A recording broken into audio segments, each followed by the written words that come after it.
was a letter that was.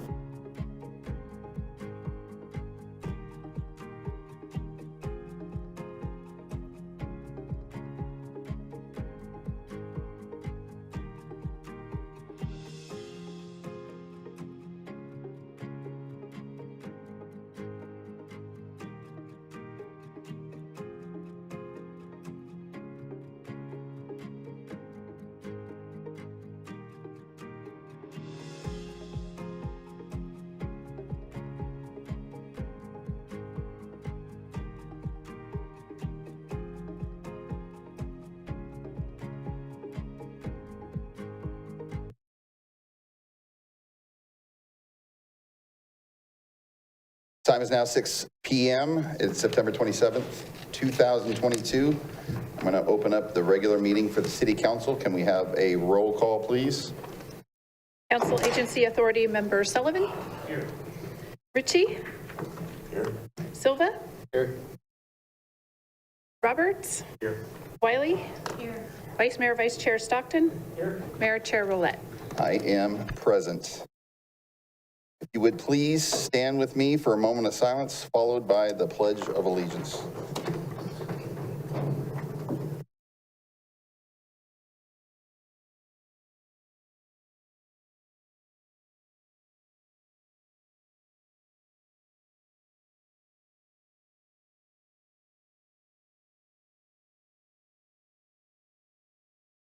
Councilmember Stockton, Vice Mayor Stockton, would you like to lead us in the pledge?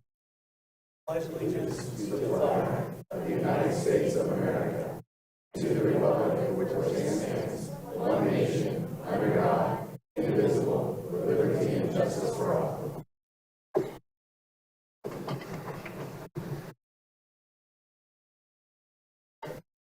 Mr. City Manager, do we have any amendments to the agenda? Yes, Mr. Mayor. In light of the size and magnitude of the agenda tonight and the size of the crowd, I'd like to make a suggestion that we move items 9, C as in Charlie, D as in David, from the business items to consent. These items will still be acted upon council tonight, but just on consent. These should have been on consent to begin with, so I apologize for that. But these are routine consent items, so we'd like to move those to consent. And then I've also received... That was item C and item... D as in David. Okay, thank you. And then in addition to that, I've received a request to see if we can move item 9G as in Guardian to the front of your public items. So following business from the floor before public hearings, we would bring that item up. I'll entertain motion. I'll make a motion. Second. All those in favor? Aye. Aye. Any opposed? It's unanimous. Can I have a motion for approval of minutes? Motion. Thank you. All those in favor? Aye. Any opposed? Unanimous. Presentations, we do have one tonight. Proclamation for Water Professionals Appreciation Week. Welcome. Good evening, Mayor Roulette, Vice Mayor Stockton, council members. Tonight you have a proclamation for the California Water Professionals Appreciation Week. It'll take place the first full week in October, the 2nd through the 8th. Water service is essential to the health and success of our community. And Water Professionals Appreciation Week is the perfect opportunity for us to reflect on the vital role staff plays in ensuring our city has safe, reliable drinking water and wastewater services. Vacaville has more than 100 employees across the utilities, public works, and finance departments who work together to support 30,000 customers. Those employees include operations, engineering, maintenance, laboratory, finance, administrative support, customer service, environmental compliance, distribution and collection, and probably a few more. I would like to extend my gratitude and appreciation to all our dedicated employees who work 24/7 to provide critical services to our community every day. Thank you. Thank you very much. I do have a proclamation. Water Professionals Appreciation Week, October 1st through the 9th, 2022. Whereas water is the lifeblood of California, and without safe and reliable water, no community and no sector in the economy, from high tech to manufacturing to agricultural, can thrive or expand. And whereas California drinking water and treated wastewater meets some of the most stringent water quality standards in the nation, and whereas living in Vacaville, your water comes from nearby wells or rivers, many travel miles through canals and pipes to reach your tap. Your drinking water is filtered, clean, tested, distributed, and the process carefully managed and trained water professionals. Now, therefore, being it resolved, Ron Roulette, Mayor of the City of Vacaville, on behalf of the entire Vacaville City Council, do proclaim October 1st through the 9th, 2022, as Water Professionals Appreciation Week in the City of Vacaville, and commend the city staff for the excellent service they provide every day to ensure the health, safety, comfort, quality of life for all of our residents in Vacaville. Come up. Thank you very much.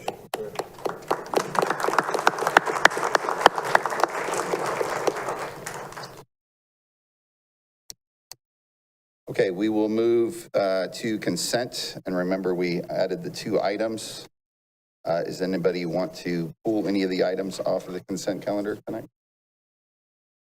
Seeing none, anyone from the public that wants to pull anything off the consent calendar? You do. Which one would you like to pull off, sir? Okay, great. Thank you. With that, I'll entertain motion for 6A, B, C, and then also 9C, 9D. Oh, A, B, D, and also 9C, 9D. Is that a motion? Thank you. And I'll second. Okay. All those in favor? Aye. Any opposed? Unanimous. We will move to item 6C, and I'll give the mic to you, sir. I just wanted to give the scouts their moment in the sun. We told you to come back, and you came back, and Councilmember Silverman put you on the spot.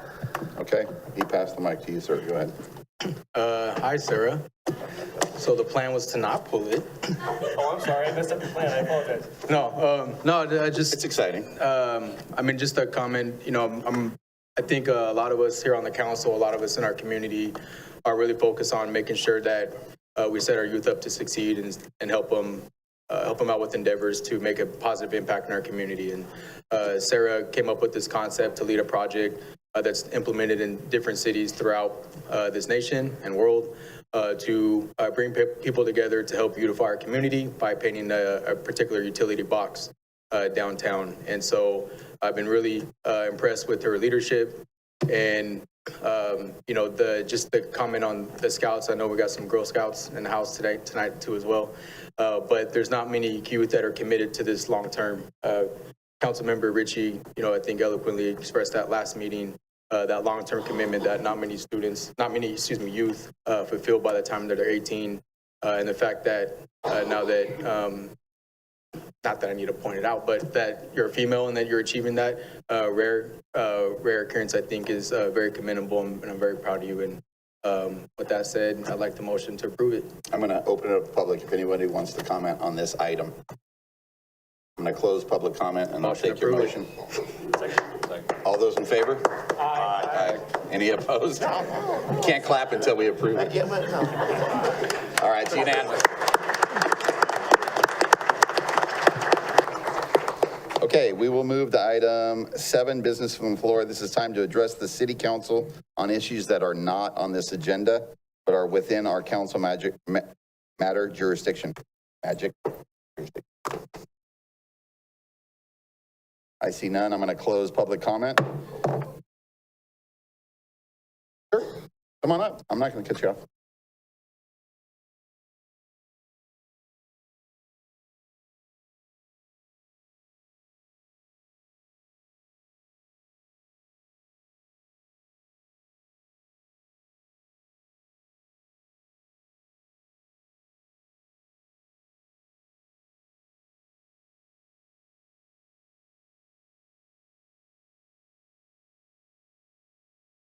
Okay, good evening, City Council members. My name is Sophia, and I am a 9th grade cadet from 20345. I would like to talk to you about our Silver Award project. So the Silver Award project is the highest honor a Girl Scout cadet can earn. It's supposed to be a long-term take-action project versus community service, which is usually like a single event. So as we were deciding what we wanted to do for our project, we were taking walks throughout the neighborhoods, parks, hiking trails, and the most repetitive issue that we saw repeatedly, was trash. So we decided we wanted to collaborate with a local park, and we chose Lagoon Valley because, in my personal opinion, it is a well-used gem in our community. Good evening. My name is Kennedy. I'm also a 9th grade cadet from Troop 20345. This evening, I'm here to discuss with you environmental pollution and how it affects our wildlife.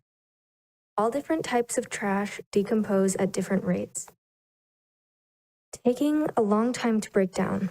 If we want to continue seeing wildlife at our parks, then we need to pay more attention and care to our environment.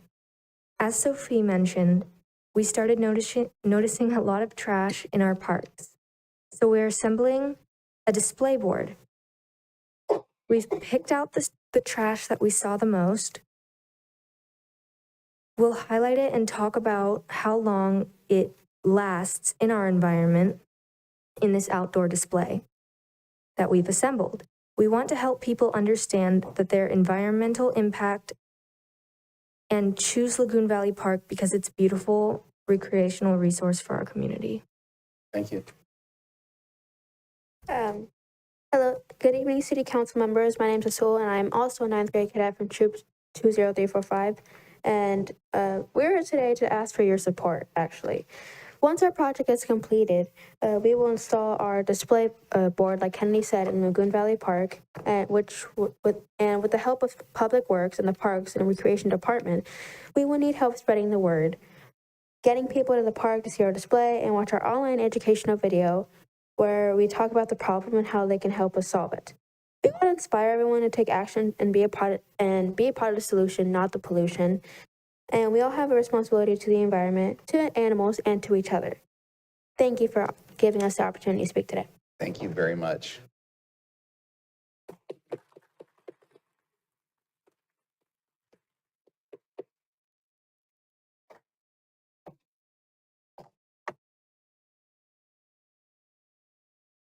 Hello, everyone. Hello. My name is Patrick Murphy. I'm with an organization called Sustainable Solana. Last year, we received a letter of support from the city to help us, to assist us with a project along the Rocky Hill Trail over in the Markham neighborhood.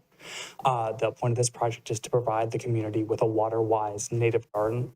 It's just a general kind of beautification project. Everyone who we worked with in the city has been fantastic so far and really excited to help out with the project. But we haven't actually been able to find just a single point of contact for the city to, help direct us throughout city government. I just would like to express, if anyone is interested in stepping up and giving us some direction as we work with the city, I would really appreciate it. You can reach out to me, Patrick at sustainablesolano.org. Reggie? Reggie? Are you in the? Oh, he's back here. Thank you very thank much. you. I think he's coming. I hear him. There he is. Thank you, Reggie. Okay. I'm going to close public comment. And we'll move the item. Actually, we're going to move to item 9G. Mr. City Manager. Thank you, Mr. Mayor, members of the City Council. This item before you tonight is a resolution of the City Council approving the use of the American Rescue Plan Act allocation and budget adjustment. Ken Matsumia, our Finance Director, is here to make a presentation. Thank you, Mr. City Manager. Good evening, Mr. Mayor, Vice Mayor, members of the council. As the City Manager mentioned, tonight we'll be discussing allocating the remaining uncommitted ARPA funds. And so to start, here is a timeline of the events leading up to this evening's presentation. The city received half of its ARPA funding allocation, $6.3 million, in June of 2021. Staff research uses of the ARPA funds based on guidance available from the U.S. Treasury at the time, reviewed what other agencies were doing, sought input from all departments on ARPA-eligible funding needs that aligned with Council's strategic plan, and then presented spending and public outreach options for Council consideration in late October. As proposed in October, city staff partnered with Balancing Act to create and publish online surveys in November of 2021. And the surveys incorporated staff's recommendations on potential priority areas while also requesting other suggestions from the public for using the ARPA funding. Extensive outreach to get public participation was conducted throughout the months of November through to January. Yeah.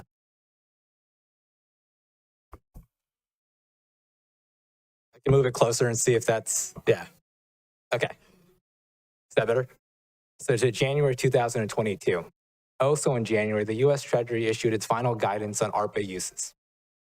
And then with the biggest change being the added flexibility for each agency to take 10 million of its ARPA funding and use for general government service purposes.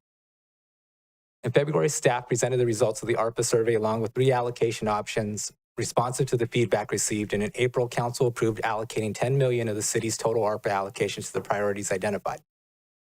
In June, the city received its second half of ARPA funding from the U.S. Treasury, and council approved an additional allocation of $155,000 for community engagement and neighborhood capacity building strategy for District 3. And so this slide right here is a summary of the prior ARPA allocations. And so 4.3 million went towards infrastructure for the downtown area. There was $2.3 million allocated for housing and homelessness. So this encompasses a shelter and a day center in Vacaville and Fairfield, a contribution towards one in Fairfield, affordable housing. For economic recovery, there was $1.7 million allocated for that, with some of the initiatives being workforce development, summer youth program, and that neighborhood capacity program I had mentioned earlier.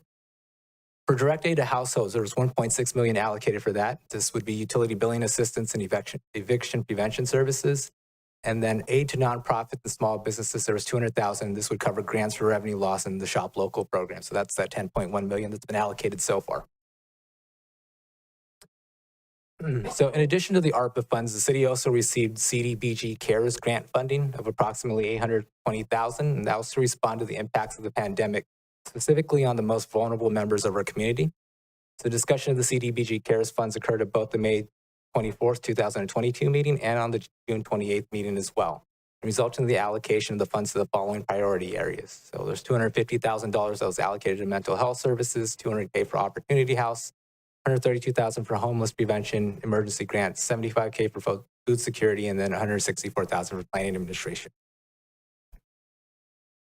Which brings us to tonight. So the city has $2.5 million of uncommitted ARPA funds remaining, and staff has identified 4 potential areas to fund based off of feedback received from the community survey and subsequent public and council comments following prior ARPA discussions.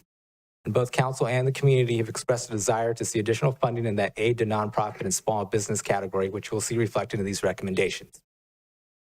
The very first recommendation is to allocate $1 million towards a nonprofit grant program. The proposed recommendation would set aside $1 million to create a grant program administered by the Housing and Community Services Department, targeted towards nonprofits to serve the following populations in Vacaville: persons with disabilities, seniors, youth, homeless, and veterans.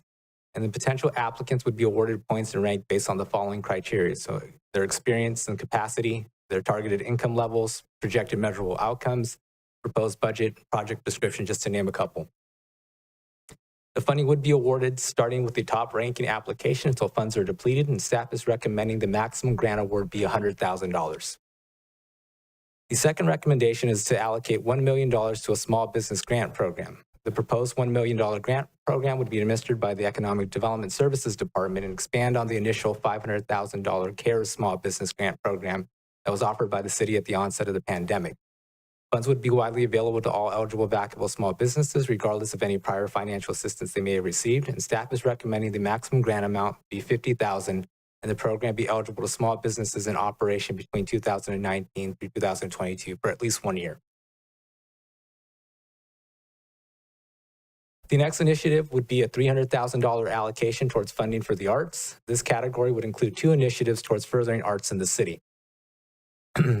So there would be one for a performing arts grant program, and then funding to develop an arts and culture master plan. The half of the recommended allocation, so it would be split half, $150,000 for both.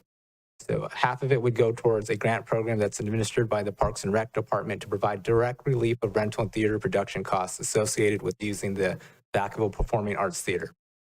The arts community has been one of the most impacted sectors from the pandemic, and the recent dissolution of the nonprofit organization that supported cultural growth arts Onstage Vacaville has only further created a potential gap in financial support for new emerging artists and productions specifically wanting to use the VPAT for productions. The proposed grants would range from $2,000 to $5,000.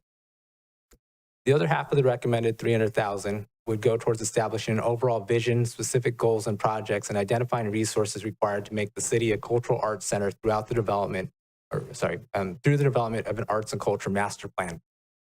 Some of the benefits of an arts and culture master plan include enhancing the quality of life for residents, increasing equity and inclusion, facilitating opportunities for innovation and collaboration, increasing tourism-related revenues. If this initiative were to be approved, the next step in the process would be issuing a request for proposal to solicit consultants for the development of the plan. And then the final category is an allocation of the remaining ARPA funds, $265,000, to go towards reimbursing a portion of the city's unreimbursed pandemic-related expenses. So some examples of the costs that would be offset include on-site testing at City Hall, at additional janitorial and staff expenses incurred for the testing site at the Harvest and Event Center, and then COVID-19 related sick leave. So the recommendation would be to approve the recommended allocations for the remaining $2,565,000 of the ARPA funds. And then we'd be happy to take questions.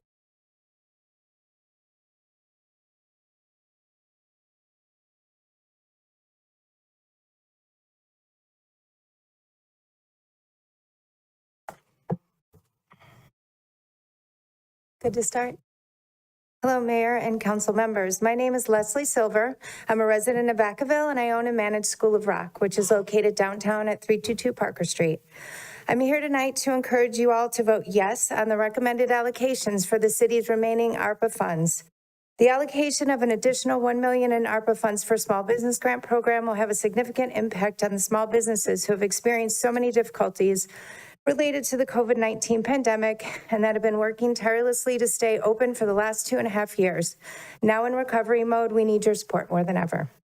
School of Rock Vacaville opened on February 29th, 2020, just 2 weeks prior to the COVID shutdown. We were very proud to enroll 60 students at our grand opening on February 29th. It was an incredible accomplishment, and it was not an accident. We spent most of 2019 generating over 700 leads by participating in community events all over Vacaville, Winters, Dixon, and Fairfield. School of Rock is a performance-based music education program. Our students learn and grow through a combination of private lessons and group rehearsals and performances. When the government order to shut down all non-essential businesses was announced in March of 2020, our 70 students dwindled to 30, and we were only able to offer private lessons online. Recreating what happens in a group band rehearsal inside the walls of our school is not possible on Zoom. However, we were committed to keeping our 13 passionate and committed staff members on board. Staying open was extremely difficult during this time, but we were determined to survive. We spent a lot of time, energy, and money, over $500,000 building out our school. Everyone who visits our 4,500 square foot building is amazed at the transformation we were able to achieve in a building that sat empty downtown for 2 years. Parker Street has become a vibrant part of the downtown community, and our school has been a contributing factor to the area's rejuvenation. I invite all of you to come take a tour if you haven't already. After the pandemic hit, we sought out any resource that we could help us. But given that we were a new business, we could not show any loss from the previous year, making us ineligible for support from almost every COVID relief program. What you are considering tonight could lead to a significant investment in our locally owned arts and youth development program, as well as other small businesses like ours. This would serve as an investment in the City of Vacaville's mission to understand and balance our citizens' needs, desires, and resources to achieve the highest possible quality of life for the overall community through the provision of excellent services and pursuit of our vision. Furthermore, this investment will work to meet the City of Vacaville's strategic plan goals of strengthening the local economy, protecting Vacaville's quality of life, maintaining effective and efficient services, promoting community engagement, and increased equity and inclusion. In addition, supporting School of Rock Vacaville and similar locally owned small businesses demonstrates an appropriate and best use of, am I done? Okay, one more paragraph, or is it done? All right, I've never spoken so fast, and I apologize. Thank you.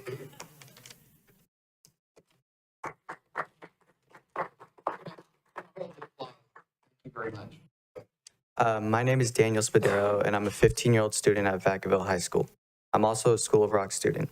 I signed up for lessons at School of Rock right before the pandemic, just before everything shut down. If it weren't for music and having a creative outlet during the lockdown, I think I would have gone crazy. I was able to do my guitar lessons online and interact with my teachers and other bandmates. Belonging in School of Rock is important to me. It's like no other school in Vacaville.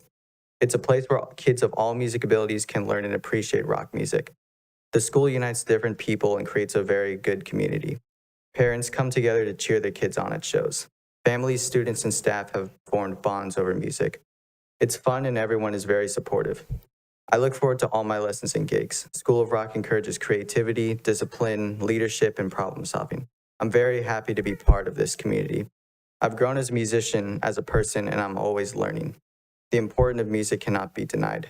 And I'll leave with a quote from one of my favorite musicians and guitarists, Jimi Hendrix. Music doesn't lie. If there is something to be changed in this world, then it can only happen through music.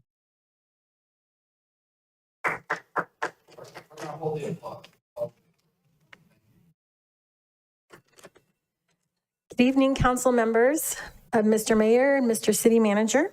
I'm Anna Eaton, Chief Executive of the Vacaville Neighborhood Boys and Girls Club, and I'm here to reaffirm our request that $1 million of the ARPA funding provided for COVID relief for the city of Vacaville be designated to the Building Brighter Futures campaign. Our very bold vision to build a new clubhouse and serve an additional 120 youth daily. The building will be purpose designed to serve an after-school program with 8,000 square feet of indoor classrooms and a large capacity kitchen with a 4,000 square foot outdoor multi-sport court on Brown Street. I'm joined here by various cross sections of our community. Most importantly, some of our club kids, club families, board members, committee members, business owners, and leaders within our community. Will you please stand or give a wave so that council can recognize you? As you consider staff's recommendation, I ask that you also consider that allocating the requested $1 million to the Vacaville Neighborhood Boys and Girls Club capital campaign will make a large and noticeable impact on our city, which is what ARPA funds are supposed to do. Spreading the same money out to many organizations will have very small and short-term impacts. Supporting the Vacaville Neighborhood Boys and Girls Club means a visible and long-term contribution to the community. These are some factors I hope you will consider. The club currently serves 463 Vacaville kids and families from all across the socioeconomic statures. Supporting the club means serving all residents in our city. Additionally, while many services closed during the worst of the pandemic, the Boys and Girls Club made adjustments and stayed open to serve those most in need and support those that Vacaville needed most: teachers, first responders, medical staff, and others considered essential. Supporting the club means supporting all of our community servants. Not to mention, we kept our staff employed and off the strain of the unemployment system. Our city's residents and businesses have already said that the Vacaville Neighborhood Boys and Girls Club is worthy of support as demonstrated by our fundraising successes. Already the largest charitable campaign in Vacaville's history, both in dollars and number of donors. We have secured over 50 donors making gifts between $5,000 and $500,000, as well as many more donations up to $5,000 from a larger number of our community residents. Supporting the Boys and Girls Club means supporting the programs and services that our residents have chosen to give their volunteer time and their charitable donations to. Designating the ARPA funds to the club means that our club will finally have a permanent home that all of Vacaville can be proud of. This facility will have 3 large rooms designed for STEM, creative, and performing arts and technology programming, and allow us to serve. Thank you.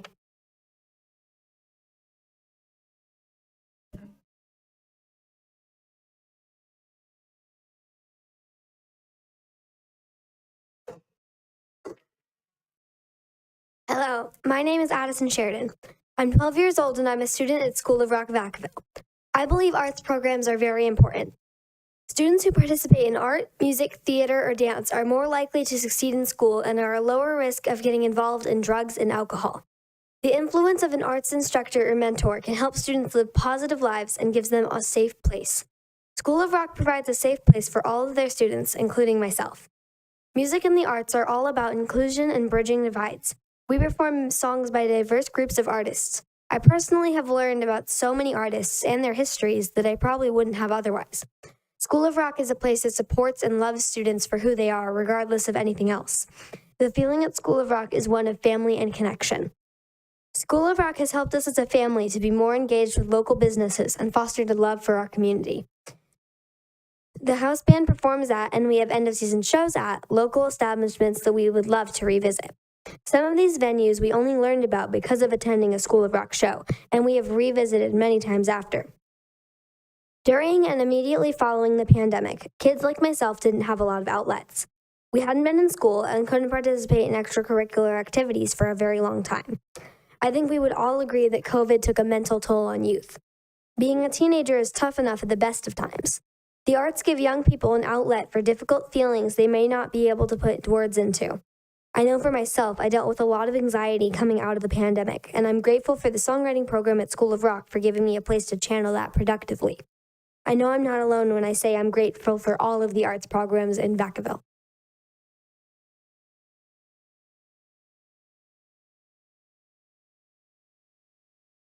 Hello, my name is Aaron Kitsis. I've been living in Vacaville since I was born. I graduated from Wilsey Wood in 2020, and I'm a music student at Sacramento State University. As a sophomore in high school whose love for all kinds of music and instrumental performance was growing with every playing opportunity that I got, I was, let's say, horribly affected by the pandemic. This upward staircase of musical experience and excitement that I had been traveling on since I found my love for my instrument, which is drums, had been sliced right in front of me and broken. Dealing with life in the pandemic was, let's say, quite hard I have a very good friend that I've had since freshman year of high school. His name is Zach Silver. That last name might be familiar to you because his mom is Leslie Silver, the founder of School of Rock Vacaville and the general manager. In July of 2020, he encouraged me to join School of Rock since I was a musician in this really sad and hard time for all musicians. And that was probably the best decision I have ever made, or one of them. The program takes you in, and it's a place where everybody's accepted. Everybody, no matter what problems you might have at home, if you're on the spectrum, no matter what problems that you may have to endure in your life, you have a home at School of Rock. I'm sure my friend Danny could concur. Hey, Danny. School of Rock has done lots of things with other somewhat local School of Rocks, like School of Rock Elk Grove and School of Rock Roseville. We went on tour last summer to Los Angeles. This is the t-shirt from that tour. And then from this last summer, we went to Las Vegas. And might I mention, we played at this place called the Viper Room in Las Vegas. And just 2 weeks after our performance, I saw the Jonas Brothers were performing there. I was like, whoa, we were there before them. I'm kidding. No, but just to sum up all my points into one, School of Rock has been amazing for me, and it's been amazing for everybody that I know that goes there.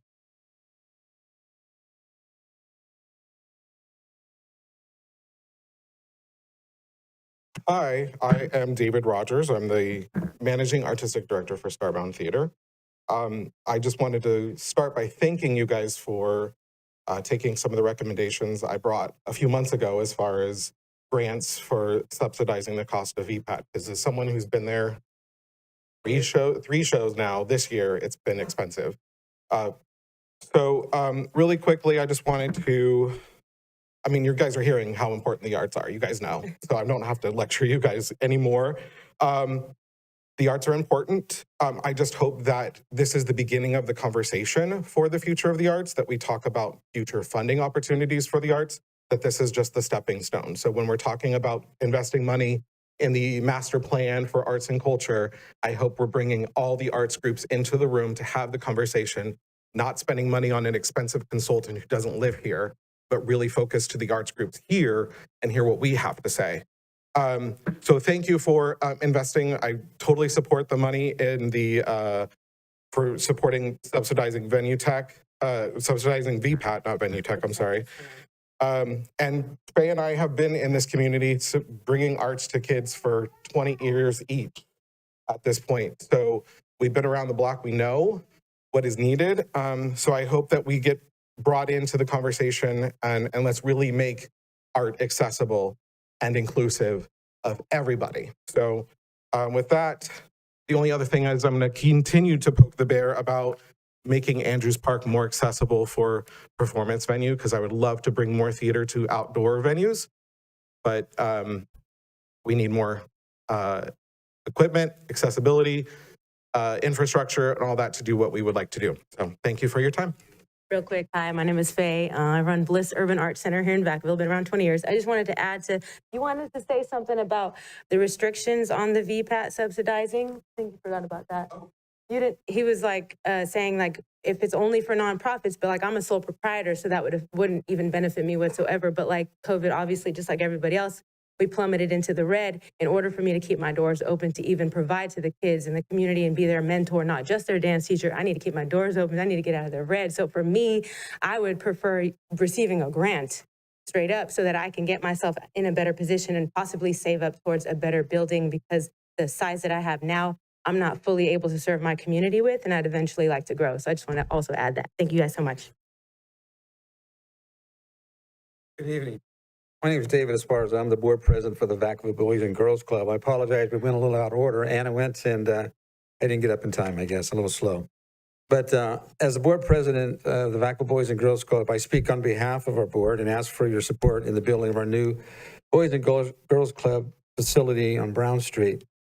I just want to say that the city has been very helpful in the past and continues to be a big part of our success. Our current club on Holly Lane was made available to us by the city many years ago, and we have remained at this location during the past 2 decades. It used to be a 7-Eleven, if you all remember that. Due to the age of the building and the success of our organization, we have, quite frankly, outgrown it. We have embarked on a new challenge to build a new facility, and I'm happy to report that we're close to achieving our goal. Currently, we're at about 90% towards reaching our goal for funding of this brand new facility. With your help, we can reach our goal and begin building within the next year. We've had an overwhelming support from local families, businesses, public agencies in our effort to build this new facility. I hope you realize how important our value is to the city and to our families. We provide much needed care, love, guidance for our community, and with your support, we will be able to continue to serve our youth and families for many years to come. Thank you.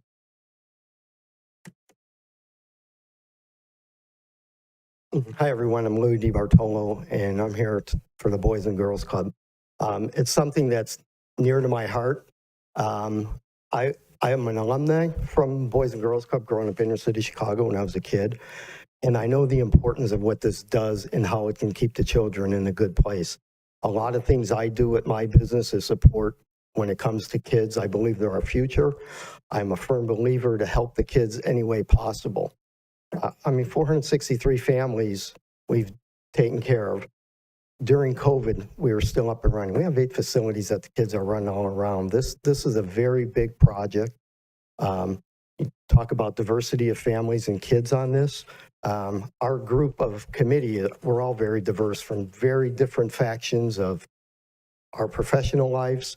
So we are committed, and we've raised quite a bit of money, and it's very, very impressive because I've been on things before. To do what we've done to get this point, you guys can get us over the hump. And I know how important the city puts out for every one of us, but this is going to help the city in a long way to get the facility under one roof, support these kids. Whatever it takes for kids, I'm on there. And we get a generation here and there that goes haywire, but we got to straighten them out, fix things up. So please think about that $1 million in your hearts. If you want to change it, go higher. We're all for that. So thank you for listening. And this is something that's very, very near and dear to us all. And it's going to be something special for the community. So thank you. Good evening, Mr. Mayor, members of the council. It's the first time in 11 years that I've been before or behind a podium and a microphone, although I used to do it weekly in my former job. I've been on the board of directors. I'm currently vice president for the last 9 years. and I've had the pleasure of being the chair of the Building Brighter Futures campaign. And I'm pleased that we've had over $3 million of commitments already from community leaders and individuals within the community towards our effort to build the new facility. And I think they see the benefit of the Boys and Girls Club meeting the needs of the children of this community. And with the new facility, we'll be able to more than double our capacity to meet even more needs in the future. So I would strongly encourage you to recognize that benefit and to invest $1 million for the betterment of the community of Vacaville, which you represent. Thank you. Good evening. I'm Melissa Reeves. I'm the president and CEO of Visit Vacaville. I'm actually here at this moment and at the podium to talk about the arts strategy. I can't underscore, clearly there's a lot of importance on the arts played this evening. And I just want to talk very quickly about the fact that the importance the arts plays on building our quality of life, celebrating our culture and heritage in Vacaville, and that it provides a positive economic impact and community vitality, promotes economic equity and inclusion, celebrates our culture and heritage of our community, enhances our cityscape through placemaking, and identifies and defines roles in the arts and cultural governance, implementation, and promotion of the arts in our community. We have had a very big role in the arts in our community. We host Arts Week, which actually is just wrapping up now. We have a committee called VACA, the Vacaville Arts and Cultural Alliance, and we work very closely with the Parks and Recreation Committee and Parks and Recreation Department, and the Arts Advisory Committee on building the arts in our community. And I think we need this strategy to continue to build that in our community. So we hope you'll consider that as part of the plan. Thank you. Good evening. My name is Brooke Fox. Thank you very much for this opportunity tonight. I just want to speak on behalf of the arts community. I wear many hats in this arts community. This is my hometown. I grew up on the stage in Vacaville, and so I'm very honored to be able to serve it and to move the needle forward for the arts community. Some of the hats I wear, I'm a private voice teacher. I do after-school choir directing. I'm on the museum board of trustees, and I'm also here tonight because I am the newly appointed chair of the Arts Advisory Committee for the City of Vacaville. So, and as many of you know, during my time as Downtown Executive Director, I learned firsthand about how art in public places can transform and move the needle and really enrich a community. So I'm here to say that should the council choose to pursue funding for the development of an arts master plan, I look forward to digging in, bringing all the arts communities, folks to the table, the stakeholders, marshaling everyone and working together to come up with a plan that really moves the needle and enriches the cultural arts in Vacaville. So thank you for your time. Council and staff, my name is Ryan Bates. I'm the vice chair to the Arts Council. So the Arts Master Plan really is to serve as a guide for the support of art and cultural development in Vacaville. It's really that simple. Ultimately, the success of the plan requires a collaborative effort and partnership among the city, local leaders, arts community, the development and philanthropy around our community and county. With the plan, the Arts Advisory Council will have specific goals, identify clear projects, and that will make the city shine. If we want to be the California Center for Biotechnology, Center Capital of California, sorry, that's a hard sentence there. But if we want it to be that, we have to show that. We have to look like that. So being ahead of art installation during the construction phase, so that we can have a plan of what that's going to look like in our biotech areas and in the development areas around the areas that we're developing now. The plan's primary goal is to enhance the artistic identity and cultural life of Vacaville for its residents, businesses, and visitors, visually depicting what Vacaville looks like as how we feel it looks like, right? That's what the goal of the plan is, and it gives us a roadmap to do that. Thank you for your time.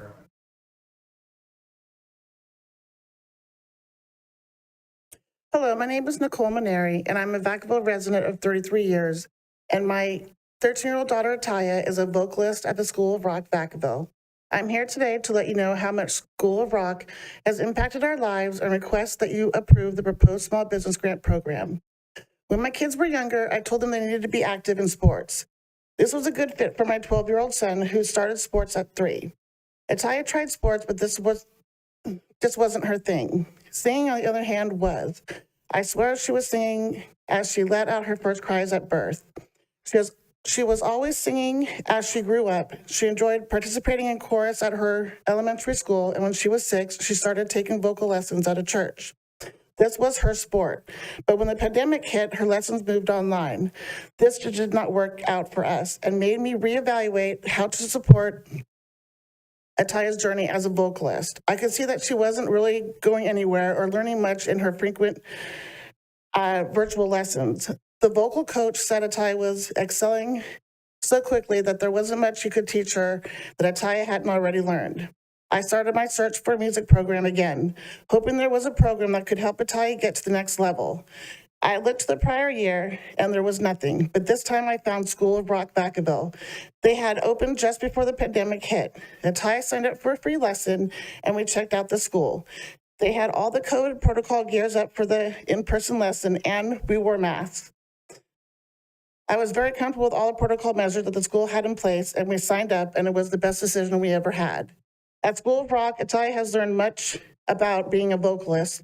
She has lessons, rehearsals 3 times a week and performs at a stage at least 3 times a year with a group of kids. This has brought so much confidence to my daughter, who was a quiet and shy child, who is now performing in front of an audience, making friends and growing into a strong vocalist. She even auditioned for and was invited to join the School of Rock house band Glass Cactus. This has boosted her love for people, music, and herself. There is no other music education program like this in our community. Believe me, I've looked.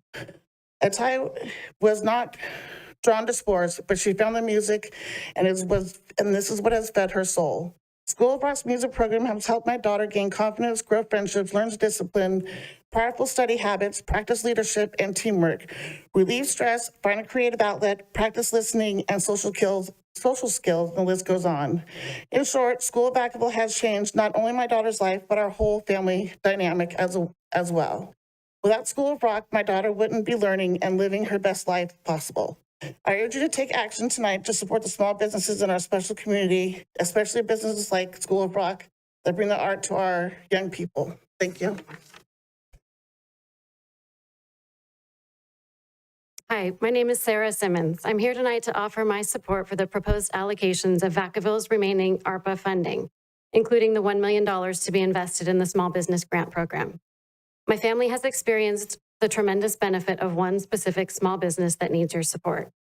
My 2 teen sons are students at School of Rock Vacaville, which we have come to count on as a place where they not only learn about and practice the art of music, but are also presented with countless opportunities to learn and practice life skills like communication, teamwork, leadership, organization, and so much more. The school is a safe space where our kids can explore their creativity, connect with their peers, learn from great mentors, and be part of a community. Through shutdowns, distance learning, and isolation, the School of Rock has been a constant, a touch point, a home base, and a source of energy, even when things were virtual, masked, or moved outdoors. The school is also a place that allows kids to find and grow their confidence, challenge themselves, and define and achieve their own versions of success. At a basic level, it simply nourishes their human need to be seen and heard, especially during a time when they have been feeling so invisible and silenced. At the School of Rock, kids feel accepted, included, and recognized, especially those with special needs, like our neurodivergent 18-year-old. School of Rock Vacaville is truly changing and saving lives. We've come to know Leslie Silver, owner of School of Rock Vacaville, and understand that her vision to continue with this phenomenal youth development and music education program in our community has been challenged tremendously by the unlucky timing of the pandemic.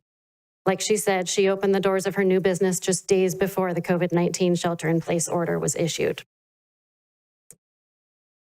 For the hard work, dedication, and refusal to fail that has kept School of Rock Vacaville going for 2.5 long, difficult, unprecedented years, Leslie deserves every recognition, congratulations, and commendation. What she also deserves and needs is financial assistance. Her program is the reason that many of our region's children and teens get out of bed, get out of the house, and get out of the pandemic funk that continues to plague so many of us.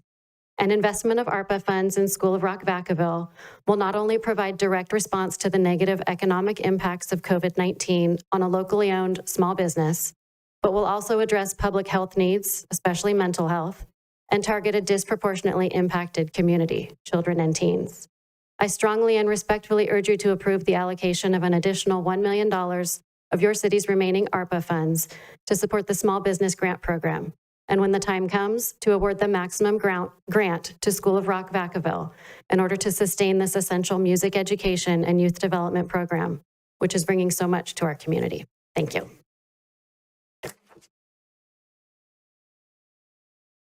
Hello, how you doing? My name is Jeff Simmons. I'm a parent of two amazing students at the School of Rock Vacaville, one of which is on the spectrum and currently employed by the school.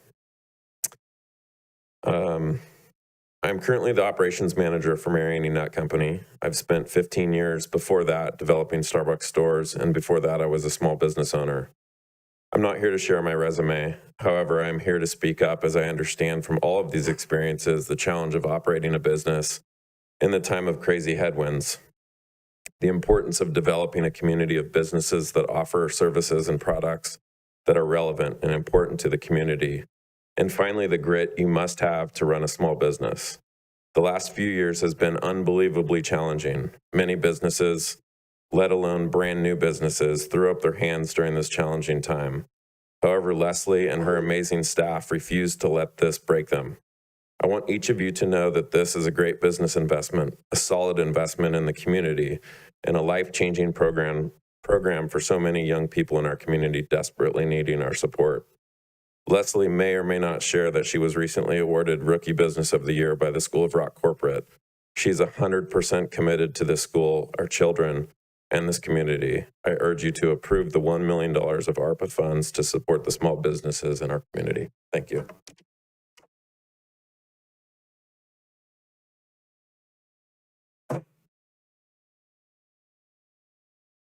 And typically I wait till the very end, but I'm going to jump in because, and I thank everyone for being very patient and letting everyone speak.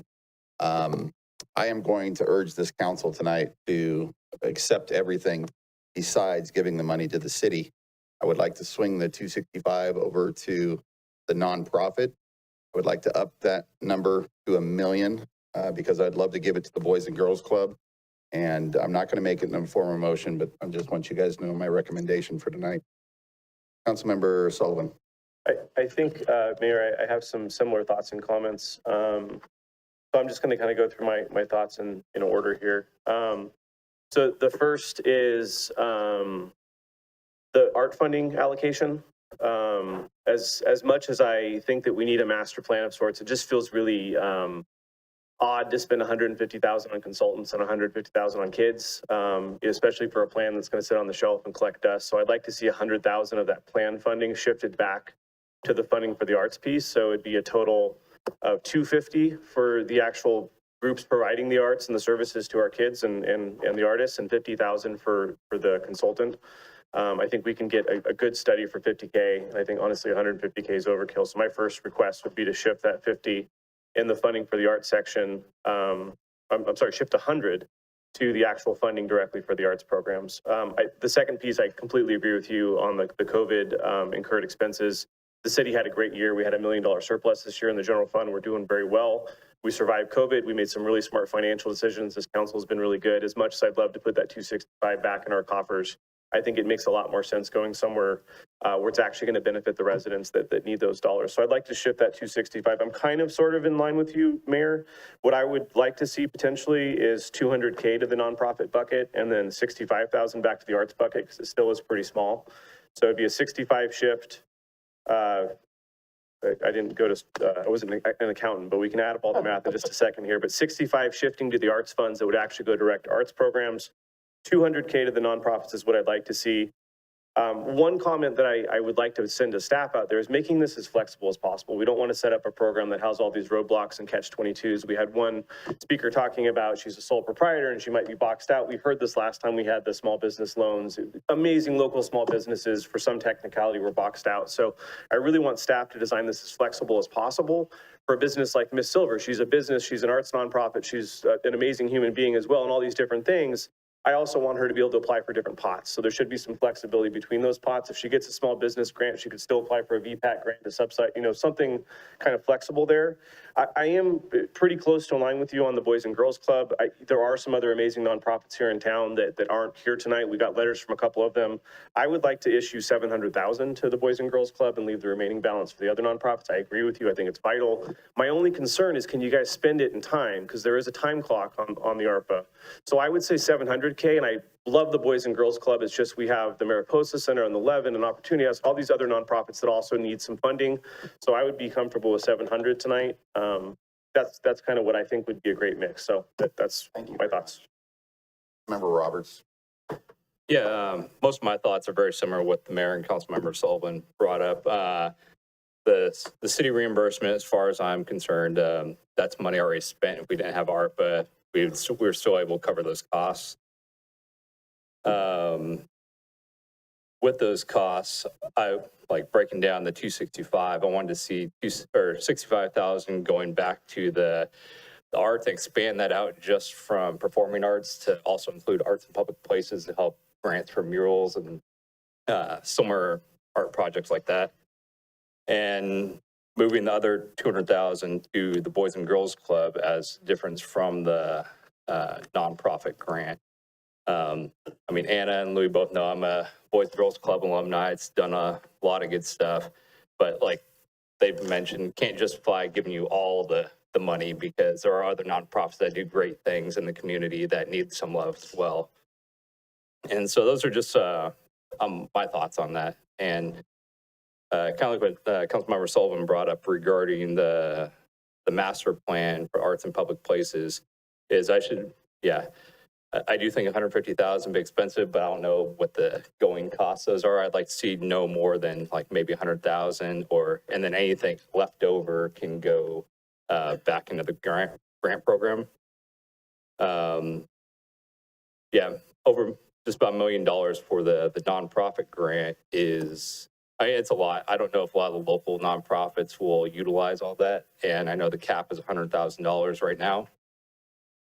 Will there be a time limit for an application period? So if there's unused funds, can other nonprofits reapply after a timing window or a window of application if it's not fully utilized?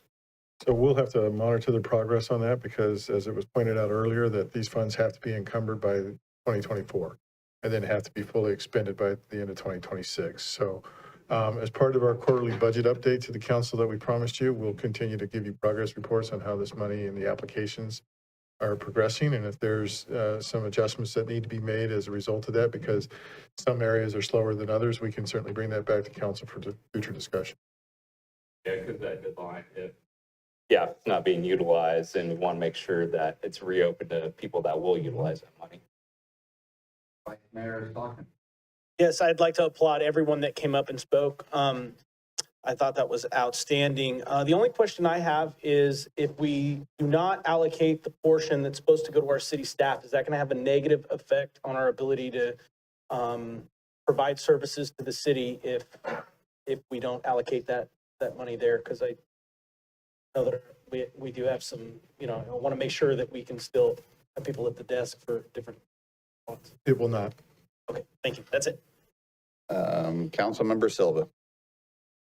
Thank you. So can we please just clarify for the funds, so would this be eligible beyond nonprofits as proposed?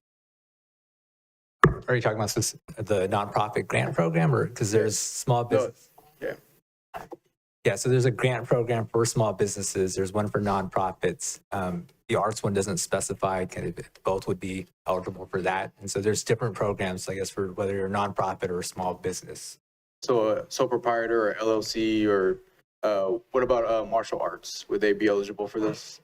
Yeah, I think for the small business, I don't want to speak for Economic Development Services Department because they're the ones that are going to administer and run the program. But I don't think it's going to look at what type of business it is. It's going to judge it on whether or not it's a small business. Okay. All right, thank you for clarifying that. So other questions I have, can you please or Aaron or whoever, can you please clarify the costs for the master plan for arts? So when we were exploring this particular project, we worked with folks, well, a representative from Visit Vacaville on this particular project. Since she's volunteering to come up, I'm going to ask her to come on up if that's okay. She knows the particulars, but this is something that we have asked Melissa's help with in terms of the scope. So it's not something that I believe is something that's real short and sweet, because we're asking them to look at the totality of the subject, the governance, the existing structure, the alternative structures. You've heard tonight from a variety of different folks that say that they want to include the entire art community. And so that's a big task. And so to coordinate outreach and all those type of things and the deliverables, as well as build a governance structure, the $150,000 in my experience is warranted. So, and I actually did do the outreach to the consultants for that pricing.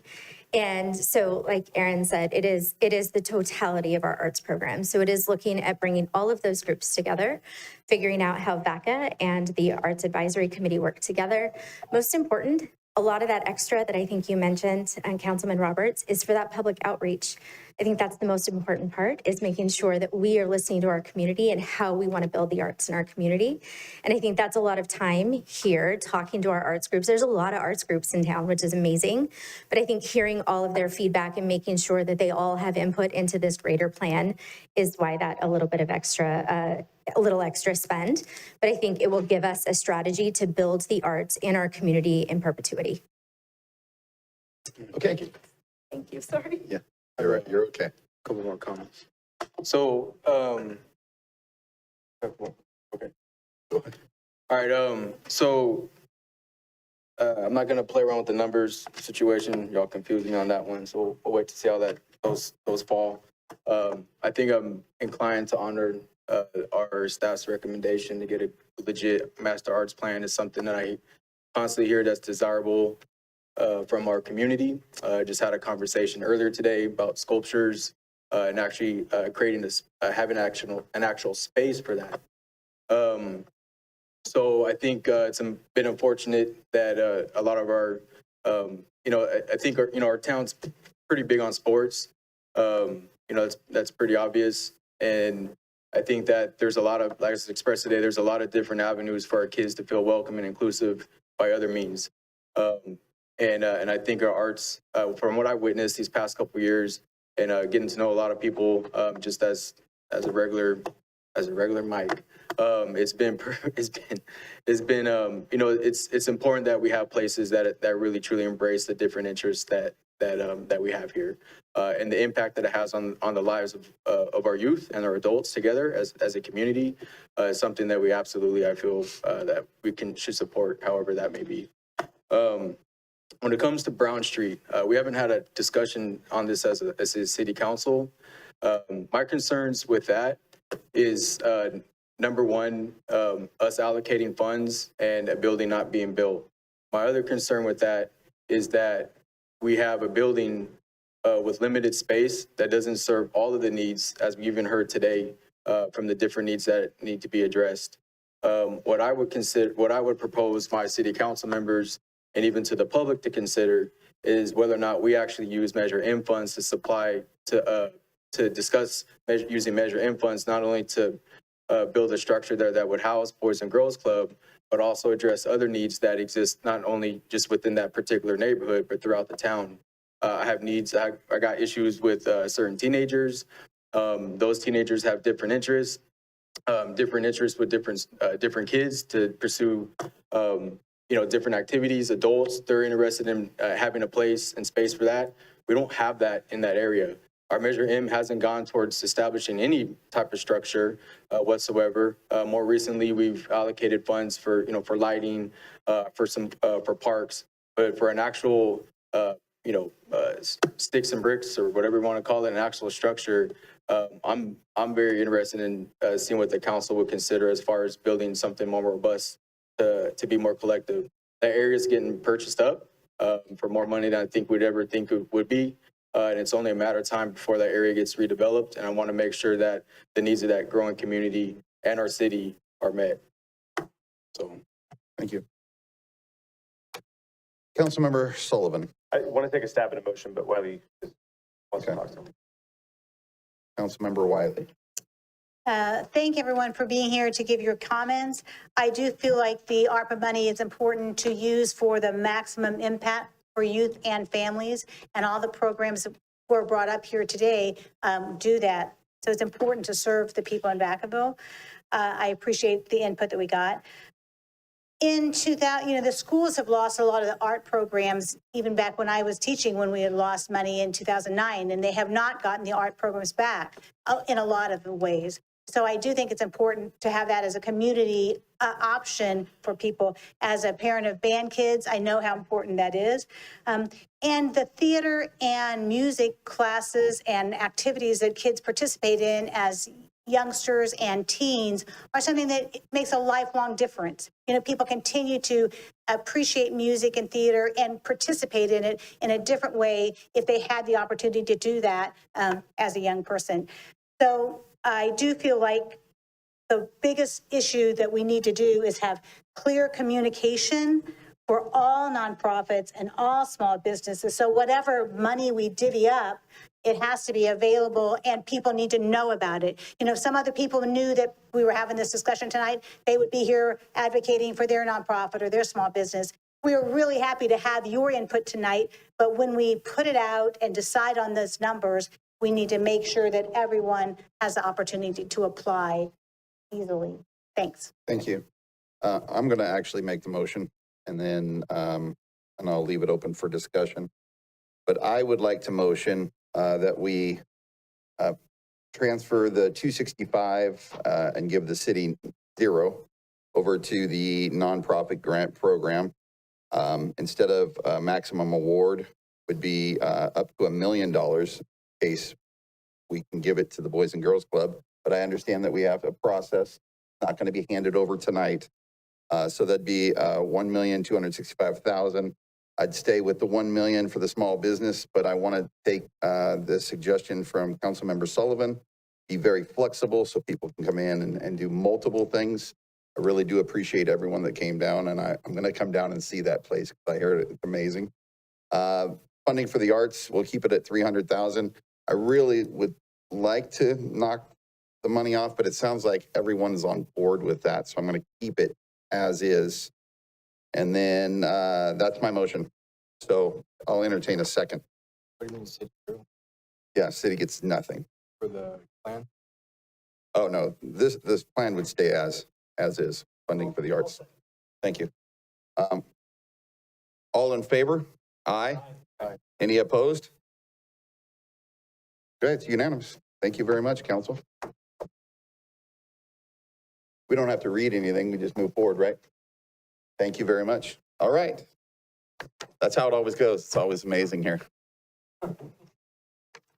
Okay, so now we're going back to our crazy agenda, and we'll start with item 8A, and we'll wait for the council to clear. Thank you.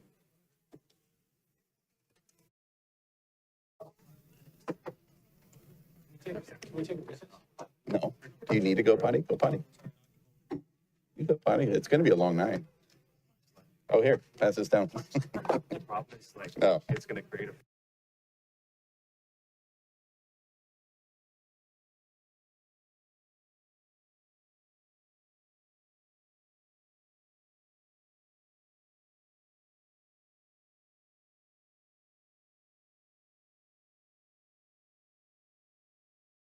Okay, thank you, Mr. Mayor, members of the City Council. This next item before you is a resolution for approving the environmental assessment and conditional use permit for Fairmont Square project. We have our planning department represented by Albertino and Aaron Morris. He's just introducing it. You'll hear it right now for a little while. Thank you, City Manager Bush and council members. The item before you tonight is the Fairmont Square Plaza project. Specifically, this is a request to construct a 2,500 square foot drive-through restaurant and renovate an existing 7,900 square foot commercial building located at 521 Peabody Road. It does include an exception to city standards. The applicant's requesting to not have to underground overhead utility. Need some water? excuse me. The applicant is requesting to not have to underground overhead utility lines. This entitlement includes a categorical exemption and a conditional use permit request. The project site's a 1.42 acre site. As we mentioned, it's a 2,500 square foot new drive-through restaurant that the applicant's proposing to construct at the site, and also renovate the existing 7,900 square foot building. This renovation would redesign the existing lot to provide 82 parking stalls, 2 trash enclosures. It would provide access primarily off of Marshall Road. There is another driveway off of Peabody Road that they're proposing to close, but there are joint use agreements to use another driveway that's on the adjoining parcel. The project includes a contemporary design, and as we mentioned before, there's an exception for undergrounding overhead power lines or utility lines. This shows where the project site is with the northern boundary along Marshall Road and then Peabody Road. To the left, you can see that new drive-through facility fronting along Peabody Road. There would be a driveway that's proposed to be closed.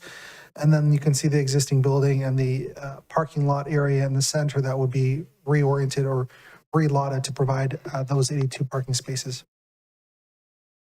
This is the proposed building with a contemporary design that is for the new drive-through facility. And this would be the resurfacing or the redoing of the facade for that existing building. As part of the development review process, there are some conditions of approval that the applicant is contesting. Regarding the exterior enhancements, staff added a condition of approval to add secondary exterior materials on the elevation. Currently, the proposal is to only have stucco on the siding. Staff believes that it would be a better design to provide a secondary material such as wood, metal siding, masonry, stone, or tile. The condition is written to allow for any kind of secondary material. It doesn't specify exactly what it needs to be. The applicant also expressed an issue with condition number 18, which requires that if there is a conflict between the conditions or the project plans, as those plans are submitted for building permits after the entitlement is issued, that the conditions would prevail. And then there's condition number 43 with a requirement to underground the above ground utility lines, and the applicant is requesting to have that removed and is asking for an exception to that city standard requirement. The utility lines are located along Peabody Road frontage. This item went to the Planning Commission for review on August 16th, and the Planning Commission voted 6-0 to recommend something to the City Council to approve the project, but also to remove Condition 5A, which requires those exterior enhancements to the elevations, and also require, the Planning Commission felt that it was necessary to remove Condition number 43 for that undergrounding overhead utility lines. So that was their recommendation. So the conclusion for the City Council is that the Planning Commission recommended approval of this project based on the following: that it meets the required findings for approving that conditional use permit. It complies with general plan and zoning requirements. It complies with development standards, includes well-designed structures and site layout, and approves the appearance of the shopping center. I will note that the Planning Commission's recommendation was to remove Condition 5A and then Condition number 43. So with that, the recommendation that's been forwarded to City Council is that by simple motion determine the project is categorically exempt from CEQA and to approve the conditional use permit for Fairmount Square subject to the revised conditions of approval that removes 5A and 43. That concludes our presentation. The applicant is also here to answer any questions. Great, thank you very much. I'm going to open it up for public comment.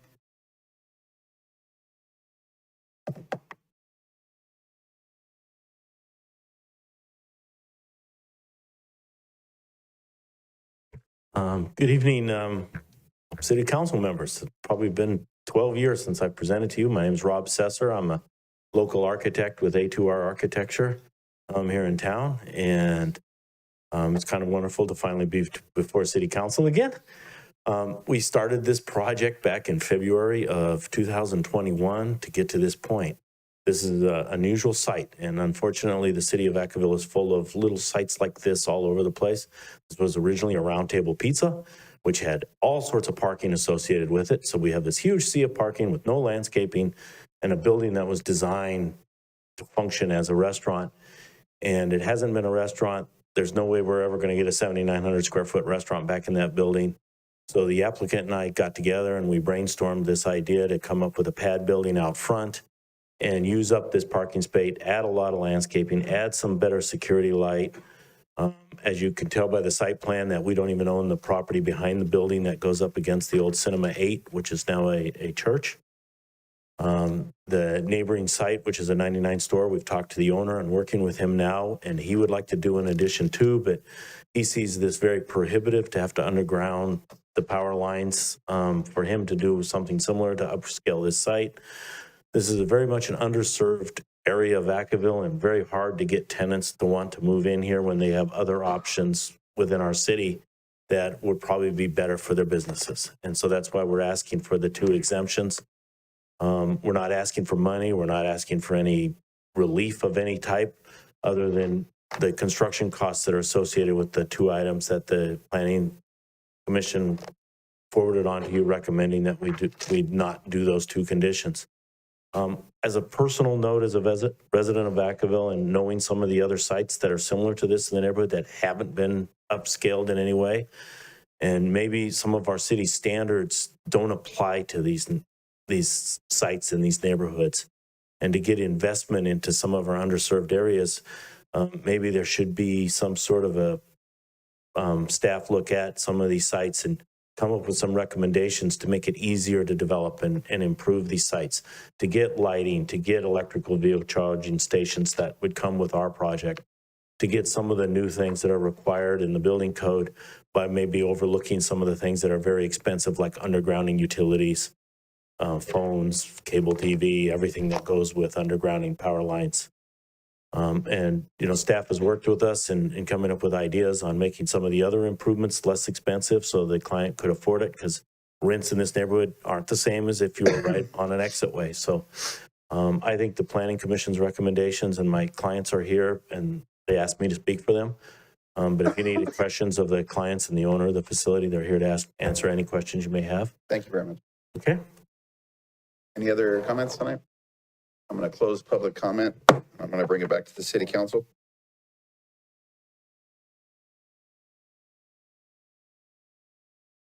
I'm in a good mood tonight. I already know I'm in the doghouse with you, but I'll do my best. Stephen Power, and I represent Air Property and Investments Corporation, which is a holder of one of the properties across the street.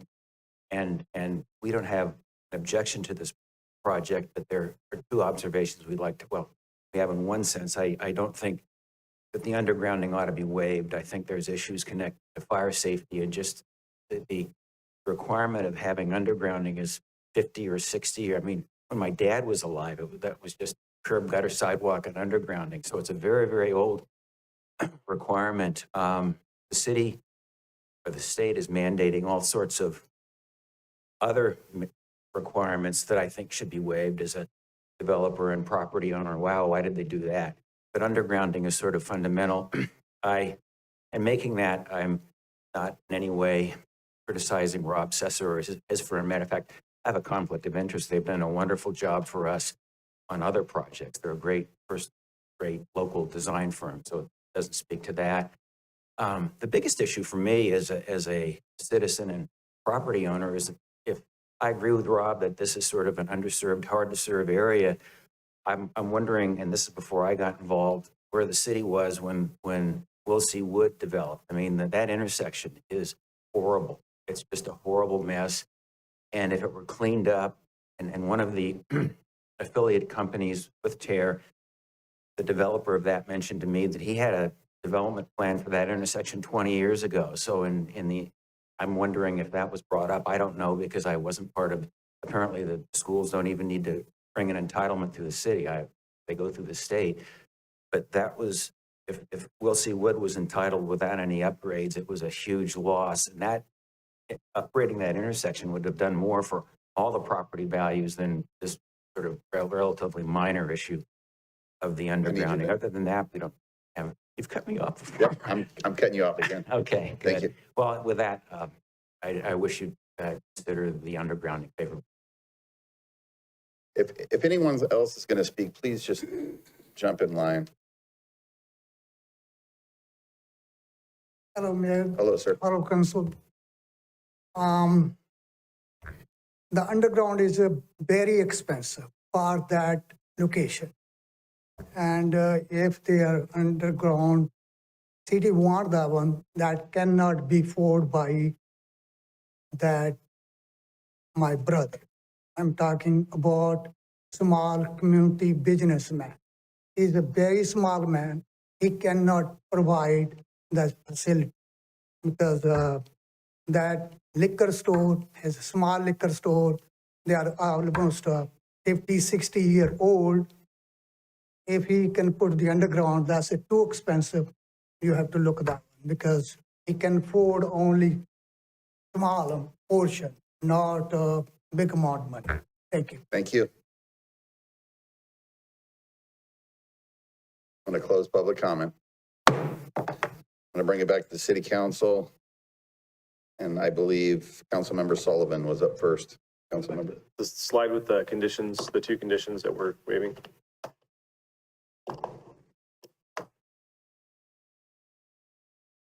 Oh, sorry, mine's taking a second here. So my question, primarily, the undergrounding piece, I understand. It's a really weird area too, because the undergrounding basically stops right on their border. So it's kind of a weird spot. The questions I have though is the exterior enhancements question. Can you kind of explain staff's vantage point on that or your view on that? And I thought the planning commission actually was a 1-5 or a 1-6 vote. I thought my commissioner actually voted against it because of this exclusion. Can you tell me staff's take on that, what that actually means, what that doesn't mean, how often we do this for other developments? I do sort of feel like, just because it's a lower income neighborhood, it doesn't mean we should get lower income buildings or lower quality buildings. And so can you give me kind of staff's take on this, what this actually means and kind of how often we actually make this exclusion for other developments? Yes, and to your point about the vote, yes, you're correct. It was one planning commissioner that did not vote, and it was because he wanted to see this condition on there and also the utility line. So to your point on the reasons why we have these additional materials is we've learned over the years that providing multiple materials adds varying textures to buildings. It adds a variety of design and streetscape appearance. And when you have one material that's on a building, it reduces that design. And we've implemented this through a variety of different projects. You'll see at the Nut Tree that you have multiple buildings that have varying textures, varying building relief and building heights. For our smaller projects, the Dollar Tree that's just down the street, we've been implementing this particular type of standard with multiple building facade and different types of materials. I think Dollar Tree was a 2012 project. So it's been some time that we look at individual projects and we evaluate them and look at surrounding buildings. And we also try to improve upon what our previous projects have been to try and provide a unique project for this particular area.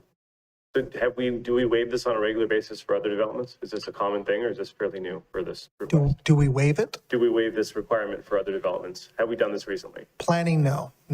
Usually these level projects can be staff level review where we're working with the applicant to implement conditions of approval. And sometimes they're agreeable. In other cases where you have a project that goes before the planning commission because it's a drive-through facility, this can be contested. Usually it's not architectural elevations. It might be other improvements that are required. But in this particular case, it has to do with architectural improvements because of the cost. Okay. And so our staff are supportive of this proposal? This is what the planning commission submitted? This is what the planning commission is proposing, but condition number 5A and condition number 43 are two that staff has indicated should stay, but the planning commission's recommendation is what will forward to city council. Okay. So staff are actually recommending 5A stays? Correct. Okay. Councilmember Roberts. Yeah, regarding the exterior enhancements, like I know you guys are recommending to keep going with that one. I know there's two different buildings, just main building and drive-through. With one thing is I don't want to see them spend money on the drive-through building that they don't have to, because depending on what business goes in, they may remodel the exterior anyways. So that'd just be like essentially money wasted for the business owner. As for the undergrounding, unless we're requiring the adjacent buildings or adjacent property owners and businesses underground as well, I don't really see that as a fair request. And I personally think PG&E should be involved with that, contribute to undergrounding their own utility lines. But it's my thoughts. And that, yeah, I'm good with waiving the undergrounding until we figure out a better plan with the adjacent properties and hopefully PG&E as well, and continue with exterior enhancements. Okay, so I'm going to go ahead and make the motion. I'm going to motion to approve, but I am I want the enhancements. I want to make Vacaville look better, and I want them to bring that neighborhood up. So I don't want to remove that, but I do agree with Councilmember Roberts. I'm not going to make one business owner go and ground all that. Of course, I want to ground it. I want every line grounded, but it should have been as the development went through, everybody should have been grounding it. Obviously, it wasn't back then. I'm not going to put it on this business owner. So I'm going to say remove the grounding, but keep the exterior. And that's my motion. Thank you. I have a second. All those in favor? Aye. Any opposed? Unanimous. Thank you very much. We'll move on to the next item, 8B, Mr. City Manager. Thank you, Mr. Mayor, members of the council. This next item is 2 appeals of the Southtown Apartment Project. Once again, Albert Eno and Aaron Morris are here to make a presentation. Thank you, City Manager, and again, Council. This item before you tonight is another development project, but it's an appeal of the Southtown Apartments. Before we get into the application and the appeals, we felt that it was necessary to set the stage for everyone to understand where Southtown came from, what's going on with it. So, and we'll start with April 2004. The original project was approved, consisting of 280 acres, at a range of units that could be developed from 1193 to 1357 units that included single-family development, multifamily, commercial, public park, and a fire station. At that time, there was a development agreement that was also adopted for the project that vested the entitlements for its project, which included density vesting.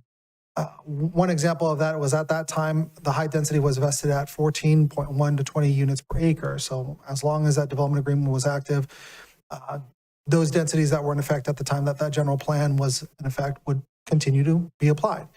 So between 2005 and 2014, there were multiple tentative maps that were approved, starting with phase 1, then the Moody property, which is now Vanden Ranch, moving on to phase 2 and phase 3, which you'll see is currently undergoing grading activities. Phase 1 is that Redstone development that occurred by Tri-Point Homes. That's right next to the subject site. 2014, Magnolia Park was completed. That's phase 1. There is a phase 2 component that's across the street. And then in December of 2017, another notable change that occurred was Ashton 3, which was a tentative map that was approved. There was a portion of commercial that was identified within the Southtown development across from the fire station. And the request was to get rid of that neighborhood commercial development and put single-family houses on that. The last notable change we wanted to bring to note as part of this presentation was in June 2021, the development agreement expired. It wasn't terminated. It wasn't ended. It was just expired. Sometimes these things have a life shelf, and when extensions are not provided and they're not met at a certain time, these development agreements just expire. And so when that occurs, things that were vested in that development agreement, such as the density, reverts back to whatever the current general plan is in effect at this time. Another example, high density was originally at 14.1 to 20 units per acre. The most recent general plan in effect at the time the development application comes in is now 20.1 to 24 units per acre. So that's Southtown. Now the project that's before City Council started in April 2022 when the developer submitted their tentative preliminary application, which is an SB 330 application under state law. What that allows them to do is submit the information that's required by state law, which is not always the same stuff that we have as part of our submittal application. But what it does is allows them 180 days to submit all the remaining information that's required by city staff, and allows them to take advantage of whatever development standards were in effect at the time of April 2022. Staff worked with the applicant to collect the remaining information by May 2022 with their formal application submittal. From there, city staff held a neighborhood meeting on June 2022, which provided neighborhood feedback and information that helped inform the applicant about particular issues that needed to be addressed in preparation for going to the Planning Commission meeting, which occurred last month in August. Following Planning Commission's decision, 2 appeals were filed within the 10-day period. And that leads us to the City Council meeting that we are here for tonight. A little bit of information about the appeal process. City Council is now the final decision maker authority because of these appeals. They're the decision maker for the appeal themselves, both of them, as well as the land use request that is before the commission, which is a plan development. So our presentation tonight will review the project that falls within the authority of the city council now, as well as we'll review the planning commission's action, we'll review the appeals, and then we'll offer staff's recommendation on those appeals and our analysis and response on that. So the request for the project, it is a request to construct 236 units for an apartment project on a 9.91 acre site located at the northwest corner of Leisuuretown Road and Redstone Parkway. There is an environmental assessment associated with this project, as well as the land use entitlement, which is a planned development. As noted before, it's an SB 330 application, which state law has certain protections for housing projects such as this one. This is aerial imagery provided that shows what the project site looks like. You can see to the right of the screen, Vannon Ranch, which was the Moody property. Off to the left, you'll see the Redstone development, Southtown Phase 1A, and then you'll see along the northern boundary that there is that New Alamo Creek Canal. More information about the project. It is that 9.91 acre site with 236 units, yielding 23.81 units per acre. General plan identifies that they can develop 20.1 to 24 units per acre is what's allowed. The applicant's proposing 468 parking stalls. 71 of those would be on street, 397 would be on site. The project provides 14 three-story buildings with a clubhouse. Floor plans for those individual units would range from 744 square feet to 1477 square feet, with primary access on Leisuuretown Road and secondary access on Burgundy Street. The applicant is proposing a farmhouse-style theme for this particular project. This was a graphic provided by the applicant that shows the layout. You'll see Leisuuretown Road to the bottom of the screen with Burgundy Street to the top of the screen and the clubhouse centered in the middle. Townhouses are fronting along Burgundy Street, a couple at the entrance, while the larger buildings are the apartment-style projects. So the elevation show what the proposed elevations would look like with board and batting and lap siding primarily as the exterior elevations with composition shingle roofing on the top, balconies for the townhouse style designs with individual small little front yards for those units.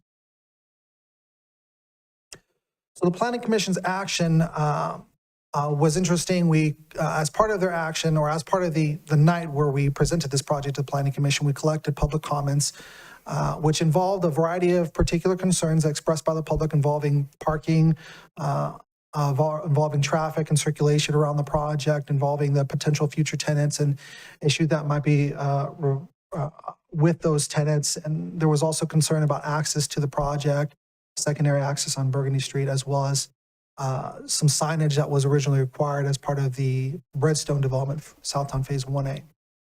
So at the end of the night, the Planning Commission made a decision on the project and they voted 4-3 to approve this project. They added one condition, which was to remove 4 parking stalls on Scarlet Street. As part of the presentation, as part of the discussion, staff was informed that there were 4 parking stalls located along Scarlet Street that needed to be removed in order to be able to ensure that there was going to be safe exit from Leisuuretown Road onto Scarlet without any vehicles on that portion of the street. So we identified that and the commission added a condition to the project to make sure that those parking stalls would be provided on site, and the applicant indicated that they could be provided on site. So following that decision, 2 appeals were submitted, the first being the applicant, TA Leisuuretown LLC, and the second being Alicia Minion, which is a representative of Friends of Southtown. Appeal number 1, submitted by TA Leisuuretown LLC, was about condition number 7. Specifically, they would like to have this condition removed, and it requires the applicant to join a CFD or provide alternate funding for police and fire services. We looked at the applicant's appeal and addressed particular comments that you'll find in the staff report, but it boils down to this, is that the original Southtown Moody environmental impact report identified that there would be additional impacts and needs to public services for fire and police because this area at the time of its development was just pasture land. There were no homes, there was nothing out there, so it was going to increase the demand for public services for fire and police. And so as a way to identify how it would address those things, the original project description for that environmental impact report identified that the way that they would solve it was providing additional funding services for fire and police, and that would be handled through a development agreement and the creation of a community facility district, which is known for this one, CFD 11, which is the one that the applicant is requesting to not be part of. So the EIR identified that the way that you resolve this is the applicant would at that time participate in creating that CFD that would eventually fund police and fire services.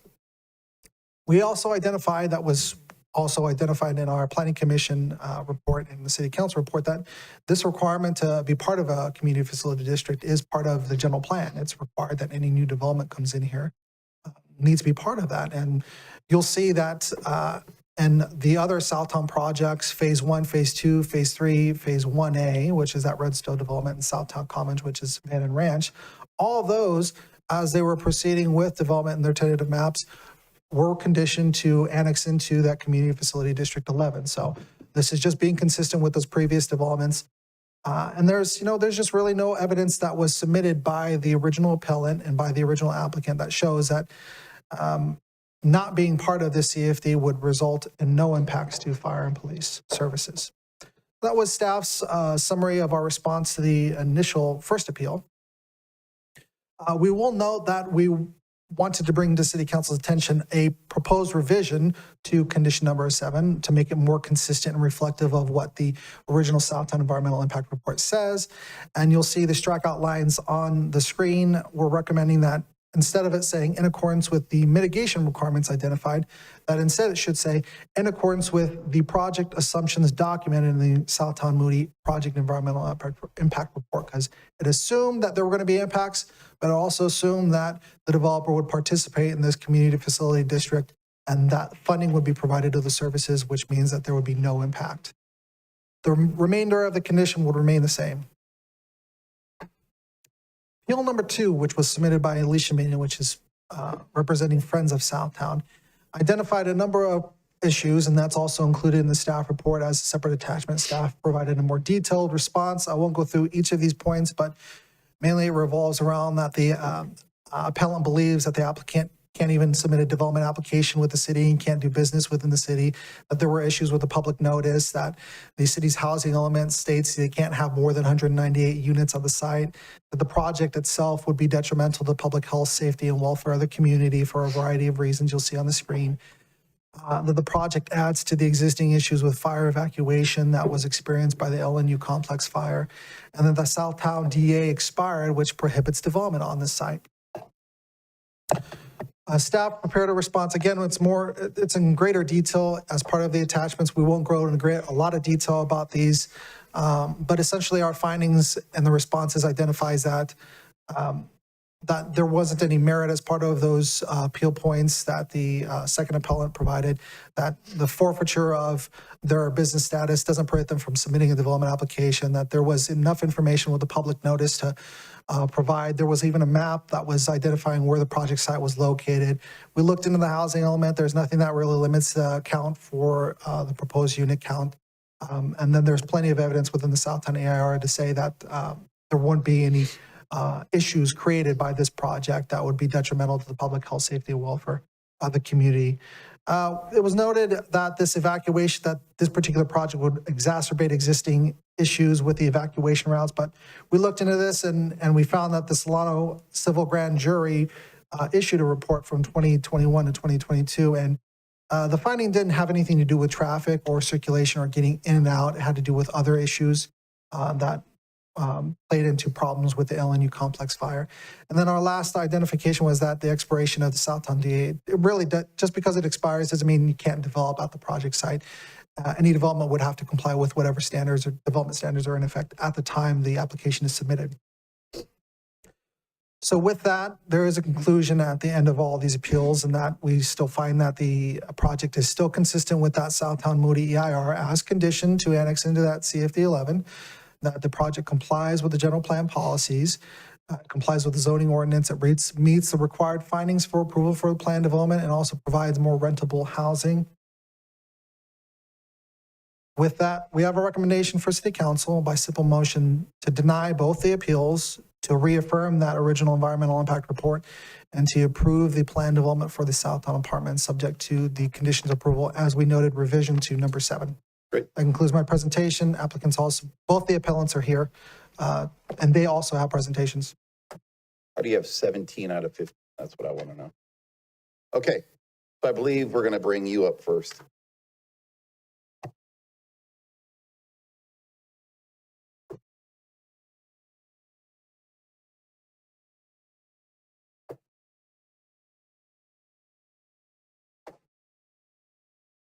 Do I have that mic? I don't have that mic. Okay, great. No, I can't hear you. Is it this one right there? Bam.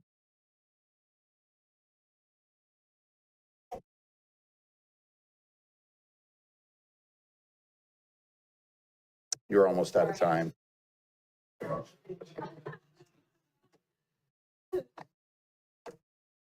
No, let's wait.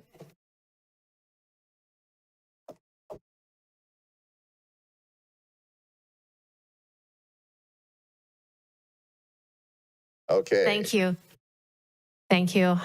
Council members, I just wanted to, before I start, I wanted to let you know that the slides have some additional testimony and evidence because I had made records requests and they didn't come in until after the appeal deadline. So you're going to see some new information that the staff didn't present. And Mayor Rowlett, my understanding is I get 20 minutes. Okay, so I'm going to, before you say, I'm going to set the timer because you know how I am. It's already going. No. Yeah. You're 30 seconds in. Okay. Run. Never mind. Okay, great. So I wanted to give some background to council as well regarding the Southtown apartment site is zoned residential high density for multifamily. So it's a 2004 project and it was approved as a master plan. So it wasn't just apartments, it was a pretty wide area. And what was also approved as part of that master plan is a plan development. There was a permit issue. The plan development actually established design guidelines. So the plan development is the project, that's sort of the cake. The design is the icing and the decoration on the cake. There was a 2004 resolution for the Southtown project plan development that is available on the city's website under the Southtown apartment portion of the website. And that plan development is still active. It changed the general plan. Council has not deleted it. The development agreement that the staff is saying expired, only the things within the framework of the development agreement expired. The plan development did not expire. So because the plan development is still in play, the applicant purchased land with a 2004 project. Those approvals that happened in 2004 run with the land. So there is still local control and these design standards still apply. Yes. I will let you know. Okay, next slide. I was speaking off the slide. Okay, so let's start with what we would like. And so I obtained input from some of my neighbors, and they may not all agree, but I think this is going to be a best outcome under the circumstances. So number one, we're asking that the Planning Commission's decision to approve be reversed. And so their approval for plan development and their reaffirmation of a 2004 EIR. We're asking that council void the Teakin and Associates application. The planning application was for design review because at the time of the application, they were forfeited by the Franchise Tax Board and you're not allowed to conduct business, among other things, in the state of California. Next slide, please. Okay, so what we're asking for is duets and townhomes for purchase. That's the missing middle. If it's absolutely impossible to obtain that project, then we'd like the multifamily apartments to be the design to be consistent with the 2004 Southtown Plan Development Guidelines. And I referenced a resolution. We'll talk a bit more about details later. We're asking that a new environmental report be conducted to analyze public safety issues concerning cumulative impacts, traffic, and parking hazards. We're also asking that the maximum height of the multifamily buildings not exceed 35 feet. The EIR in 2004 actually states that in this particular multifamily structures will be 2 and 3 stories, the maximum height 35 feet. Okay, next page, please. All right, we're asking that the 2-story apartment or townhomes be placed all along the streets. We're asking that the same stone wall that's constructed around all the developments in the Southtown area, that same wall surround the entire project, and that the entrance on Burgundy Street be completely eliminated. We only want the entrance and exit to be on Leisure Town. In addition, no off-street parking, all parking on site. We'd like the units reduced from 236 to 198, which is consistent with the housing element. And as you know, the housing element is the general plan, and the housing element considered parking when it actually determined the 198 units. And then we're also asking, as long as the neighbors pay CFD number 11, that is for impacts for fire and police, we would like the apartment owners to pay CFD number 11. So we're not in favor in some alternative funding. They must pay the same taxes that we pay that pay for the impacts. This apartment is 236 units. The Redstone development surrounding it is 141. This project is massive, and they will have much greater impacts than what than our neighborhood. Okay, next slide, please. Okay, so there's lots of threats in terms of threat of litigation under SB 330. You've had a separate training on 330, and basically the message staff is sending, you don't have any choice, you have to prove this, there's very little discretion. If you don't do it, they're gonna sue you, there's gonna be $10,000 fine, blah, blah, blah, it's the end of the world. Not true. And basically you have to lose the case, show that you've acted in bad faith, violate a court order, and the fine only comes into play with affordable housing. This is luxury apartments. And the council still has lots of discretion. And this is, again, a 2004 project. SB 330 does not eliminate those laws. Okay, next slide, please. So this is a flow chart on the Housing Community Development website, and it's a decision tree for SB 330. And we don't have time to go over it now, but I encourage you to look at it. But basically what this shows is, on the left side, that applies if this is affordable housing project, which is not. On the right side, it shows you, okay, for example, are there any safety issues? Yes. Well, then you can approve to deny. And the safety issues, there's this term called adverse. The way this particular guide defines adverse is not cosmetic. So it doesn't have to be a toxic waste site, okay? So anything like safety, in which we have great concerns with regard to traffic circulation and parking. Okay, next slide, please. Okay, so here's the reasons to reverse the Planning Commission's decision. Next slide, please. So the applicant, Teakin Associates, applied for design review only. They did not apply for a plan development because it's already been approved. The design review is different from a plan development. Again, it's the icing on the cake. The project is baked, plan development, everything is baked. The cake is there. They asked for decoration and icing. No other boxes on the application were checked. And there's a box for plan development, not checked. Next slide, please. Okay, there's a picture of the application, and you'll see Teakin Associates, and you'll see they're asking for a design review. Next slide, please. And then as an attachment to the application, their consultant also provided a description of the project, and the very last sentence, that paragraph, it says, the project is being submitted for design review approval only as all other entitlements are in place. Okay, next slide, please.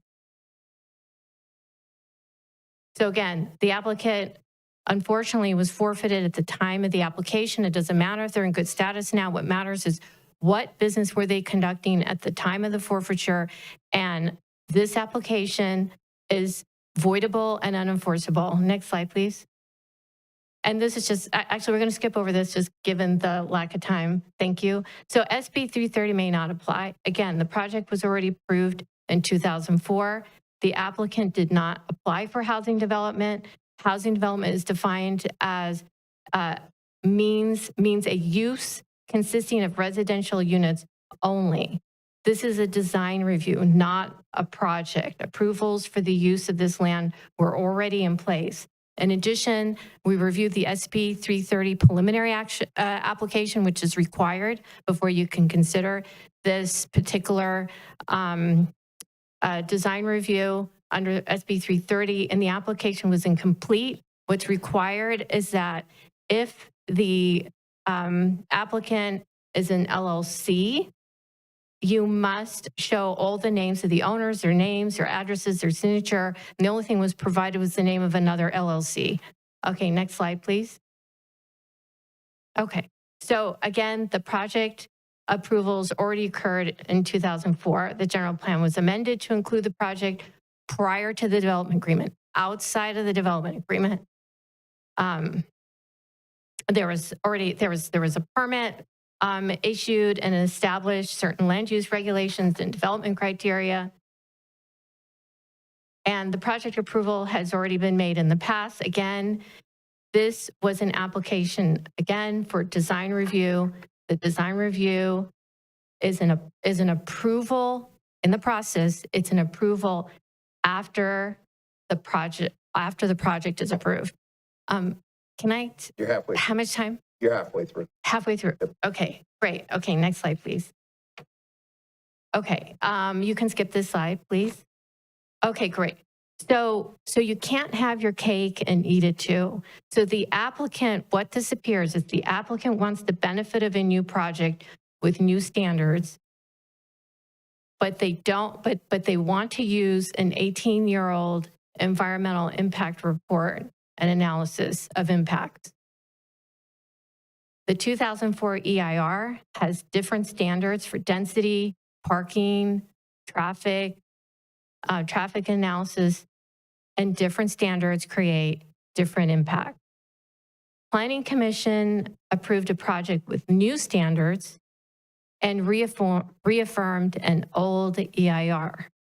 The choice is either new standards and new EIR or old standards and old EIR. But because the plan development is still in effect, we need the 2004 design standards, and then the EIR just need to be updated with regard to parking and traffic, because in the EIR, it indicated that Jepson Parkway had not been constructed. It is now. It required mitigation monitoring. I have no idea where that analysis is, but this needs to be done.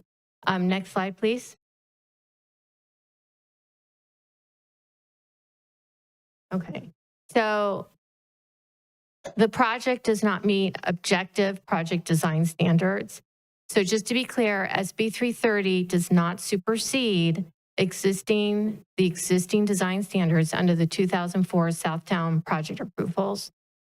The proposed apartment design does not conform with the 2004 plan development design standards. The proposed off-street parking, which originally was 71 spaces, is a safety hazard and it does not conform with the 2004 standards. Next slide, please. So we did a comparison just so it seems a little more clear. So on the left side, we have the 2004 design requirements. On the right side, it's the current proposed design. So on 2004, the project should not be detrimental to public health, safety, and welfare.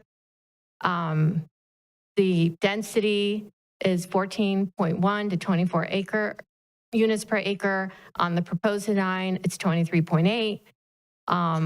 2004, we have 35-foot anticipated height according to the 2004 EIR, but on the proposed design, it's a maximum of 46 feet and 43 feet for the townhomes around the perimeter of the, along the streets. And then what's interesting too is the 2004 design guidelines. It states that the residential high density lot, this particular lot, it must be on a minimum of 10.7 acres. In the 2004 EIR, originally that project was planned on 12.4 acres. Somehow it shrunk. I don't know why. I looked at the planning file, couldn't figure it out.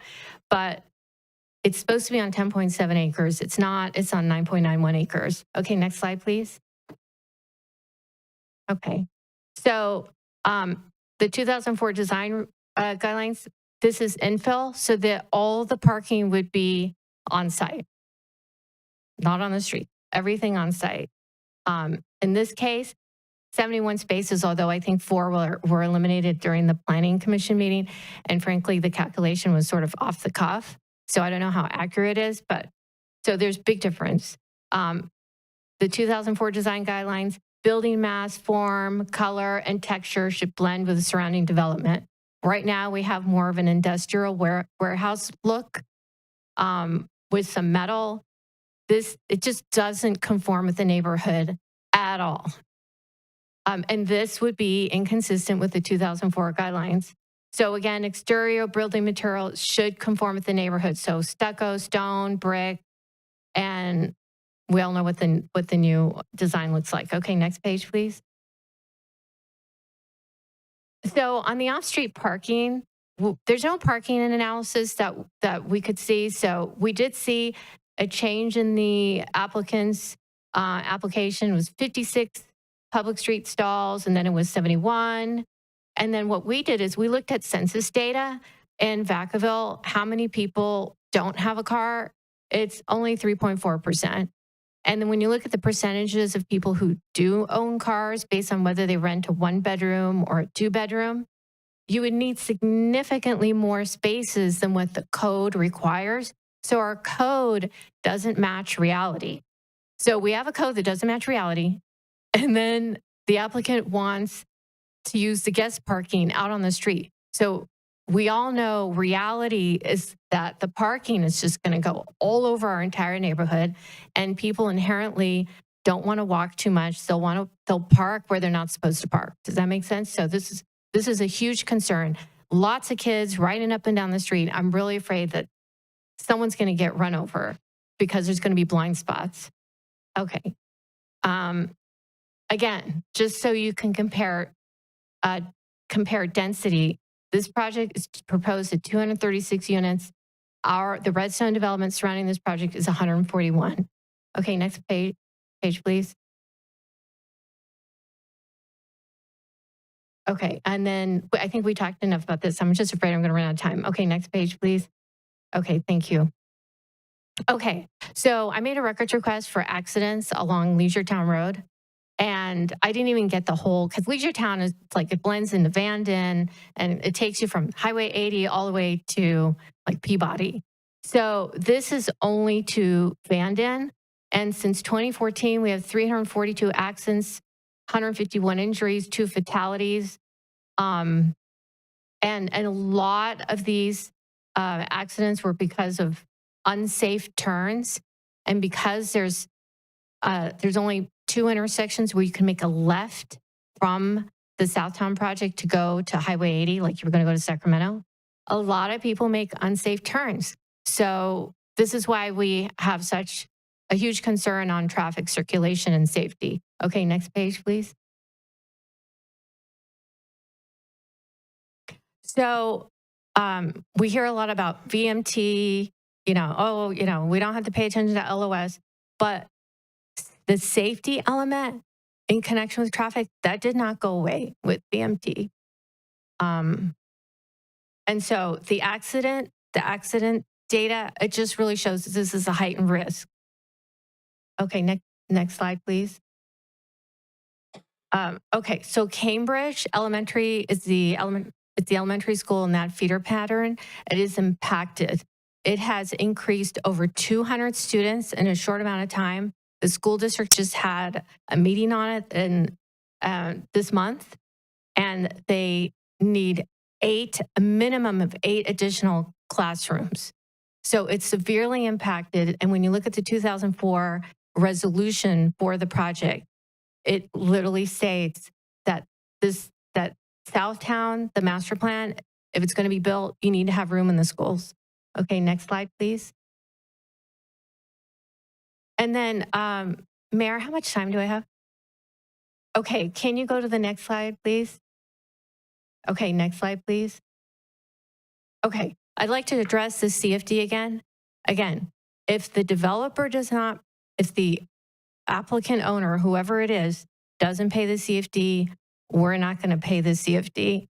I want you to know that I consulted with an attorney to one of the largest taxpayer associations in the state of California, and it is legal for the city to require that this apartment owner, any apartment owner, whoever owns that land, pay CFD number 11. And in fact, by law, you do not have to get their approval. There is no voter approval. Proposition 218's requirement of voter approval for new taxes does not apply to annexations where the annexed territory would only be paying the same taxes that already apply to the district. And there I provided case law.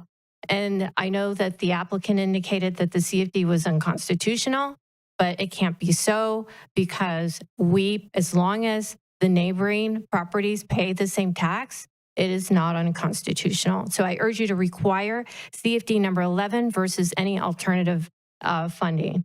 Okay, and the next page, please. And then so based on the aforementioned, I'm asking that the Planning Commission decision be reversed, that you void the Teagan Associates planning application because of their forfeiture status, and that you mandate that the apartment project be designed in accordance with the 2004 design standards. And I want to thank you for your time and thank you for helping me keep time.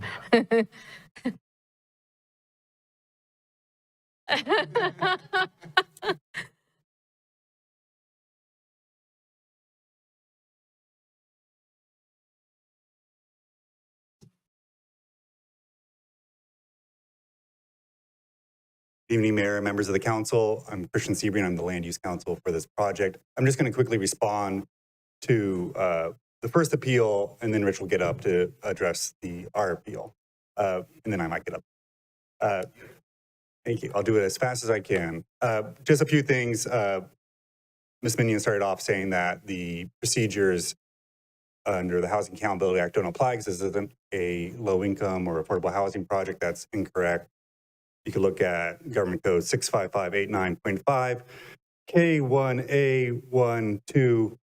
It applies to subdivision J, which is what our project is under. So she read the first paragraph under that section, which does apply to affordable housing projects. There's a paragraph right below it that applies to our project. I believe there's assertions made that the 2004 zoning standards apply to this project despite the expiration of the DA. That is also incorrect. The city, since the original plan development was approved, has taken many subsequent zoning actions and general plan update actions, which the project was vested against. And now that the DA is gone, all those new standards came alive.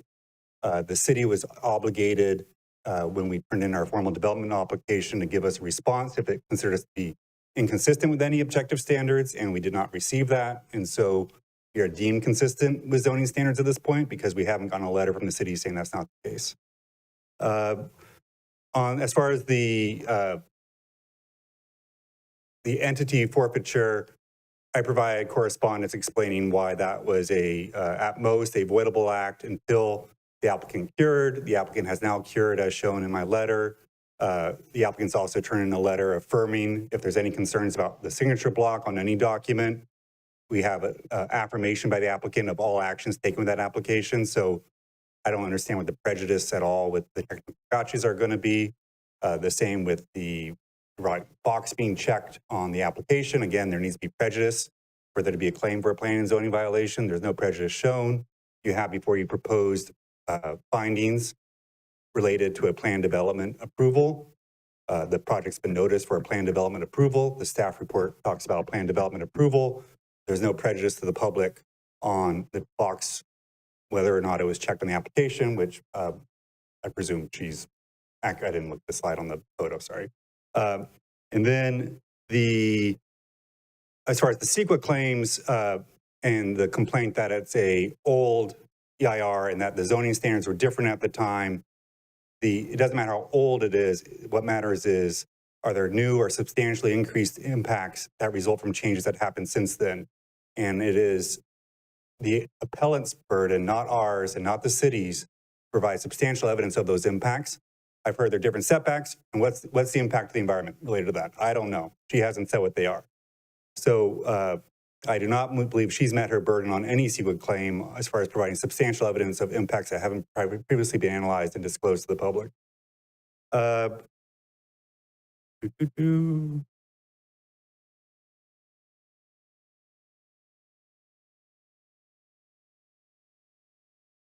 Oh, and so as far as the parking issue,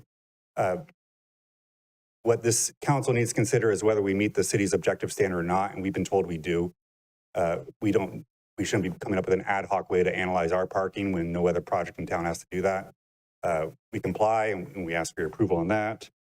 And then on the case that was cited on how it is constitutional to force us to vote a certain way, that case was related to, and maybe some of you will be familiar with this, an island annexation of an unincorporated county going into a city. And lo and behold, if you get annexed into a city, the taxes that apply in that city apply to your property. And so that has no bearing on whether we need to join a CFD and pay special taxes with the CFD, which we are not annexed into and we are not an island annexation into because no such thing exists under the law. And that's all I got, and I'll leave it over to Rich.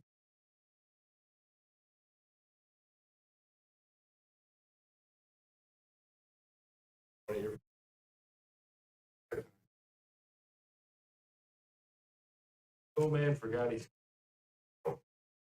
Bear with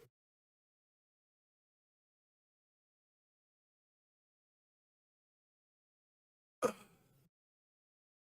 Mr. Mayor, council members.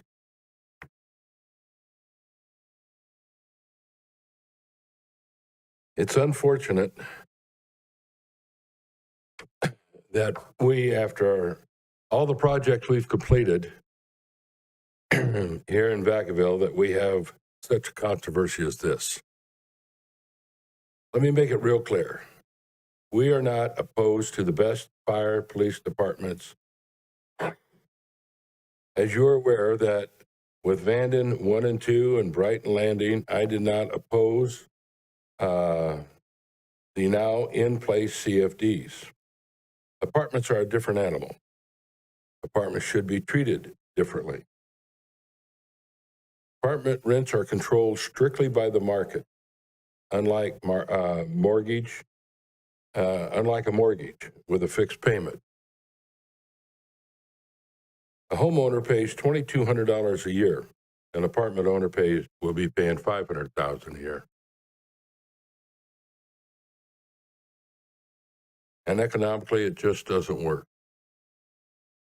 I'll get a little further into that further down. There's not much I can say about the project itself, as your staff has done well seeing that we comply 100% with all city requirements and codes, which we will continue to do under the SB 330 guideline. I would like to take this moment to summarize our understanding of Condition 7 CFD 11. As we've been sort of accused of not doing our due diligence. The project owner and his team completed exhaustive due diligence prior to the acquisition of the site in question. They reviewed city information provided on Vacaville City website and information derived from city staff, meetings, zoning, codes, CEQA, fee structures, city and county school fees, benefit district costs, architectural input, civil and geotechnical.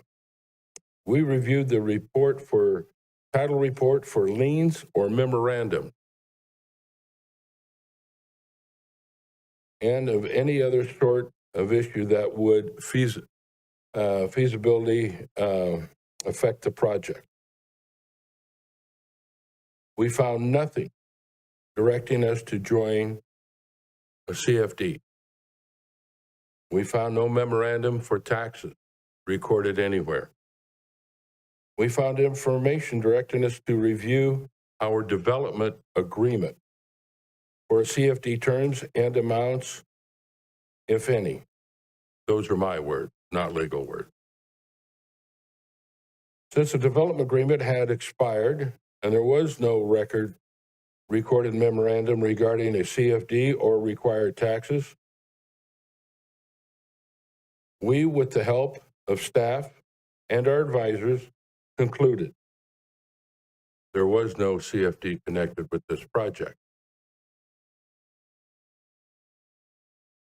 The finding came with authorization.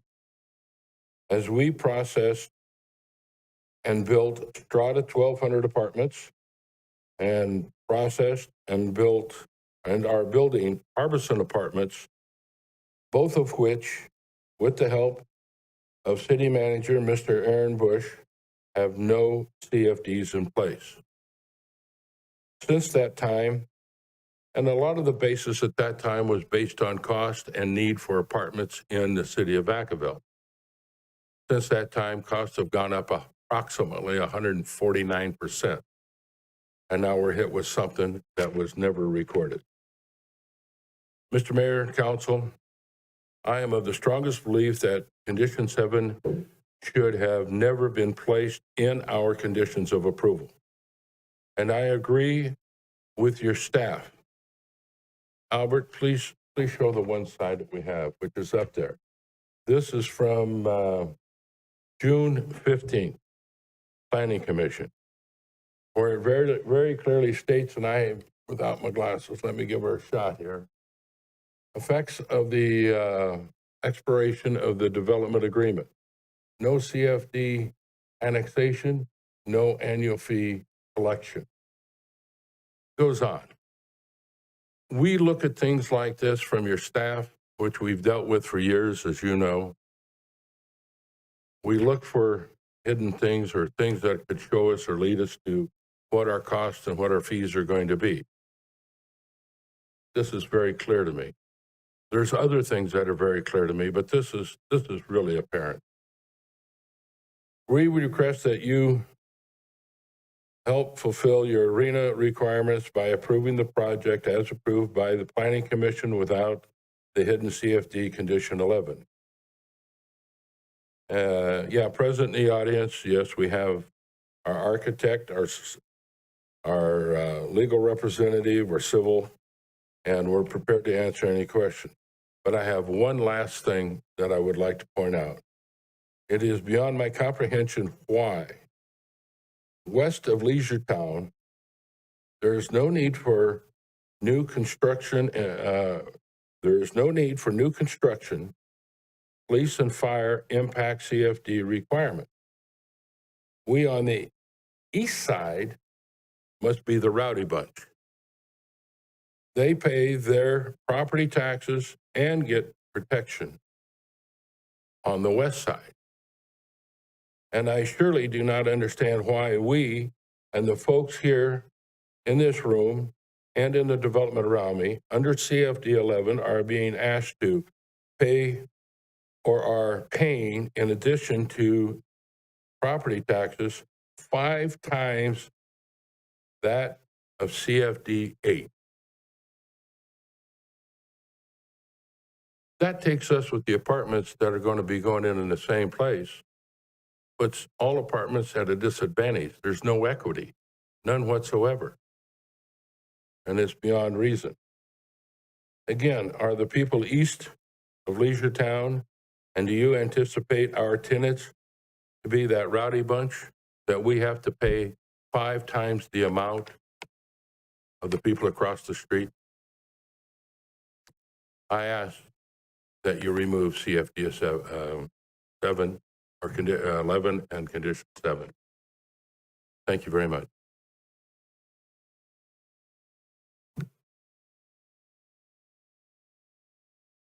I'll make it. So I just want to clarify, I think I misspoke when I spoke about the burden. It's actually Ms. Minion's burden to show that the city has 0 substantial evidence to support its findings. So it's even higher burden that placed on her than just coming up with some evidence. Going back to the CFD appeal, I've turned in now 2 letters explaining that although an important public policy concern, police and fire response times and sort of personnel issues are not a CEQA impact. And there's very clear case law on that. You'd love to read my letters and find out why, but it's in there. And then as far as relying on public service policy 1.2 in the general plan as a basis to impose this exaction, I've also explained in my correspondence that under the Housing Accountability Act, you can only apply objective standards that has a very specific definition. that policy is not objective because it refers to things such as build public facilities, pay your impact fees, join a CFD. Doesn't say which one, how much money. Not every project builds a new police station or firehouse. It is in a project by project basis of what that policy means at that time, and that's just not objective. You have projects that pay nothing. You have projects that pay less. You have projects that only do their property tax. An important thing to note, though, also is that our property is in the city. We get police and fire services today serving our parcel. So there shouldn't be a need to join a special district to obtain that same service. And Rich already mentioned it on the lack of disclosure. I just want to also mention my correspondence is that the city was obligated under new state law starting this year to put in its fee list that it publishes on its website and available for us to find during diligence, not only your development impact fees and your building fees and your processing fees, which you do post, but also special taxes. And this is not on that list. And so we really have a lack of disclosure here, and it's pretty late in the processing to add on a hundreds of thousands of dollars a year assessment for eternity that if we were to lump sum based off favorable to the city assumptions would be a $10 million exaction before building permit, which is over $42,000 a door, which is extraordinary for a rental apartment project. And I will leave it at that with 4 minutes and 40 seconds to go. There you go. Okay, with that, I would like to see a show of hands, or if anyone wants to speak tonight, I would assume there's going to be a few. Show of hands of who's going to want to speak tonight. Okay. Okay, I'll keep it to 3 minutes if it's just going to be these few hands. So please form a line. I'll keep you to 3 minutes. I appreciate you getting to your point. Please don't try to repeat the same thing everybody else repeats. Take your time, sir. Well, my name is Frank Wheeler. I live over there in Risk. My problem is very simple. I've been around a lot of places, living in a lot of places. I have never seen nobody stick an apartment around hundreds of homes. Somebody in the city need to be fired because there is no reason for that. You don't even have this facility like buses and all these different things. None of that is there. I've been there ever since they opened up those houses. So that's my problem. If you're going to do something, you should look at the whole thing, and somebody didn't do it. Because right now, you can't get no bus over there. If something happened to my car, hey, I got to walk and call a friend. So you don't get that. But that's my concern. And I want to know where he passed somebody to pay $2,200 a year for taxes. I know darn well it's not me. I want to find that person and know what he's doing. That's my complaint. I don't understand. Thank you. Next, please. Good evening, Mr. Mayor, Vice Mayor, Council, and staff. My name is Bruce Smith. I live on 554 Burgundy. I've lived in Vacaville for 44 years. Vacaville's always had a great quality of life, right? I feel like any project approved should enhance the community, enhance the neighborhood. This one definitely does not. Alicia went over a lot of our concerns.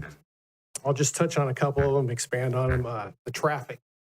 So Leisure Town already is like a freeway. You try to go out there in the morning, cars are going 55, 60, 70 miles an hour down there. There's been numerous accidents. The way they've got the traffic plan now, they're going to come out on Redstone, which is right in front of my house. Kids will play out there. And when Leisure Town backs up, people already use Burgundy as a thoroughfare. I've called the police department for the last 6 years, asked for traffic control. Never once have we had traffic control out there. Never once. Never. I'll take care of it. So, I would love to see that, okay? Second thing is the school. My daughter goes to Cambridge School. They have 750 students. I was there last week. Kids are being taught in the hallway. Kids are being taught in the library. Kids are being taught in the cafeteria. It's unacceptable. I know the council's going to say that's a school district issue. The city has a responsibility to our children. They can have successful education. being taught in a hallway is not a successful education. It's not okay. When we bought this home, we were shown a map with a school being built in that area. Got houses on it now. So I don't know what happened. Something needs to happen between the city and the school district and get this figured out. It's going to take at least 2 or 3 years to build a school. That'll be too late. You got one lake, you've got all these other homes being built, no place to send these kids. It's not fair to the kids. You know, I just wish you guys would listen to the community, right? Feels like south side of town just gets a lot of short shrift, right? This would never occur on the north side of town, I guarantee. You know, everything, you know, that happens on the north side, not happen on the south side, right? Just feels like, hey, let's just throw a bunch of apartments up here in the middle of this field. They don't match the community. They don't look like anything that's over, right? So thank you for your time. Just please consider our concerns. Thank you. Next speaker, please. My name is Jeremy Patzer. I live in the Redstone houses, and I understand their need to, or their want to make money and do business. I get that completely. If I was a builder, I'd want to do the same thing. The problem that I have with this is a couple. When we bought our home out there, we asked specifically, were there any Melrose, any HOA dues? They said no. I said, is there going to be any type of commercial buildings? Is there going to be apartments or anything else? They said no. They told me that there would be a school and a park if anything was to be built. Now we're being told that this is going to be happening. And to your credit, you are right that apartments are a different breed. In my professional career, I dealt with changes in communities. Some are good, some are bad. Historically, this is probably going to create more problems for the residents that are there already than it will create good. If you want to build homes, residential homes, I'm on board with that because everybody will have their own driveway, their own parking spot, their own piece of property to call their own and take care of, have some pride in it. That doesn't always happen when you rent things out. The issue of, excuse me, the CFDs, if somebody can come in right next door to me or across the street and not be responsible to be paying the same amount of tax that I am, is not, even if it's not legal, it's not fair, it's not just, it's not right. And I remember, Ms. Wiley, when you came out to our neighborhood and you were campaigning, you said that you would work on getting those reduced or made even with the rest of the city. I don't know where we're even on that. I'm not asking for anybody to take pity on anyone else, but I'm asking you, put yourselves in our shoes. If you live there, would you want to have to worry about, right now, this parking thing, I see you don't want us to argue the same thing over and over, but it's a legitimate concern. I don't have houses across the street from me, yet I have cars that don't belong to me being parked there every day. I have neighbors, my brother, that lives 8 houses down, that has to walk down a block and a half to park his car because there is just not enough parking as it is. There's a school bus stop out there that my daughter has to go to. And in the area that her bus stop is going to be a main thoroughfare, already is, for the vehicles that go through there. You have these new apartments with, what was the number, 300 more cars trying to get out of there every morning. It's not going to be very safe. Okay? So again, I beg you to put yourselves in our spot. And again, I'm not mad at anybody, but we got to use our heads, man. Thank you. Next speaker, please. Good evening, everyone. I'm going to go ahead and just read what I wrote so I can get through this in an amount of time. The neighbors and I decided to try and get less people speaking. I just dropped the pen. Just leave it. So we can get through this and not keep you guys here as late as we did the last time at the planning commission meeting. But my name is Mike Little and I live in Southtown with my family. We bought our new home in 2015 near an empty lot along Leisure Road. The only information we were given was that the lot would be a high-density residential. Our fear was that we'd be moving in next to an apartment complex. We liked this area because it was a small neighborhood out on the edge of town. A few years ago, by the request of our current mayor, I was reached out to by Tom Filippi, who represented the landowner. He showed me these plans for single-family duet homes. we were all on board and we all agreed that it was a great project. There was a couple, parking issues, but seemed like it was a great project. And at no time did we ever hear there were issues with getting the project approved until we got notice a few months ago about these apartments going in instead. I called Tom immediately and asked him about it. He said he was dreading my call, but he immediately blamed the mayor and the city of Vacaville for stopping the duets, while at the same time said it was just business. It's not just business for us, it is our homes and our safe neighborhood. We did some research and found that the apartments were supposed to go in first before any houses were built. But at a later meeting, the developer got the approval to build our houses first, but no permits would be issued until 4 signs were placed in the property specifically stating future Southtown apartments. That was their condition of approval. It was a requirement before the houses would be built. We didn't get the chance to make the decision for ourselves if we wanted to live near an apartment complex with an expected 500 more cars flooding our small streets. We know we might not be able to fight what the private landowner wants to build, but we should be able to get some modifications to the project. We want a solid wall built completely around the project, which is consistent with every other development in Southtown. We want parking to only be allowed on site, with the only entrance and exit being on Leisure Road.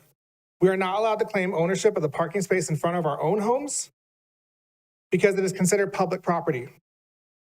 Why should these private apartments be allowed to take ownership of the public parking on both sides of the street outside of their property? They're claiming 67 parking spaces on the streets. They should have to use on-site parking for all their parking numbers. They don't even have guest parking on site. I guess guests should just take all the spots in front of our house, public property. We just want your help making this wrong done to us a right. We live and breathe Vacaville and should have support from our elected officials. You all know how much I care about the city. Please help make this right. Thank you for your time. Thank you. Next speaker, please. Hi, this is Wendy Brecken. I've spoken with Mike Little, and I just wanted to clarify. I think he meant that the original sign in place did not have the word apartments on it. It just said high density residential. So there was a number of people who didn't understand what that meant and thought that it was like high quality housing or something like that.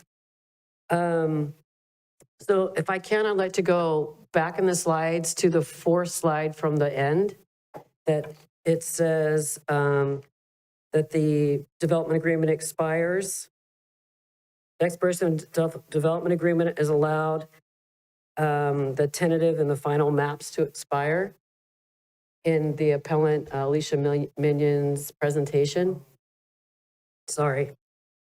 So on June 10th, 2014, City Council at agenda item 8 amended the Southtown Development Agreement to state that the term of any tentative map, parcel map, et cetera, other maps, or any subdivision document relating to the project shall be the same as the term of this agreement and shall expire on June 30th, 2021. On June 30th, 2021, staff allowed the development agreement to expire despite Planning Commission approval, a 7-0 vote, to send the development agreement extension for 3 years to the City Council for approval. So there was a Planning Commission meeting. It was supposed to go to you for approval. There was time for it to go to another City Council meeting, and it didn't go. Next slide. Why is the loss of the tentative and the final maps critical? Well, what those maps do is define lots, streets, dimensions, slopes, elevations, proposed grade contours, location of water and sewer lines, landscape area, basins, parks, streets, sections, walls, other pertinent information. So my question is, how can you build an apartment complex without these things? These tentative and final maps are gone. So in addition, if I can, okay, so if you could see that the development agreement expiring dealt with those things, dealt with the maps. It didn't deal with the project approval, the permit, the plan development, the master plan for the development of this area of Southtown. And these apartments are in a part of the planned area of Southtown. That's all the time you have. Thank you very much. Next speaker. Good evening, council. My name is Carolyn Renfro. I'm a 19-year resident of Vacaville. I moved into the Redstone area on Scarlet when they first opened in 2015. I have a couple of questions, and then I wanted to comment on something that the applicant said a little bit earlier. First of all, I was wondering who actually made the decision to let the development agreement expire? Why was that done? And who's accountable for that? What is the outcome for that when the person is accountable or the group of people is accountable? And the second thing I wanted to comment about what the applicant said, they talked about the strata apartments in the Harbison, having built and developed those before wanting to work on this project. And I don't see a comparison between those because those are commercial areas and where we live is a residential area, and it just seems to be out of place. It doesn't seem like something that would be comparable. Thanks for your time. Thank you. We're going to answer your two questions before I bring the next speaker up. Okay. So a development agreement is an agreement between the city and the applicant or the property owner.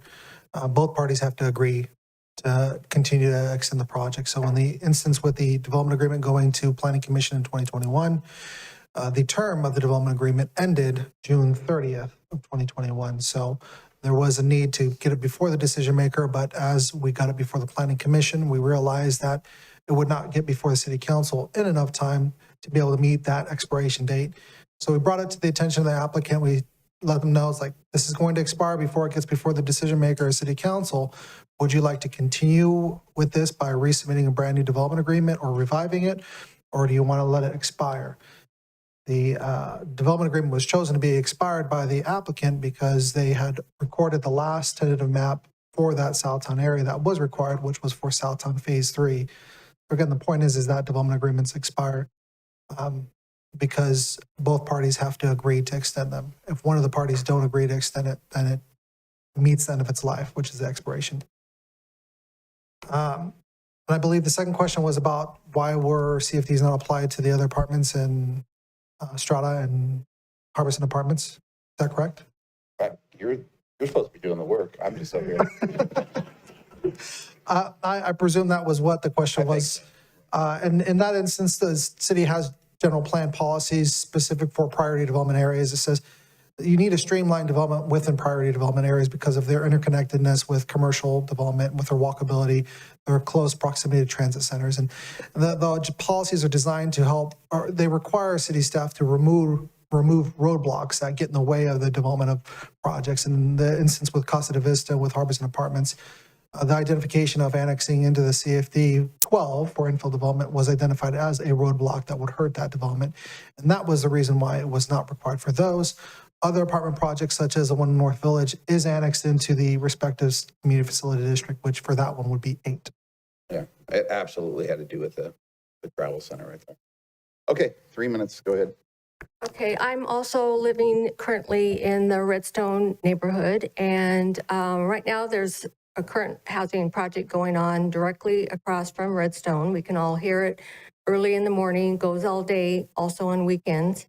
There's also a project that's been approved by the city to start construction over on Joyce Drive, and it's only like 2 blocks from Redstone. We can all see it from our neighborhood. And if this proposed project goes, that's the 3rd project that will be going on. And it's my understanding neighborhoods around the area also received notice that there's going to be a 4th project going on Vanden Street, right across from the canal. So that's 4 projects going on. So my concern is all of the traffic, as people have mentioned before, the construction trucks. There's only so many roads for all those constructions. We're talking Vanden, Burgundy, Leisure Town. I mean, that's a lot of traffic, it's a lot of noise, and a lot of housing projects. I don't know what's going on with Vacaville. I moved here in '67. I don't recognize Vacaville anymore. I understand towns need to grow, but this is a lot of homes at one time, a lot of noise for the neighborhood. So, I mean, I need to know where all those construction trucks will be going, hopefully not through the neighborhood. Thank you. And for the record, we all love construction. Sorry? For the record, we all love construction workers.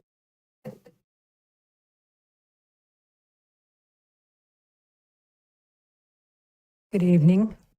My name is Gloria Dobbins. I live in Redstone. I have two major concerns.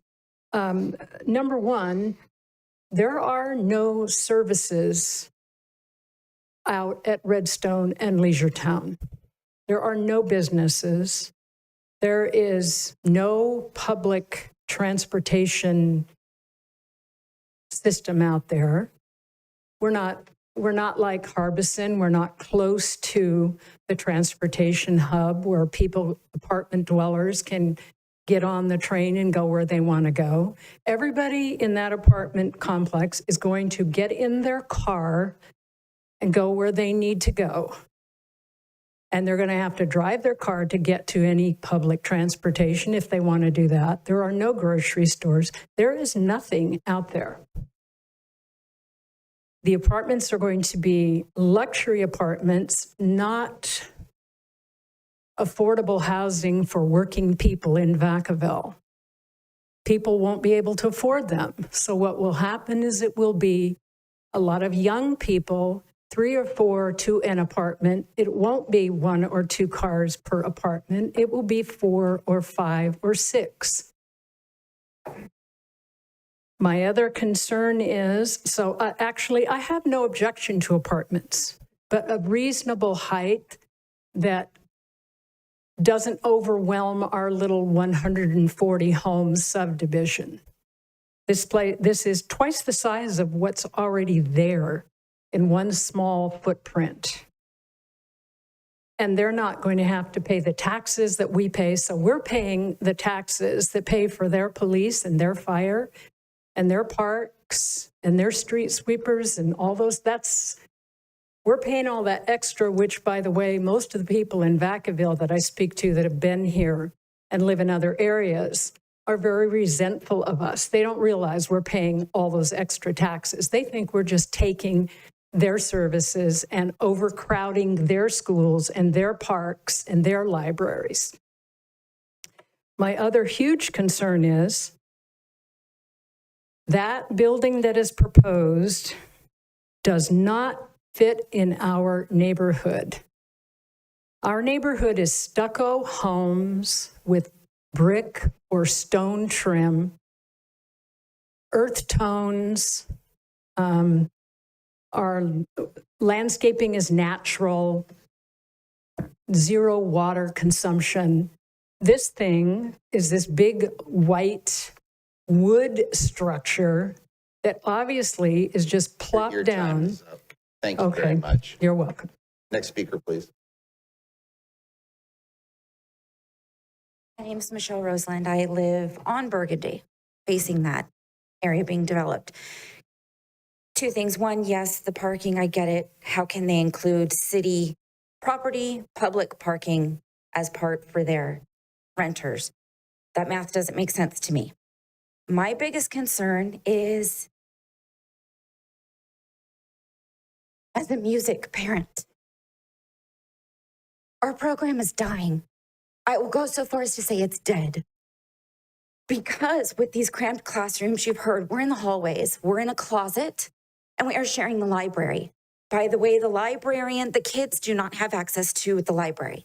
She gets a wagon and a few books and makes the rounds. They do not have access to it because there's classes in there. Now, music is gone. It has been 100% taken away from Cambridge because they need those teachers for those classrooms in the hallways. What happens to our junior high? There's no kids who have learned anything yet. There's no interest in music. Then it hits high school. My marching band has gone from almost 80 to 21, and more than half of them are seniors this year. Music is dying. Music has been proven to help language, math, all forms of learning. What's going to happen when they don't have that outlet?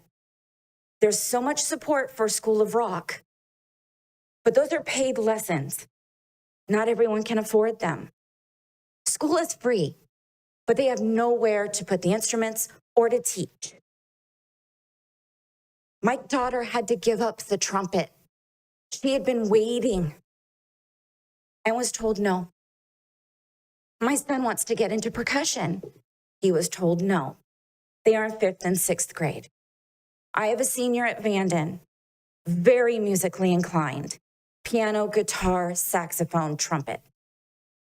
Self-taught because we couldn't afford the lessons, and he couldn't always have access to it at school. Jazz, symphonic, marching is dying. People are worried about children's health and their mental health. That's included when they don't have that. Consider that we are expanding in Vacaville. Everything is going into Vacaville. Well, Travis falls in the Fairfield district. Our district offices are in Fairfield. So another city will be increasing and overcrowding an already overcrowded area that doesn't even belong to them. Thank you. Next speaker, please. You know, I'm going to have you, not you. Yeah, come sit down and then I'm going to close public comment. Go ahead. Yeah, I'm going to give you an opportunity. All right, good evening. My name is Edward Melvin. I live on Claret in Redstone. Prior to moving to Redstone, I was living temporary, and I have 2 boys, ages 12 and 14. We were looking for a place to live and decided on luxury apartments in Fairfield, and I thought a bit nicer, upscale, and comfortable to live in. Kids, somewhere safe. So I did that, and beginning it started off great, but as time went on, there was controlled substance, there was break-ins, there was speeding through the complex, and it became unsafe. It became unsafe for my kids. I don't want them exposed to that. So moved to Vacaville, bought a house, and I even checked to make sure there was nothing around that would be potential like for apartments. And this just, this year, and I'm hearing, apartments is a shock, and now I'm worried now, safety for, family, kids, and speeding. My boys, they recommend about my son rides his bike, and my wife, she walks the dog a lot. Now we're about the speed in neighborhoods. Break-ins is a big concern for me because, it's like you said, it's temporary housing. What I learned is there's no respect with temporary housing. Is rental is, it's not the same as home ownership. So that's all I want to say. Thank you very much. Next speaker, please. Hello, everybody. Mayor, members of council. My name is Carlos Trevino. I've been in Vacaville for a little over 50 years. I've seen many changes, probably a lot of changes, more than probably a few of you council members that are here. The thing is that when I decided and my wife decided to buy another home, I've actually moved about 7 times in Vacaville in different homes that I've owned. I did look at this area, and we decided that it was a great area to live in. So therefore, we asked the people that sold us our home, Five Point. They said, I asked them what's going to happen in those 9 acres or 10 acres. They said, we don't know. Actually, they did know. But if they would have told us the truth right from the beginning, that they were going to build apartments there, you probably would have a totally different crew of people behind me. And that's the truth. So therefore, I think you ought to reconsider our plan. I know the cost of lumber or cost of a building is high, and it's going to go higher because our way of living today in this past few years is prices are going extremely high, especially for building. Eliminate that top floor leave 2 stories. Reconsider that. And the entrance, Leisure Town. But the thing is that just look at that and let's make that area good. I don't see where those people that are going to be there are going to be totally happy because you don't have anywhere to go. Unless you want to walk around in those little hills that are behind it. You don't have a Harbison. You don't have an area that you could just go shop in the afternoon, go eat and walk there. But I worry about cars a lot like everybody else does. I had the problem myself. I bought a corner lot on Crimson and there 6 cars immediately took my space and I couldn't do nothing about it. The city didn't back me. The police didn't back me. So therefore, I waited 3 years and finally everybody sort of decided to move out because the kids were living there. Now, all of a sudden, I have the space back. But I see that we're going to have spaces taken from us, and I don't like that idea. So that's all I have to say. Thank you very much. Nice seeing a lot Good of to my see you. friends. Last speaker. Thank you all for your time tonight. My big concern is just traffic and parking, those 60 some odd spots. Is there a diagram that shows where those are going to go? Because in my head, walking our neighborhood every day, I don't see how you can even fit that many cars on those side streets. Are they going to get rid of the sidewalk? Or I'm asking like seriously, No, we'll answer what's your the question. plan for those spots? Is there? Yeah, Yeah. keep asking questions and then we'll All right. answer. Beyond that, I don't even take my daughter to school in town because of the issues already stated. We have to drive 20 minutes commuter to go to school where she can actually get better education. When we moved there, we were promised new schools, new parks, still haven't been built, yet we're getting a new apartment complex before all those things have actually been built.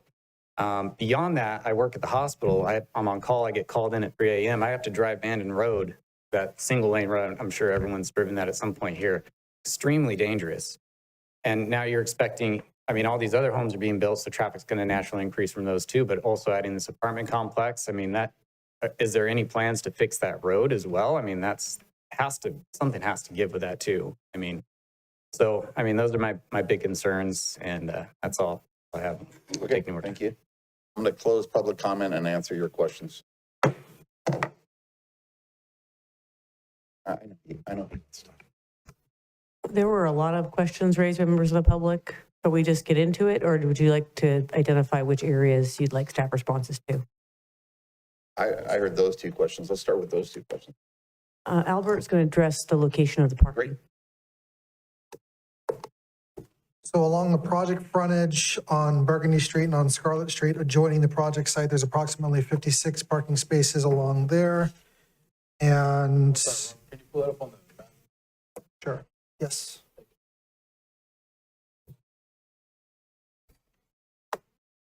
I wonder if this would be best. Along Burgundy Street, there's 56 parking spaces, and Scarlet Street, on the opposite side of Scarlet Street, there's approximately 11 that would be allowed. There were 4 that were located along the close to the intersection of Leisure Town Road that were determined in order to be able to make sure that there was safe area for vehicles to turn off of Leisure Town Road. That 4 spaces, approximately 150 feet, step back from the right-of-way on Leisure Town Road, needed to be clear of parking on the north side of Scarlet Street. And so the applicant, as part of a condition of approval, will have to revise their project plans to be able to address that. Okay, thank you. You wanted to come up?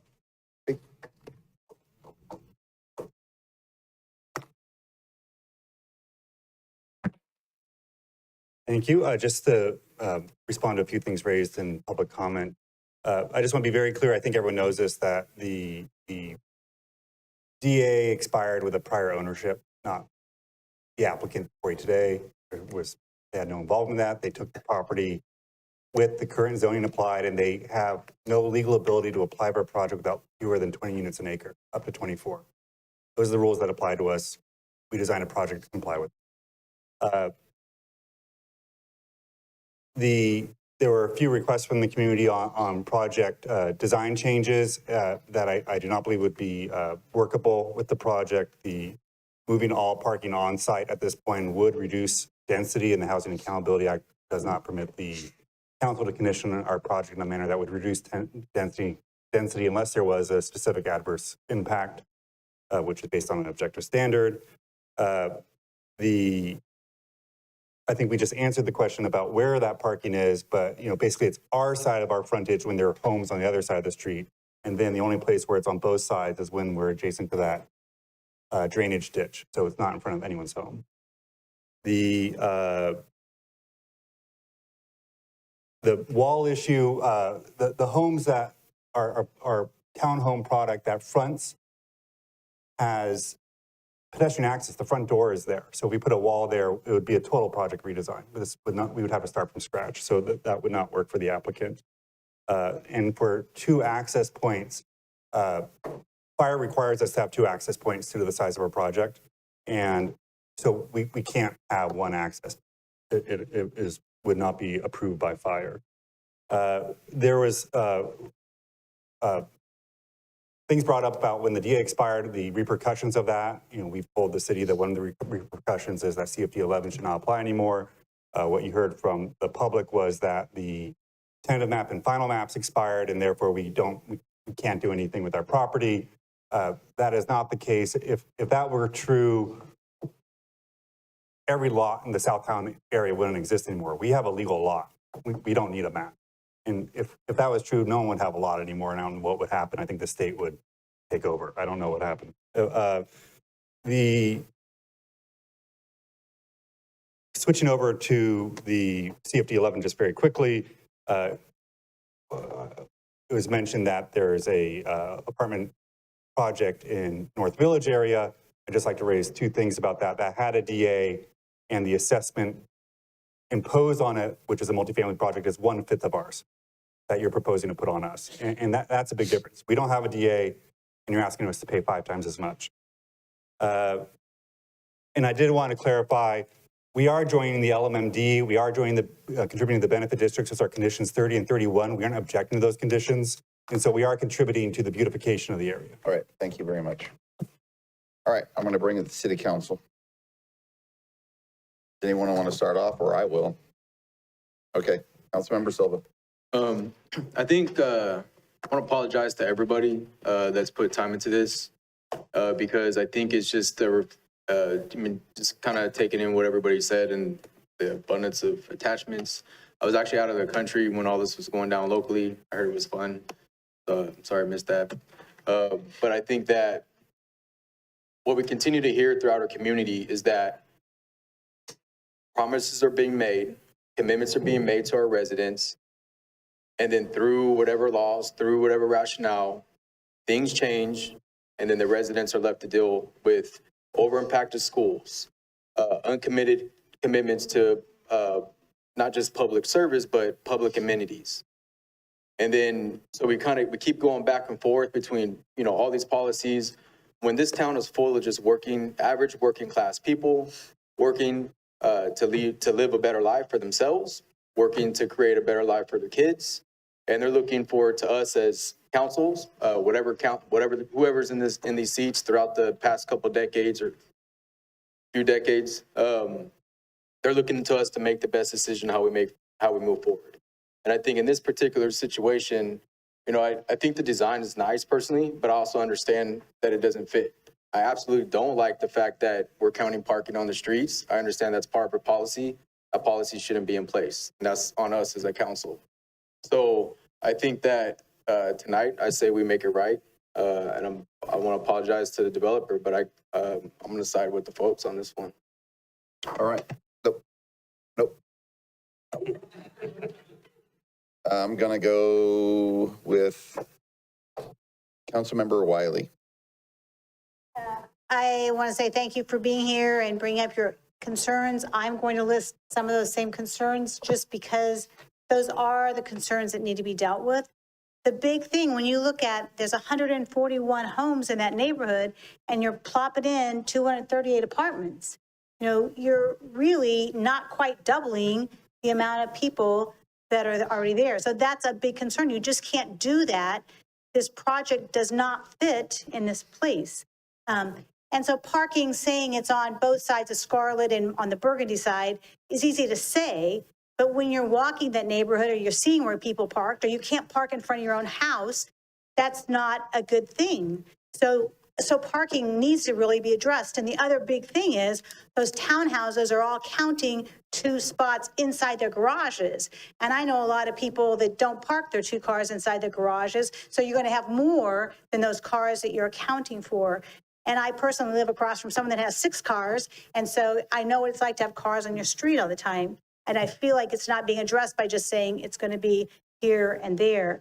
And I hate to say that saying that police and fire is already being provided to a vacant lot is not the same as police and fire being provided to 238 apartments and all the people associated with that. And the increased traffic, there's not much traffic generated by an empty lot, but there's a heck of a lot of traffic generated by, 238 apartments with 3 or 4 cars per apartment, because with luxury apartments costing over $3,000 a piece, you're going to have a lot of doubled up people and vehicles. So that was a disingenuous comment, I believe. You said that the fire said we had to have 2 access. In some areas I see an access, but it has like those little holes so they can go down in an emergency. Would that qualify for fire and still just have the access on Leisure Town? Because it is going to be I live in that neighborhood too, not right in Redstone, but real close. And the traffic is really bad and then backed up at that light. The other big issue, which has been mentioned, you can't come out of there and turn left on Leisure Town except at the light. And at the last comment or in the staff report or somewhere, someone's report said, go down to the roundabout and then make your U-turn that way. But people run into that roundabout routinely. Making a U-turn is not going to work either.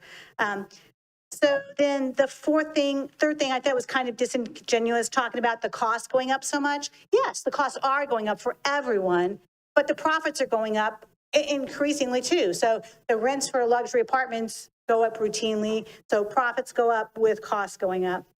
CFDs are for the impacts to the people. So it's logical that if you have 238 apartments full of people, they should pay for some of those impacts as well.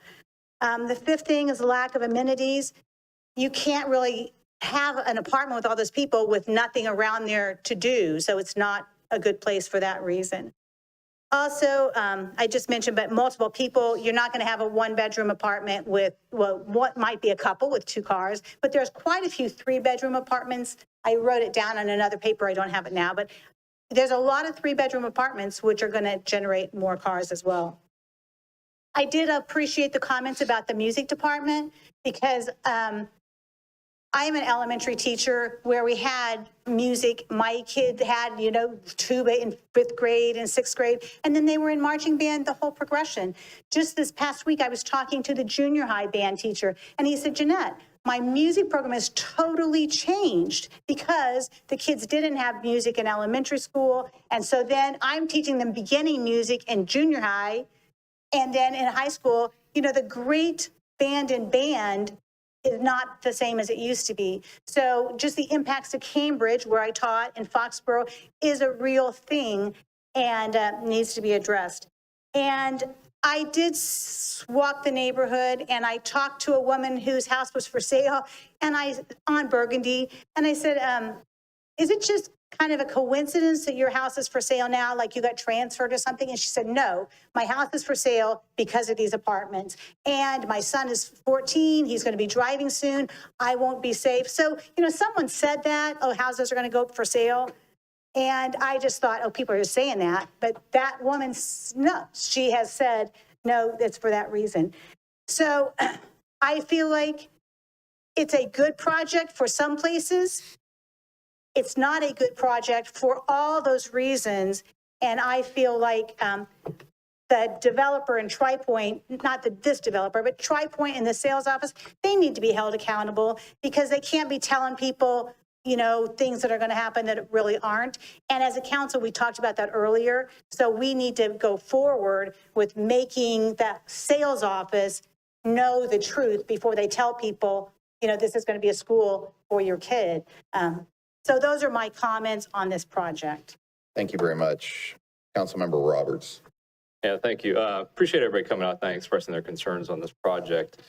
There were a few things that popped up, like what other council members have mentioned. Parking has been an issue with every single apartment project that's come to city, whereas Oak Grove, Allison, we pushed back on those and they made the adjustments to accommodate better parking. I personally have an issue with using, public parking as designated parking for a private entity, and believe that should be included into the apartment plan itself. As far as the concerns with evacuations, I share those concerns. I've worked over a dozen disasters myself. And the more bodies you add to a disaster zone, the more traffic there will be, especially if you're including the base. You have one lake, which is technically Fairfield, but most people consider that is Vacaville for the most part in terms of services because where it's located. And so that does need to be taken into consideration. There are some parts where I have questions for the staff on the relationship between the Southtown plan and the development agreement, and which takes precedence, because I know some things are trying to fall under the old Southtown plan, but the development agreement no longer exists, and they're applying it to new projects, so it's either a new project or an old project. If it's a new project, new owners, it should not fall under an 18-year-old EIR traffic studies, because there are all those brand new developments out there, including One Lake. There's already a significant amount of traffic, which is why we're widening Leisure Town Road. And I think that it's only less than one parking spot per, or I didn't do the total count on the parking spots for it, but there should be at least probably more than one parking spot per unit, because most adults have more than, like if you have a family, there's going to be at least 2 vehicles there. If it's maybe more if there's seniors. Like my house when I grew up, there's my mom, my stepdad, me, my sister and stepsister. Once we became driving age, all had vehicles. So that was 5 vehicles at one house. And because we all had our own jobs, driving different places, different school schedules. And so that really needs to be considered. But with I know Councilmember Stockton and I have mentioned before is that EIR should have an expiration limit on it, especially these 20-year-old development agreements or 18-year-old development agreements, because like was mentioned by Alicia Minion, the standards have changed. Density's increased by almost between 30 to 40% from the previous numbers. So if you don't think that amount of density is going to change it, there's some issues with that. Like at minimum, I believe there should be a full another traffic study. And issue we've had in the city before is brought up with Oak Grove is because Oak Grove is brought in, but there's also Farmstead happening at the same time. Those 2 traffic studies weren't aggregated, even though they'll be affecting the same intersections in the city. And so we also need to work with Travis Air Force Base, because that North Gate off Cannon Road is getting improved. So there's going to be more and more people using that exit. And there's the issue with the railroad tracks right there, because I use that gate almost weekly when I go on base. And then with One Lake being finished, there's more homes working on it. There's going to be more homes there than as all the other developments on Leisure Town get put in. That's just going to increase. So there needs to be aggregate traffic studies, not just singular point in time, especially now after COVID and a lot more residents in Vacaville. I mean, the census, we've picked up almost 15,000 people since the last census. And that's not including all these other developments that are going in right now.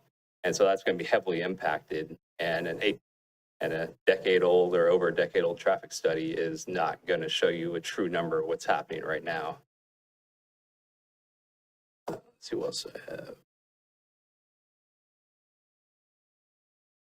Those are the main points I had. If staff, you have any input for what takes precedence as the Southtown plan, the master plan, or the development agreements, and also when it expired, is there any attempt to do a new development agreement with the new owners and the new project? Because essentially it's a brand new project because it doesn't exist with what the old one is based off what they're saying. All right, so we'll attempt to tackle each of these topics one at a time. So the original approval from 2004 included a variety of development entitlements, which included this plan development. Our code is very explicit about the expiration of plan developments for unbuilt portions of projects, the 10-year lifespan. So if there is a plan development that's approved for a project, they build a portion of it. The rest of it, whatever the design guidelines or whatever approvals are allowed, has a 10-year lifespan before it expires. So issued being in 2004, anything that's not built after that it expires unless, in this instance, there was a development agreement. The development agreement had a expiration of June 30th, 2021. So whatever those design guidelines are vested as part of that development agreement. So when the development agreement expires, so do those plan development guidelines. And I mentioned earlier in my presentation, when that development agreement and those vested entitlements expire, it reverts back to whatever the municipal code says. And our municipal code has very objective, clear standards that say, if you comply with this standard, there's no impact. So when the developer is proposing certain things like meeting parking requirements, those parking requirements are very clear about 1-bedroom apartments must provide this, 2-bedroom apartments must provide that, guest parking must be provided, and guest parking being provided on site. And when our standards are very clear about what you can and cannot do, it's the developer's obligation to show and demonstrate how they comply with that. It's our job to demonstrate that they are in fact meeting those standards. So for this particular project, when it comes to parking, the developer is clearly showing that they are meeting all of those standards. When it comes to environmental impact reports, the state's very clear about EIRs. They don't have a shelf life.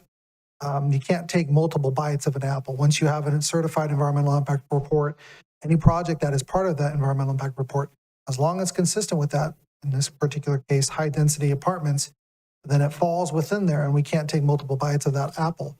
As far as development that has occurred around there, there have been subsequent environmental impact reports for the Vanna Meadows project, for Bright Landing, for Roberts Ranch. The general plan had its own environmental impact report in 2015, as well as the subsequent environmental impact report that was conducted for the vehicles mile traveled. So there have been multiple analyses that have identified development surrounding it and the expansion of Gypsum Parkway that have accounted for all those surrounding projects independently. So again, this project is being consistent with that original environmental impact report, and state is very clear about whether or not you can require them to do a separate analysis. When it comes to parking, I'm going back to parking real quick because there was a reference to Oak Grove. Oak Grove was a different project because they were requesting a density bonus. They were requesting to increase the number of units at the project site. And at the same time, they were requesting to reduce the number of parking stalls on the site. That's not the case in this particular project. The applicant's proposing the number of units that are allowed within that density range. They're not asking for an exception. With regards to parking, they're not requesting to reduce the number of parking stalls. They're meeting exactly what that standard is. If the council's okay with me addressing some of the other concerns that were out there. No? Okay. Okay. Are you good? Yeah, please. Yeah, you mentioned that, the parking must be provided on site for these units, but the public parking on the public street is not on-site parking. That's a public roadway. So how is that considered on-site if it's? The code is very explicit about how developers can use on-street parking to help supplement part of their guest parking. It's the same as residents within single-family detached subdivisions. That the code says you have to provide a certain number of spaces that are on-site for that home, and then the street can be used for guest parking. The applicant is proposing to do the same measure, which is for their guests. They're proposing to have parking on the street similar to what you would see in single-family subdivisions where guests will park on the street, not in the driveway, unless homes have the capacity for that. Okay, then follow up to the EIR aspect. I know once it's approved, it doesn't expire, at least by current guidelines, probably from the state, is what would trigger a new EIR? When is it considered a brand new project that doesn't fall under the previous guidelines? Because the way it's being presented is this is a whole complete brand new project that doesn't follow under the Southtown Master Plan, not the same development agreement, new owners. So if this doesn't qualify for a new project, what does qualify for a new project? Staff's review focused on, first of all, whether this EIR is still valid. We did find that it is.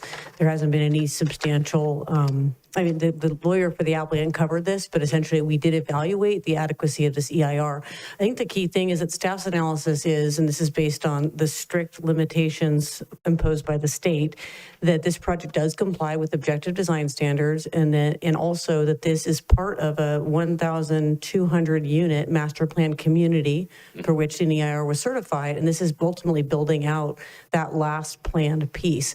So while there were 141 single-family homes in Redstone, there's also, hundreds of other single-family homes that are part of this master plan community, and this is that last piece. And the master plan, what exactly was this piece designated as? Did this change from the master plan? It was identified for apartments since 2004. To your question about what would constitute a change that wouldn't fall within the environmental impact report, if there was a zone change that changed this from residential to commercial, that changes the level of impacts, and that change has to be evaluated to determine whether or not it would increase the amount of traffic, increase the amount of impact, circulation, things like that. But because they're proposing apartments that are consistent with that original environmental impact report, they get to fall within the umbrella of that original analysis. And just had a comment for Horatio.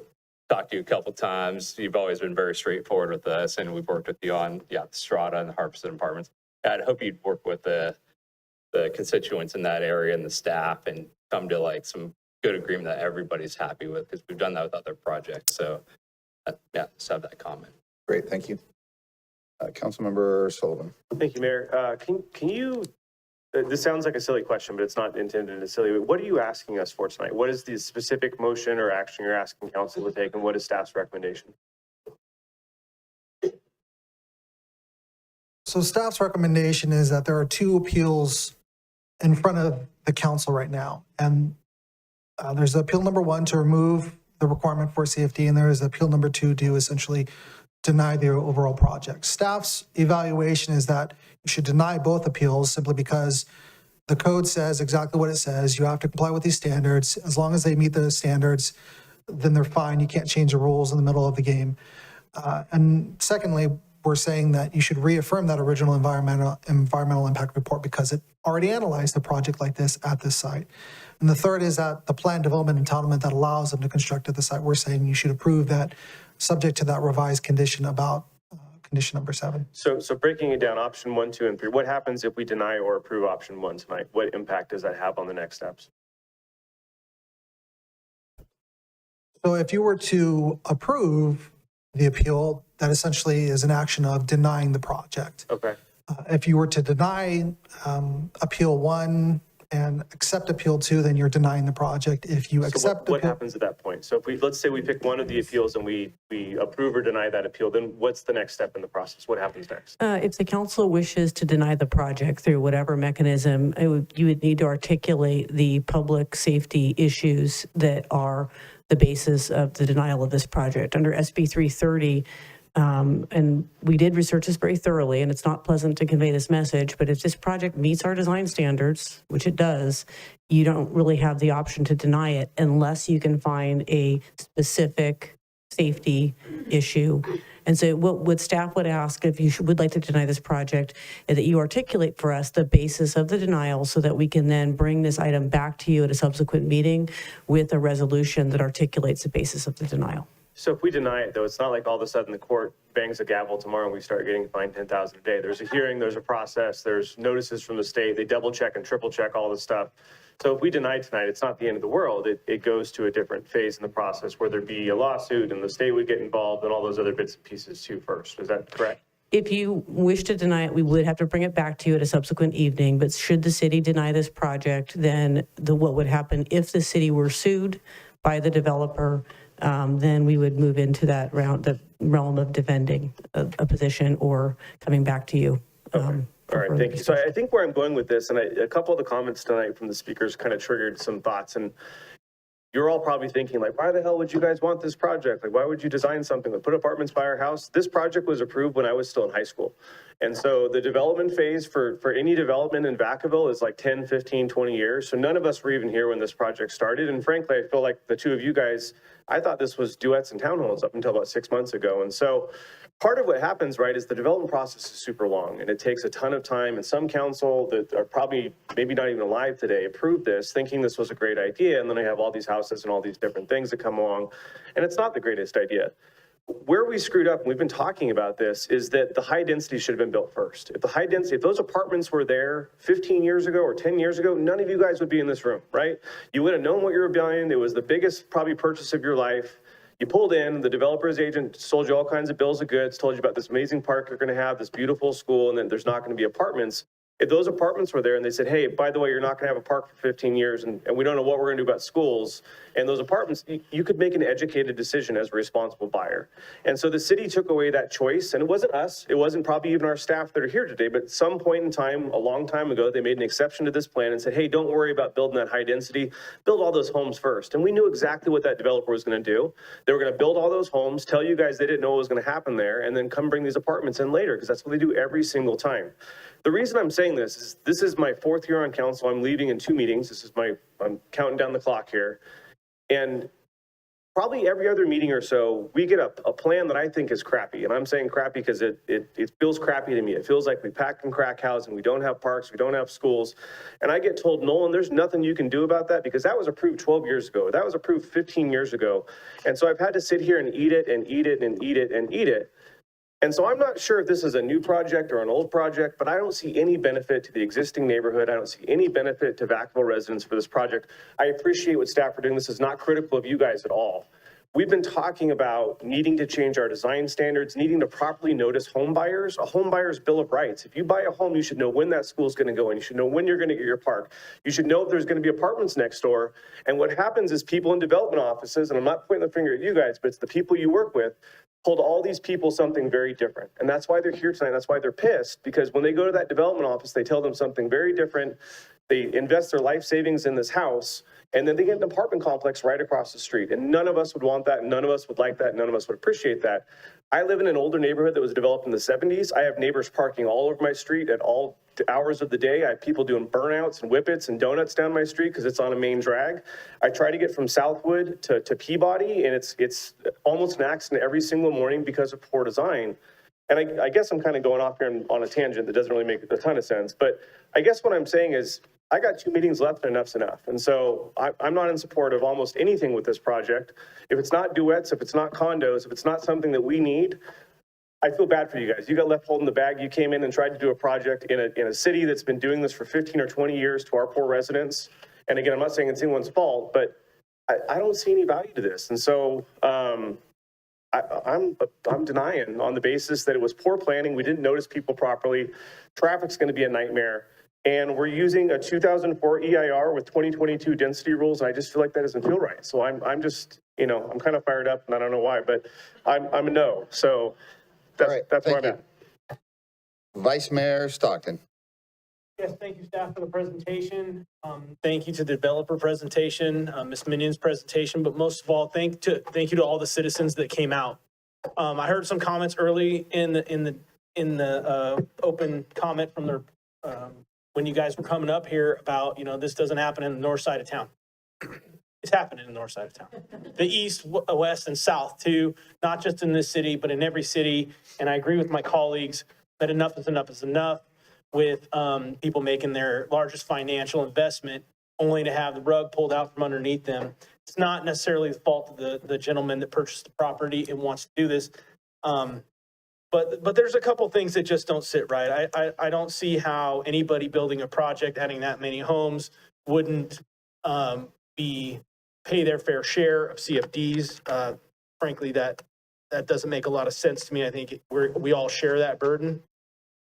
Some of the other things that came up as well is there was a slide that was shown by Mr. Rich Alexander, which, by the way, I did prior to the meeting meet with Rich Alexander. I met with Ms. Minion. I had conversations with some of the folks that live in the neighborhood before the meeting, so I want to disclose that as well.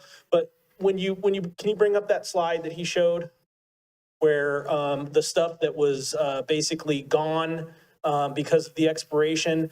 But the bottom says the city would need to renegotiate the terms, obligations, and fees. We haven't accepted any sort of agreement yet until we vote tonight. And frankly, we do negotiate. We've negotiated with Mr. Alexander on other projects. We have, in good faith, we have removed roadblocks to help them with their building of different projects that we like to see in certain areas. But there is no roadblock for the quality of life of the citizens that are affected by this.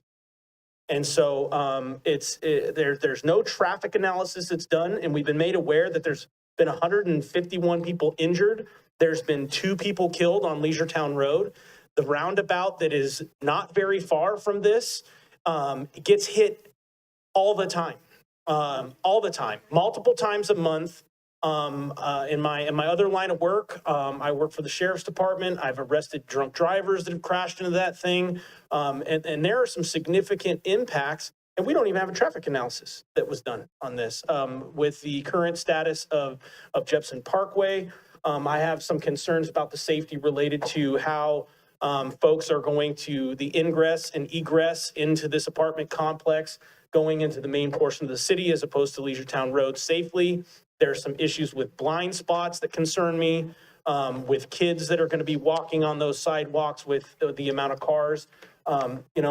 A traffic survey may answer some of those questions. I don't know, but I certainly think the families of the 2 people that passed away on Leisuretown Road would say that there is a significant safety issue related to the traffic. I also sat, and it took me 4 hours to get to work, to drive 9 miles to the city of Fairfield when we had the LNU fires.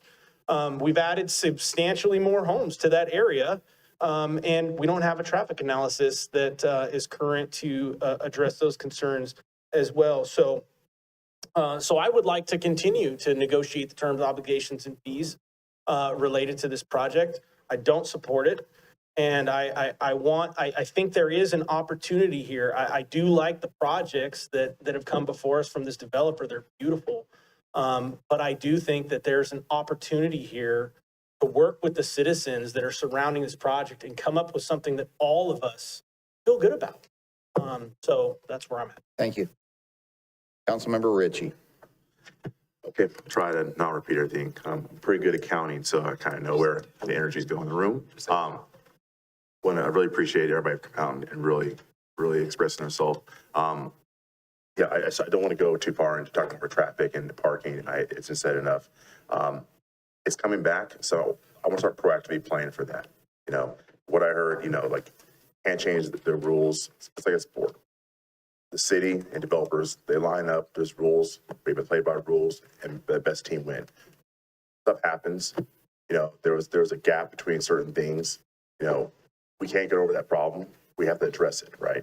So when it's going to come back, I want to make sure that we address it correctly, address the concerns of traffic safety for the neighborhood. You got to find a way to have a win-win. It's going to come back when we vote in a few minutes. So kind of being proactive. In my office, I kind of grabbed some numbers. So East-West Bank underwrote the project. They underwrote the project at a per unit cost of $3,550. Bertrand proposed going to $5,550. That gap is 70% increase on the CFDs. They don't want to pay it. We want them to pay it. We got to find a middle way to work. So therefore, those 2 gentlemen back to the room and the city of Vacaville residents get the service that they need for police and fire. Bottom line, it's a negotiation. I enjoy it. So we got to find a way to make it work at this point. It doesn't have to be directly CFD. It can be an alternative. It can be a variation. Maybe the number's not 70% increase per door. Maybe the number's 35% increase. If it's 35% increase, we can find maybe another way to reconfigure the city, the wall, and figure it out. Maybe that money, maybe you don't pay the whole portion, but you can take some of that CFD money and take it towards police and fire, maybe direct it in a different direction. But one thing I was thinking about coming in this meeting was, we have Station 73. We have city-owned land. There's another way that we can serve the police and fire with CFD's money that goes towards serving the residents' community. There's already existing homes there. Police and fire are already showing up, but we can direct that money and CFDs at a lesser scale, I think a zero is not going to work. We have to have something. I do agree. Everyone has a right to know that your neighbor's paying taxes and paying for something too. But we'll have to find some common ground. Maybe that fee is less than we want, but more than you want. That fee can easily pay for, I already priced it out, I had a little meeting. So the name of the company is Fire Facilities. They're one of the largest providers of towers. You can literally take 30% of the reduction of that CFD and fund a police and fire training station on city-owned land. We win, police and fire win, City of Vacaville wins, and we all work out. The funds, yeah, pull you back. Yeah. Whole point, I have to say it on record. Sure. So the point, we got to find a way to come back and negotiate. I want us all to find a way to win. Like, they're at some point, they're going to build. Are they going to build exactly what we want? Probably not.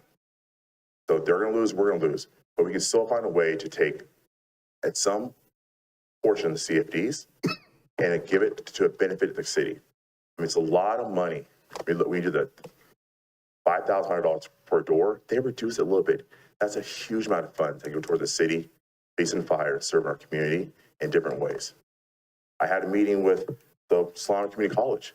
They need a place for a fire academy. The amount of money they pay or will pay, we can build a fire station, lease it to them, and now make a profit for the city. There's a lot of things we can do if we use the CFDs really smart. That, put up there's an ounce on record. Thank you, Councilmember. Okay, I'm fired up too, Councilmember. Yeah, I'm going to come and join you. So here's the deal. I will never vote for an apartment at this site. For those that don't know me, I've been sitting up here going on 14 years. And I sat right where Nolan's sitting. And I wasn't a motion, but back then we weren't as formal. But I said, I don't ever want an apartment complex here. I don't ever want an apartment complex within the new residential areas. And every single, back then it was 5 of us, everyone said, no, we wouldn't put an apartment complex here. So for that, shame on the city, shame on myself for never going back and changing that. That being said, Tom Filippi, and I know he had a hard time and he's not here tonight and I wish he was, he's worked hard and I want you all to hear this. He's worked hard to come up with a different plan. I told him, and I was very clear with him that I didn't want an apartment complex here.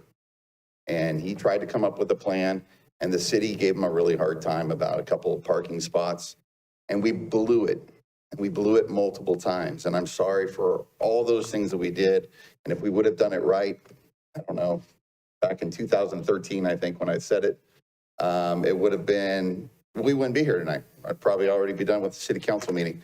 So my motion tonight, and I'm going to make the motion, is... Mr. Mayor? Yes. Before you make a motion, can I just make a suggestion and a comment and suggestion? Sure. So I'd like to piggyback on the direction of our community development director, Ms. Morris, and caution the council that because this is an SB 330 project, you're limited in your ability to deny it if it meets the objective development standards. If you do deny it, you do need to make certain findings.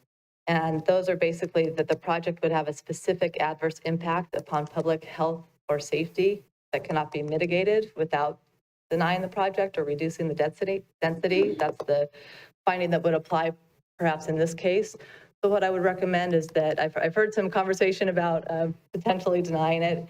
If the council's inclined to do that, maybe your motion should be to direct staff to send it back to staff to bring it back to you with the findings that support that denial. So, but I want to be very clear. And I want to be very clear with you, and I think I have been multiple times. The CFD is going to kill this project anyway. And so even, I wish I could increase it for you, and I've said that to you too, so I hope that doesn't hurt your feelings tonight. Although we can't, I want to be very clear that I do not want to remove that, because if he comes back, I want to make sure tonight that in this motion, I do not want to remove that. But I do want to, I guess, not deny the appeal from Alicia Minion and turn down this project. Is that clear enough? And then give it to staff to come back and give us the opportunity to tell you why we don't So want that. bring it back with findings of denial of the project. Okay. Is that clear enough? Are you clear? I want to keep CFDs no matter what happens on this project, and I want to kill this project. I think we understand that. So if that's your motion, we need a second. That's my motion.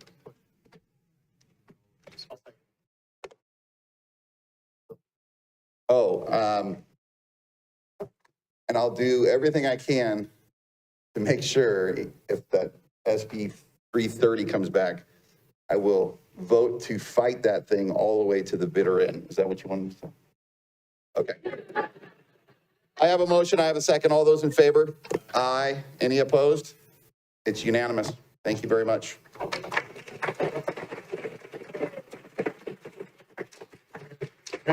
We'll move on to the next item. You want some clarification? 5-minute break.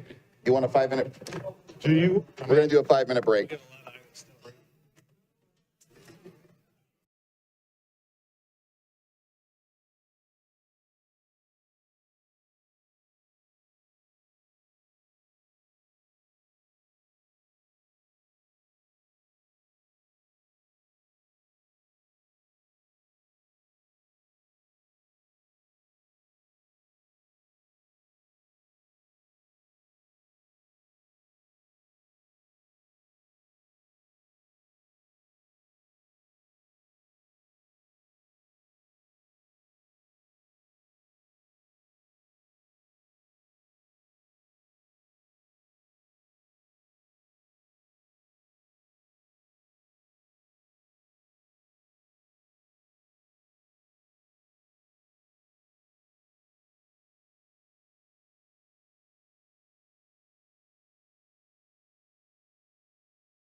Bye, thank you.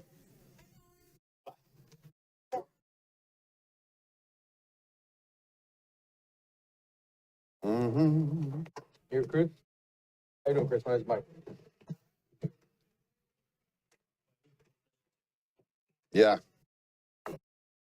Oh, yeah, I know we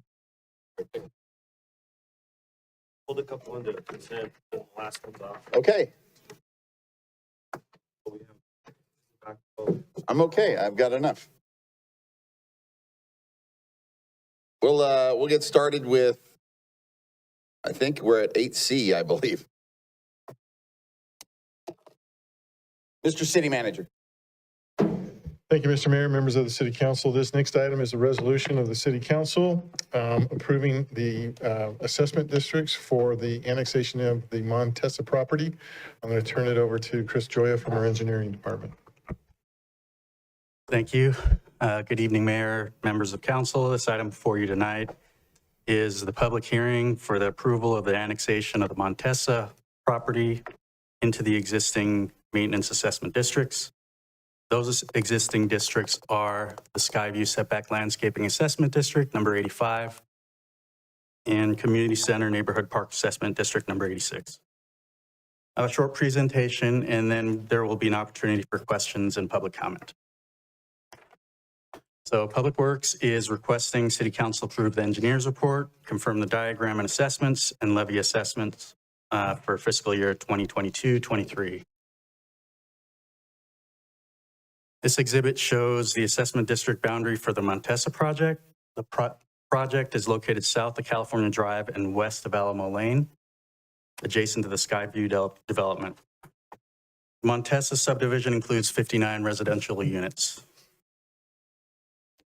This exhibit shows the assessment district boundary for the Montesa project. The project is located south, oh, wait a minute. Sorry about that.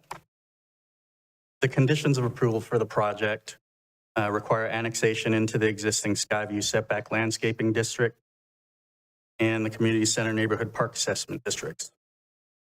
The homeowners will pay into the districts, which will fund maintenance activities, including street lighting, setback landscaping, open space, drainage facilities, and neighborhood park maintenance, with that park being a portion of Three Oaks Park. Process for the establishment of the Maintenance Assessment District is under the Landscape and Lighting Act of 1972. At the September 13th City Council meeting, Council granted preliminary approval of the engineer's report and set the public hearing for tonight, September 27th. A ballot was sent to the property owner at the conclusion of last City Council meeting. The purpose of the ballot is to give the property owner an opportunity to satisfy a condition of approval with the city through support of this assessment. The signed ballot is now in possession of the city clerk. After the public comment period, the city clerk will open the ballot and present findings. And this concludes my presentation. I'd be glad to answer any questions. Okay, I'll open it up to public comment, or do we have to go to you? How do we do? Okay, public comment. Seeing none, I'll close public comment and bring it back to the ballot. Usually they write it all out for me.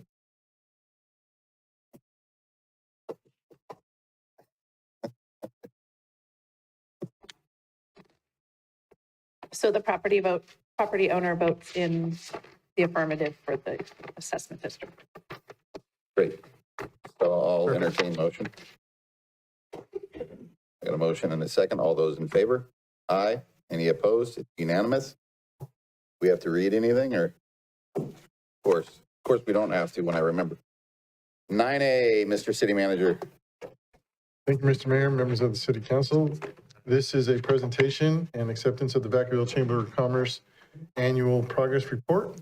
Tim Patton, our Economic Development Manager, is here to make a presentation along with Debbie Egidio from the Chamber of Commerce.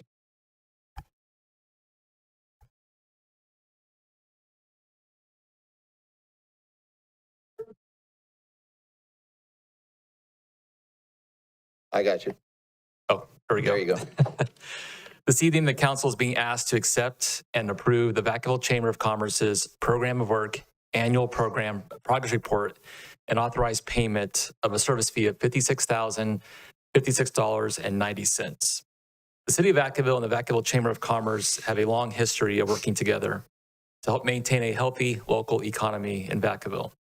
And this collaboration continues to assist our department in economic development in the implementation of the COVID-19 economic recovery strategy that was adopted by Council in February of 2021. The Vacaville Chamber of Commerce also provides numerous resources for the business community and has an extensive work program to keep our local economy growing. At this time, I will now turn the presentation over to Debbie Adigio, President and CEO of the Vacaville Chamber of Commerce, who will share with you the progress of the chamber, the chamber has made over the past year and what work lies ahead for 2023. Debbie? Good evening, Mayor, City Council members, city staff, public. My name is Debbie Agidio. As Tim said, I'm the President and CEO of the Vacaville Chamber of Commerce, and it's my pleasure to be here tonight to give you our annual report. So, Tim?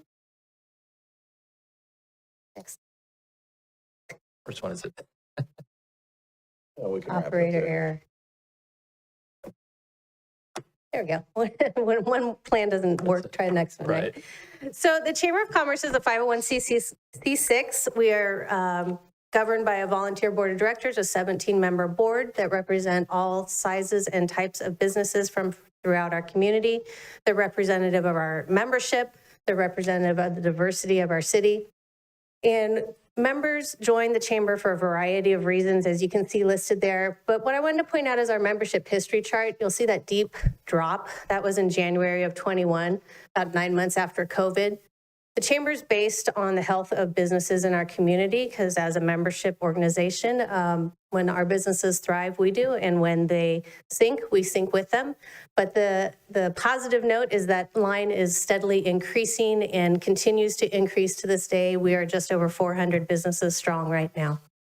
Next slide. Chamber is based on multiple committees to make what we do happen in addition to our staff. Our ambassadors are our volunteer force, and quite frankly, we could not do much of what we do without their dedication to our organization.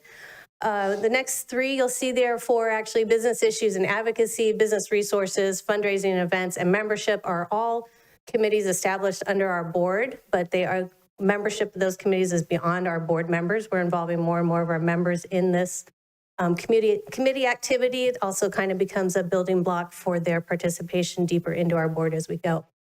Young Professionals of Solano is rebranded as of a few months ago from the Young Professionals of Vacaville. It will still be housed under the Vacaville Chamber of Commerce, but the outreach and the membership is going to grow into Solano County. As recently as, I believe it was last week, they had a networking happy hour in Dixon. So they're working on even bringing events out. Young Professionals does not require membership in the Vacaville Chamber. It does require membership in a chamber in the county, though. So we thought, though, that branching out in that is an important network and an important way of bringing our community and our county together. Traverse Regional Armed Forces Committee is a partnership with Fairfield Sassoon Chamber of Commerce. We get together monthly for different functions, whether that be a luncheon, an on-base presentation, or a social event in order to network with our base commanders and the leaders out there and to bring the community leaders together. As you know, Travis Air Force Base is one of the greatest economic driving forces in our county, and it's really important that we keep them thriving as well as keep them participating in our community, as many of the airmen, if they don't live on base, many live in Vacaville more so than Fairfield and frequent our businesses. We also have a backpack, a business and political action committee. We'll be holding candidates forums next week. So the PAC is separate from the chamber in its funding and its resources because it is an action committee where the chamber itself does not collect or distribute funds to political activity. It's been a long night. Okay, next slide. Income and expenses are very similar to what most businesses will show, like we are a small business. Most of our income, though, does come from membership. The city service agreement we're talking about tonight is about 14% of our income. You will notice the green negative income, it's write-offs. Those are memberships that we invoice for and that don't come to fruition because we are an accrual-based business. Our expenses also are very similar to a business in staffing, in administrative activities, marketing, and then event cost offsets our event income. Next. So the contract we have with the city is divided into 5 different areas that are listed there, and I'm going to go through each of those briefly for you tonight. Next slide. So promoting and supporting local businesses. One of the great things we do is a partnership with Genentech. It's called Genentech Goes to Town. We just wrapped up this year's program where every Genentech employee received $25 of Genen bucks to go out and spend with businesses in our community that then that money is reimbursed by Genentech. So it really promotes our businesses to that large employee base that's there at Genentech, infuses new money into our economy, and is a partnership that the Chamber administers for Genentech. As I mentioned, YPS, they have a Munchie of the Month, driving business to different restaurants by a special that then raises funds for their charity of the year, which this year was CASA of Solano County. We do multiple digital and social media marketing. I'm fortunate to have a dedicated staff person for that. So the Chamber is always on the forefront of trying to put information and member information out there. Ribbon cuttings, you've all been to, I think every one of you out there has been to a ribbon cutting at some point in time at the Chamber. So I appreciate that support, and our businesses do too. And of course, then we also do advertising for our local businesses. Most recently, we've done a restaurant advertisement that doesn't even mention the Chamber. It says vacavilleeats.com, which is a website, domain name that we bought for our restaurants that then lists to our restaurant pages. So our advertising doesn't just promote us, it promotes our businesses too. Next. Here's just a few of the ribbon cuttings. I think one of my favorite is the picture on the top left of Sharky's. The whole family was there and they were just so exuberant. I can see Mr. Ritchie in the background there for that event as well. I know a couple of others were there. But businesses big and small. Cajun Kraken is up there. Security Pacific Storage that did that beautiful mural project, and Kaya Fit. So just a few of those pictures to show the excitement and the support that comes out for that. Next. Professional networking and connecting, I mentioned Travis Air Force Base. Another thing that I'm real proud of that we started was the Vacaville Restaurant Alliance. We started that last fall. It brings together our food and beverage establishments to share their problems, to share their solutions, and talk about different things that are affecting that industry specifically. An important component of not just our city, but our hospitality industry. And I have found that that has just been a very small but mighty group that accomplishes great things in helping each other out and sharing resources in that forum. Again, I mentioned YPS, our monthly mixers. Again, you've all come out and supported that. We really appreciate that. And then one of our major events that we were happy to hold again for the second time since COVID in person is our Night of Champions annual dinner. We celebrate our Business of the Year, Public Servant of the Year, Ambassador of the Year, and Young Professional. And thank you, Mayor Roulette, for emceeing that for us. Next slide. Workforce development, an important part of what the Chamber does, and we do that with a lot of partnerships.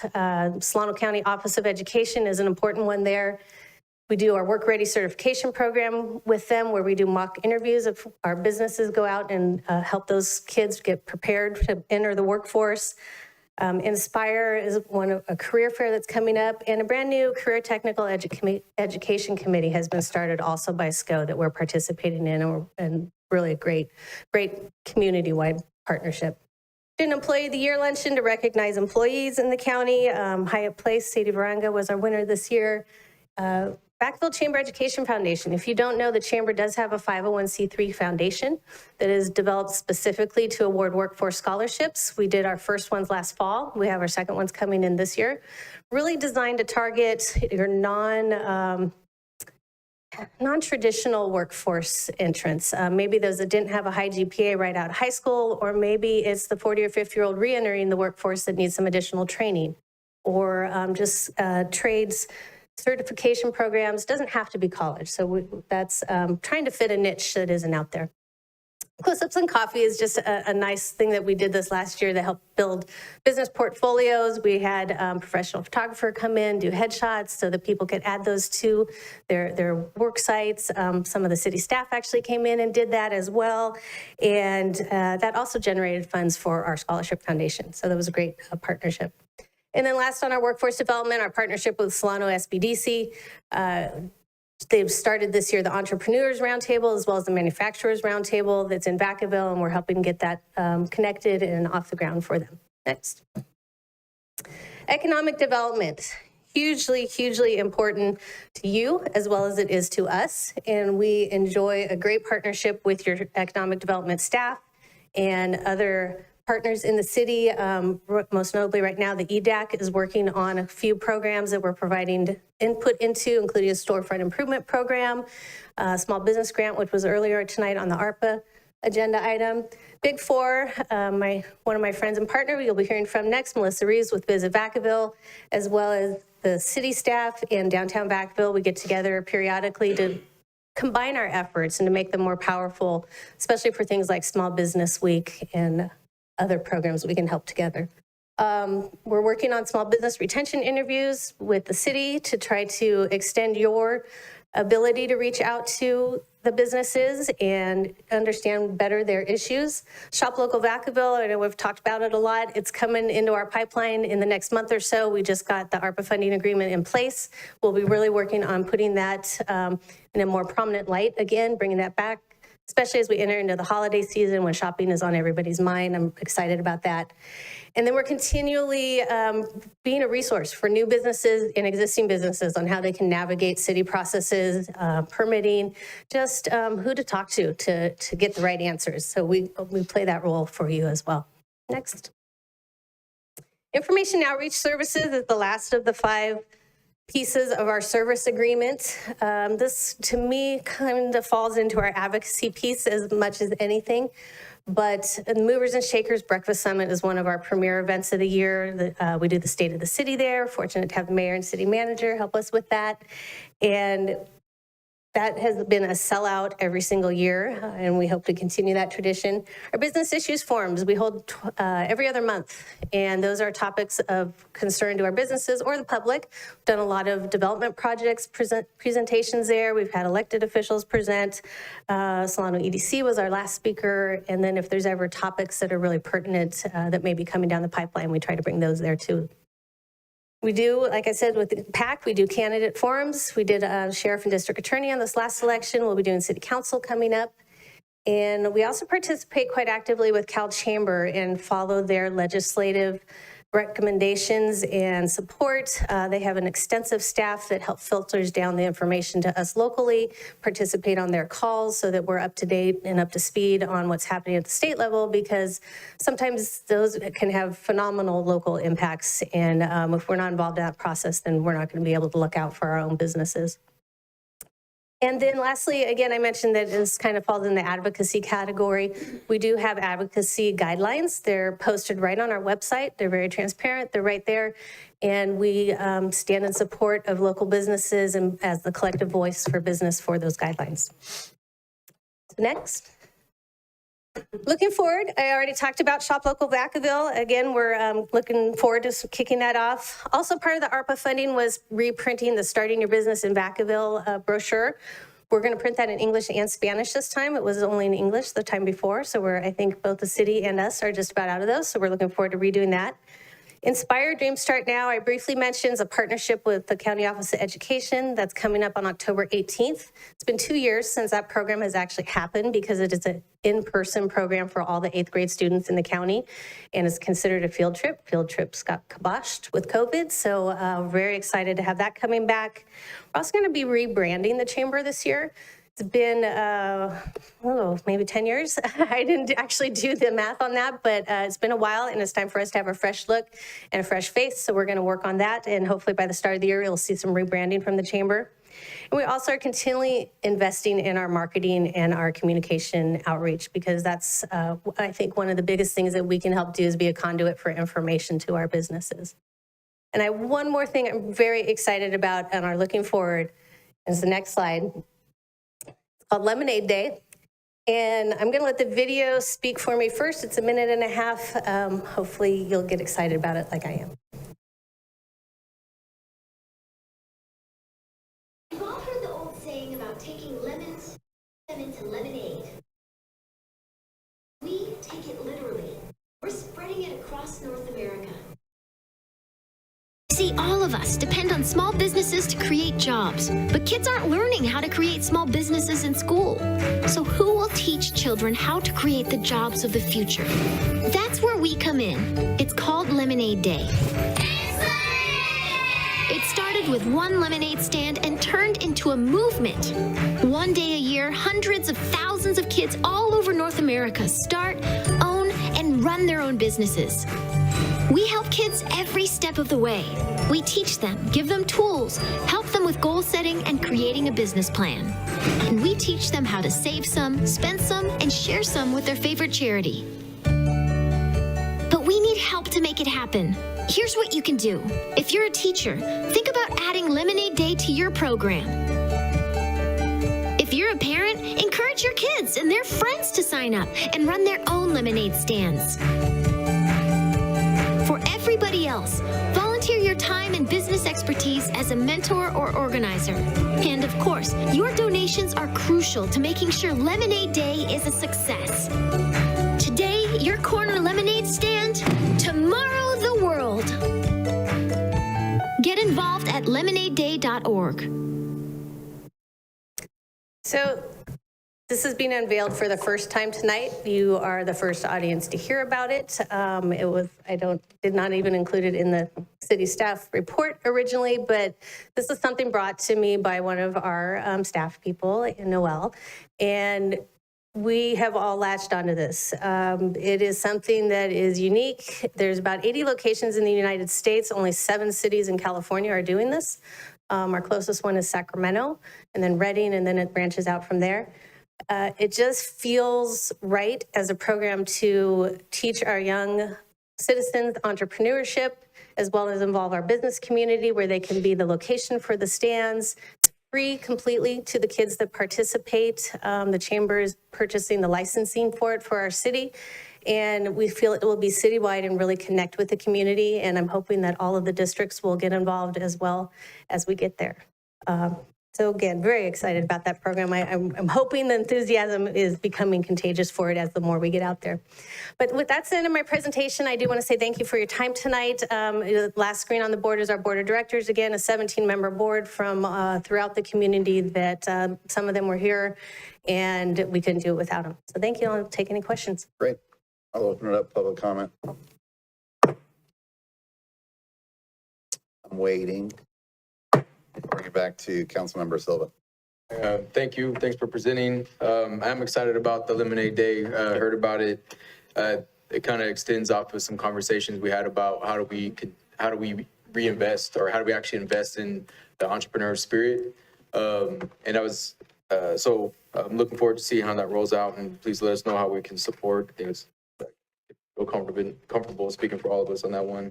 I was going to suggest just thinking about building into a particular brand as like some type of aspiring entrepreneurs of Solano County. Maybe that's something that young professionals can take on or adapt, or something that just gets people thinking and knowing where to go whenever they have those ideas, no matter what age really that they are. And getting people thinking, because I think there's a lot of times there's ideas, just the question is what to do next and how they follow up with all of that. So that's it. Thank you. Thanks. Yeah, and on behalf of the entire city council, we appreciate everything. Sorry it's late and no one's here to listen to everything, but we do appreciate everything you guys are doing. There's replay, right? Thank you for running it over there. And, obviously we love this partnership, so thank you. I'll entertain motion at this point. All in favor? Aye. Any opposed? It's unanimous. There you go. Thank you. All right. Item 9B, Mr. City Manager. Thank you, Mr. Mayor, members of the City Council. This is another annual update from our partners with Visit Vacaville. Once again, Tim Padden is introducing it, and then Melissa Reeves from Visit Vacaville will also be joining it. All right. Thank you again, Mr. City Manager. Good evening again, Mr. Mayor, Vice Mayor, and council members. As our city manager mentioned, it's a little bit of a big 4-night. The second organization is Visit Vacaville, and they will be presenting their 2021 and 22 annual reports. The city of Vacaville and Visit Vacaville continue to partner on numerous projects. As an economic development partner, Visit Vacaville is assisting the city with the ongoing implementation of the COVID economic recovery strategy, much like the Chamber of Commerce, particularly the visitor-oriented actions within the strategy, and has strengthened their efforts to be a resource for the hospitality industry. Additionally, the city works collaboratively with Visit Vacaville on their tourism recovery plan, which was approved by City Council in February of 2021. In December 2021, the City Council approved the Visit Vacaville Management Plan for 10 years, while also approving the management agreement between the city and Visit Vacaville for 3 years. Visit Vacaville operates as a tourism marketing district, and the current district will not expire until March of 2032. At this point, I will turn the presentation over to Melissa Reeves, President and CEO of Visit Vacaville, who will share with you the progress of Visit Vacaville, especially over the past year and the work that lies ahead in 2023. Thank you, Tim. Good evening, Mayor Roulette, Vice Mayor Stockton. I'm told I have 4 minutes, so I will speak very fast. And I've already taken up some of your time tonight running towards the dais, so I'm so sorry for that. So good evening. Thank you so much for the opportunity to come and share what Visit Vacaville has been up to. Tim, next, please. And actually, Tim, do you have? We have. Oh, you have Okay, them. Yeah, we have them all. okay, thanks. Excellent. This is how I shorten my presentation. Awesome. You have your materials in front of you. Yeah. So I will say that tourism in the hospitality sector was clearly one of the hardest hit by COVID. We are still working very hard to work our way back from that. But of course, you know, there's a new day, a new crisis. And so obviously inflation and gas prices are hurting the tourism economy quite significantly. So although you will see that our occupancy rates are just up about 1.9%, so essentially flat over where we have been, our occupancy rates are not changing dramatically. In fact, we've had a number of down months still, but we are seeing rates increase. So that's kind of helping balance out that income on the transient occupancy side, which obviously matters to you because that's general fund money from the city and the only tax that we don't have to share with any other entity. So some of our accomplishments in the last fiscal year, we designed and published the new 2022 Inspiration Guide and our mini guide, which you have in your packet. Also a new restaurant guide that lists all the restaurants that have a business license in the city of Vacaville, except for chain restaurants. We also have a new partner guide. That guide is what we use when our community engagement manager goes out and visits with our partners throughout the community. And really talks to all of the ways that any of our businesses can interface with Visit Vacaville. We updated our relocation guide, which we hand out. I know Debbie hands out a lot at the chamber. Travis Air Force Base uses those quite a bit as well. We have a Restaurant Week toolkit for all of our restaurants to take advantage of Restaurant Week and make sure that they kind of know best practices for Restaurant Week. We really got back into our regular marketing game. This was the first year that it was kind of more business as usual post-COVID, and all of our digital marketing advertising is all back in place as well. Some of the new programs, we were actually the very first city in California and only the second in the United States to bring the Hidden Disability Sunflower Program to Vacaville. That program is for anyone that has a disability that maybe we don't see that needs a little extra help and a little extra time. So we are looking for businesses to partner with that will basically just watch for anyone that has a lanyard or a bracelet that's green, that has the sunflower on it. They don't have to say anything or even acknowledge them, but just make sure that they're there to be extra helpful and provide some extra time if needed. We also launched the Destination Vacaville podcast. We have had, I think we're on 32 episodes now, so we've been busy recording. We also have the Vacaville Art Trail, which we launched throughout the city of Vacaville. A number of public art pieces are on that trail. And we want to thank the city of Vacaville for the help with signage. Parks and Recreation actually partnered with us to do signage at all of those art pieces. We also have the Vacaville Taco Trail that we launched on Cinco de Mayo that we ran for 3 months. I will tell you that we had a girl that finished the trail in 24 hours. She ate 17 tacos in 24 hours. She was very full and vows to do it again next year. Good. We hope you're all going to get in on the taco trail next year. We hosted Vacaville Restaurant Week in January. I Love Vacaville Week. We host over Valentine's Week. And as Debbie mentioned, we partner with the Big Four on Small Business Week. And we actually just wrapped up Arts Week this last week with a number of arts and community events all over the city. Some of our marketing, we just, and thank you to most of you who met with our consultants working on our strategic plans. So we are working on that right now. That will start for next year. Again, back into our regular marketing programs, we're looking at new event development, increase communication with our residents. Part of that strategy that actually we worked on with the city, and thank you that you all funded, the COVID recovery strategy was also a resident sentiment survey. I think you got a copy of that last year.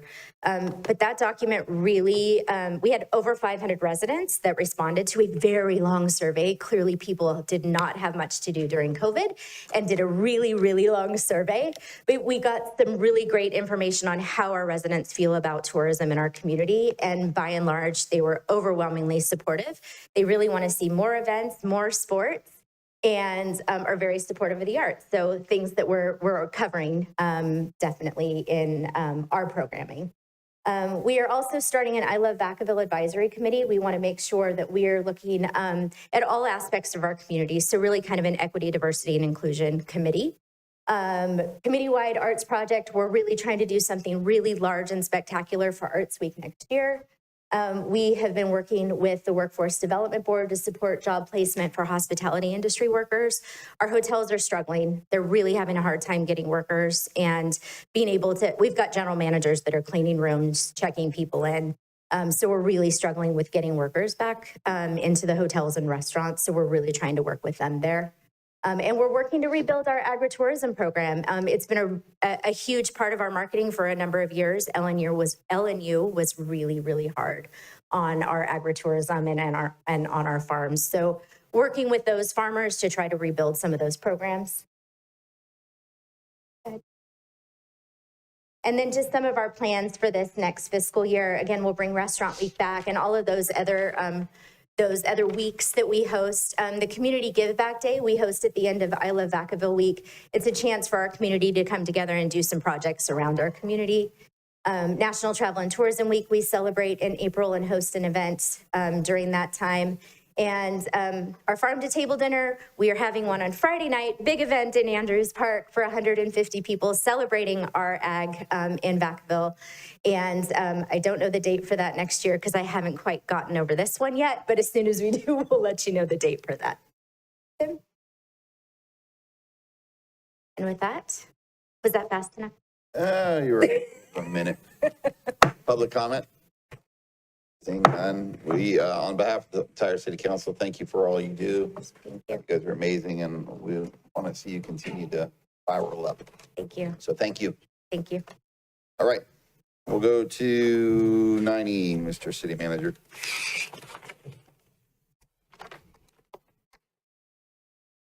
Thank you, Mr. Mayor, members of the city council. This next item before you is approval of the Community Development Block Grant Program for the year 2021-22. We have Emily Cantu and Tamara Colden from our Housing Services, Community Services Department. Thank you.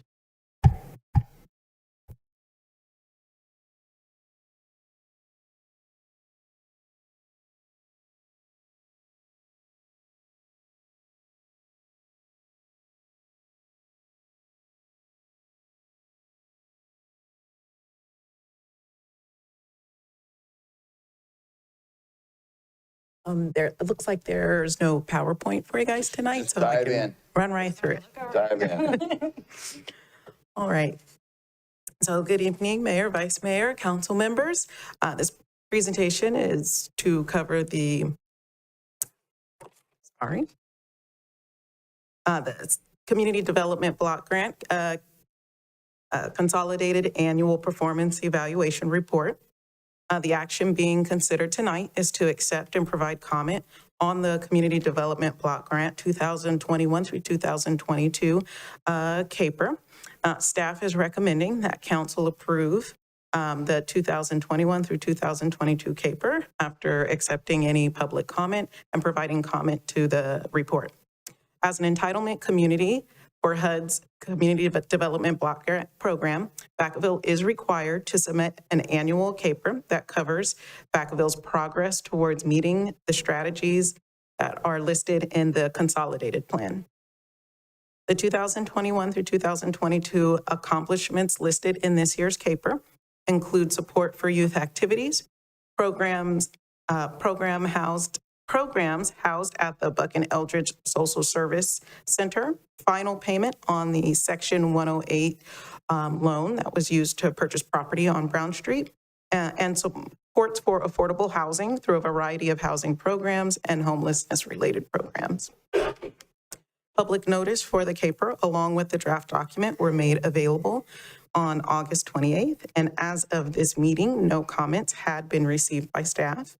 And if approved tonight, any comments received from the public or from council will be included in the CAPR and submitted to HUD by the September 28th date. There are no funds requested for this item as preparation of the CAPR is covered by CDBG funding. And with that, I'm happy to take any questions or comments related to I love that CAPR. presentation. Open to public. Close the public. I'll entertain motion. All those in favor? Aye. Any opposed? Unanimous. Mr. City Manager, item 9F, please. Thank you, Mr. Mayor, members of the City Council. This final item before you tonight is yet related to the CDBG plan. It also includes a couple of amendments related to the Mariposa Center project. Ms. Emily and Ms. Tamara are here to make that presentation for you as well. All right. Presentation for this one. This presentation will cover the proposed improvements for the Mariposa Neighborhood Center. Tonight, you are being asked to approve Measure M funds to adjust the capital improvement program budget for the proposed expanded improvements to the Mariposa Center and to accept public comment on the substantial amendment to the Community Development Block Grant Annual Action Plan that will be required to include the expanded improvements. The amendment will be to the 2022 through 2023 Annual Action Plan. Some background. As an entitlement city for the CDBG program, Vacaville uses funding to address the priority needs identified in the 5-year consolidated plan. The consolidated plan is implemented through activities that are identified in the annual action plan. In addition, the current approved capital improvement program budget totals nearly $41 million, and the CIP budget must be amended to add the new measure and district dollar funding that will be requested for this item tonight. On June 28th, Council approved the 2022 through 2023 CDBG Annual Action Plan that included a total of $85,000 towards Mariposa Center improvements.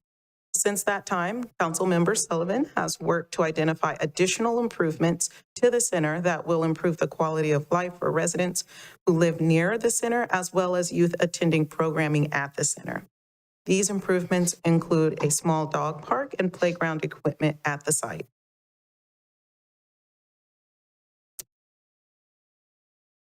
Staff has confirmed that the proposed expanded activities are eligible under the CDBG program and will add them to the current Mariposa CIP budget.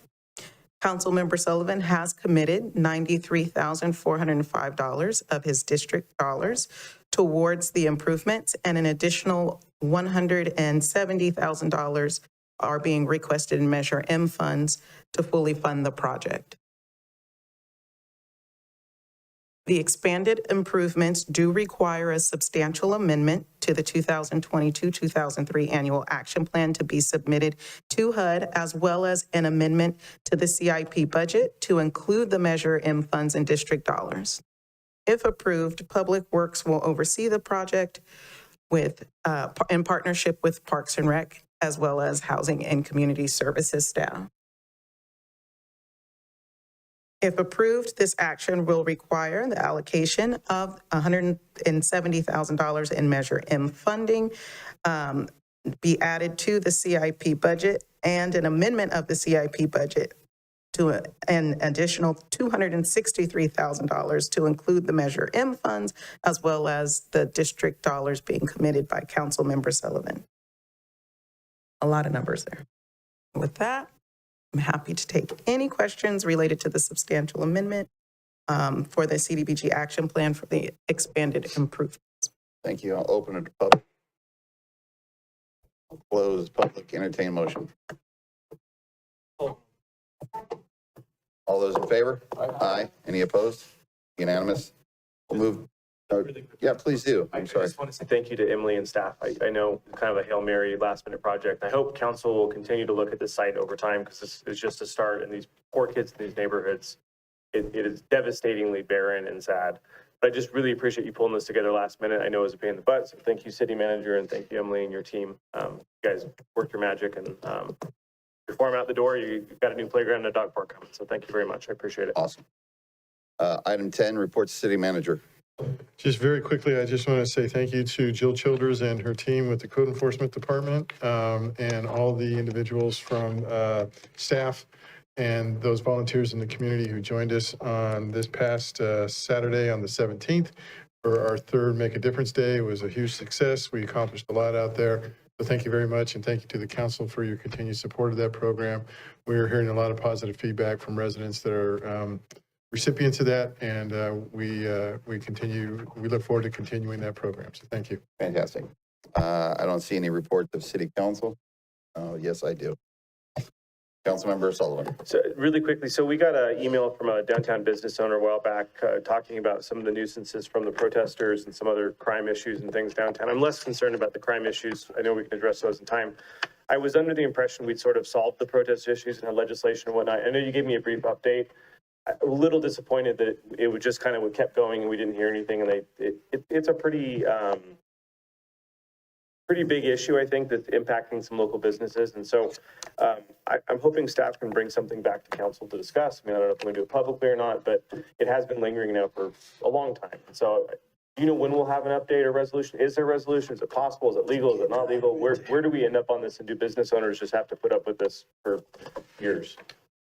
So there is a current plan of action that does require a partnership with the business owners that, you know, our police department is working with.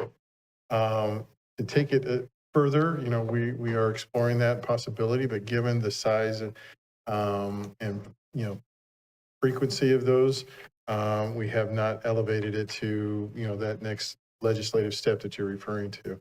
It is something that we're currently evaluating again, in terms of what are the different options available. But there are options available, so if businesses do have concerns about that, they can reach out to my office. Thank you. And we'll go from there. Was he not in contact with staff? Did he not know that, or were they not effective for him, or what? Why is his issue lingering, I guess is my question. There's a variety of factors behind that. Okay. And we're working with that business owner in particular to address that and all the other concerns that are included in his note that council received. But quick to point out that many of those concerns have already been addressed. Sure. A lot of the side issues, it was more the amplified sound in the protest that was bugging me. I mean, it's just when people are out there with bullhorns screaming obscenities, people don't want to eat in your restaurant. And that's something that we're going another step on. So okay, great. Thank you very much. Yep. Councilmember Roberts. Yeah, I just had a couple things. Yeah, a lot of people really enjoyed working and volunteering at the community cleanup again. I know Boy Scouts and some other nonprofits showed up to help out this time. Hopefully we can keep that going, more community engagement. One of the things I did want to bring up was some issues that were brought up during the previous two planning commission meetings. I know that's going to be addressed at one of the future planning commission meetings regarding training and all that stuff, but since they effectively represent like the council, since we appointed them, is what steps can we take with them regarding like professional courtesies and like rules of conduct, not just for the audience, but for people on the dais, and continue training more for those new chairmen and new council members. We got a fair amount of training, and making sure that the commissioners have regular access staff, since I know I meet with the city manager every Monday. I would like it, hopefully, that the planning commissioners and park and rec commissioners have regular access to their leads as well. You wanted to? Yeah. Sure, I'll be happy to jump in. I will just share with you that your staff representatives for both of those commissions are extremely dedicated to making sure that the commission is prepared and successful for the tasks that they're assigned by the council. To their credit, both of the department heads are working with the representatives. And as you say, we have a bunch of young, fresh commissioners that are still learning their roles and processes. But I know for a fact that our community development director is reaching out to the chair and to all the other members to make sure that they're available to have those educational meeting opportunities, as well as providing training. The planning conferences, they were able to go to those. So we're doing everything that we can to make sure that they're comfortable in those roles. And I think you saw some inexperience surface, but we're doing everything we can to make sure that those meetings going forward are handled in a professional, respectful manner. Okay, yeah, I think one thing that'd be helpful, I mean, because I've led other meetings besides filling in for vice mayor, is possibly doing like a joint meeting or individual meetings on rules of order. Because I know there's, Rosenberg's, which is like a 300-page document, or we usually call Robert's Rules of Order, which is much more condensed and can be fairly vague sometimes. So if we can get a breakdown on, how we actually, or maybe come to consensus on how we actually want to present the rules of order for not just council, but the commissions and any committees. So we're all standard on the same process on how it works. We're happy to do that, but I do know that our attorney's office meets with both commissions again and provides all those instructions and training. So if you'd like to have some more training, we'll be happy to give it. Yeah. I think we need a couple of special sessions. So let's add that to the calendar. Yeah, absolutely. Okay, Vice Mayor Stockton. Yeah, thank you. I just wanted to thank the community for the ceremony ago on Friday the 16th. Heard it was well attended, and I know that there was a proclamation, I believe, that the mayor did. So I wanted to thank the mayor for doing that and thank everyone who helped plan that event and that attended it to honor the individuals that were prisoners of war missing in action. On the 16th, we also celebrated the 125th anniversary of the Opera House. I know that the Overs used the venue for a lot of different philanthropic events, and it's really exciting to see something that's been around that long still being utilized to kind of do good and bring exciting things here to Vacaville. This last weekend, we also had a Wild West Film Festival downtown, which was exciting. There was people on horses. There was quite a bit there was a lot of folks there, and there was a really unique opportunity to see kind of entry-level filmmaking that a lot of folks in the community got involved with, which was absolutely fantastic to experience. And then lastly, there was a couple burglaries that occurred with one of our downtown businesses that was pretty frustrating. And I just wanted to absolutely tip my hat to the police department. I made some phone calls. I talked to some of the folks, and they actually made an arrest and apprehended the individual that broke in and terrorized one of our businesses a couple times. And so I just wanted to thank the Vacaville Police Department, their hard work, and actually putting a bad guy behind custody. So thank you for that. That's it. Councilmember Roberts. Yeah. Sorry, I did a couple other things. Other ones that I brought up before, I know Councilmember Silva's brought up as well, is regarding the smoking downtown on the sidewalks. If we've made any progress on either enforcing the current California standards of 25 feet in front of businesses and restaurants, or doing a smoking ban on downtown, Main Street and Merchant as main thoroughfares. Because, I was just downtown the other night, and there's a fairly large group of people smoking marijuana on the sidewalk right in front of a bar. And so it's still an ongoing issue. So we're working as a collective team and working definitely with our police department and seeing, the availability of resources and how we can address some of the recent challenges that are occurring down there. And we're putting some additional effort into that. That may require some longer term enforcement that we may or may not be able to put the resources to that at this time. But that's something that we know is on the council's radar, and as we move forward, we'll see how we can continue to allocate resources to enforce that, because that will be, depending on, the sources, something that may require some investment in that. Yeah. Is there any possibility of like a social host ordinance, like what we've done for other things, because it's primarily a couple establishments that it's their patrons that are out front doing that? We can certainly look at that, whether or not it's in the current purview, or if we have to modify the ordinance to include that. We can take a look at that. I mean, at least in the short term, apply California's blanket standards to the smoking in front of entryways. I think that'd solve a lot. I'll work with the chief. Yeah, I can also put chief too, but I did have one other thing brought up, mostly because the 150,000 we're putting towards the arts plan, potentially putting together some type of ad hoc committee with council members, Parks and Rec, and members of Visit Vacaville or whoever else to help guide those new policies and the study that comes from that. That way it's not completely on staff to form all that, and that way they get input of the council members that are bugging staff and different businesses to do certain things. Oh, you never bug us. But absolutely, as you heard tonight, it will be a very proactive, engaged effort. And so we'll figure out the structure of that. And then, as we get ready to roll out an RFP for that and move forward with it, we'll include that as part of the governance and the proposal. And so that will be presented to the city council for your evaluation. Yeah. Or I know it's a little early, but looking at more professionalizing or moving the Arts Advisory Committee under council instead of Parks and Rec, or making it more regular. See, now you're getting into the weeds that the study will evaluate and come back with the recommendations for governance. So that will absolutely be part of the council's, opportunity to have that discussion. Okay, thank you. Okay. With that, we're going to move to closed session. We will not be reporting anything out. So good night, Vacaville.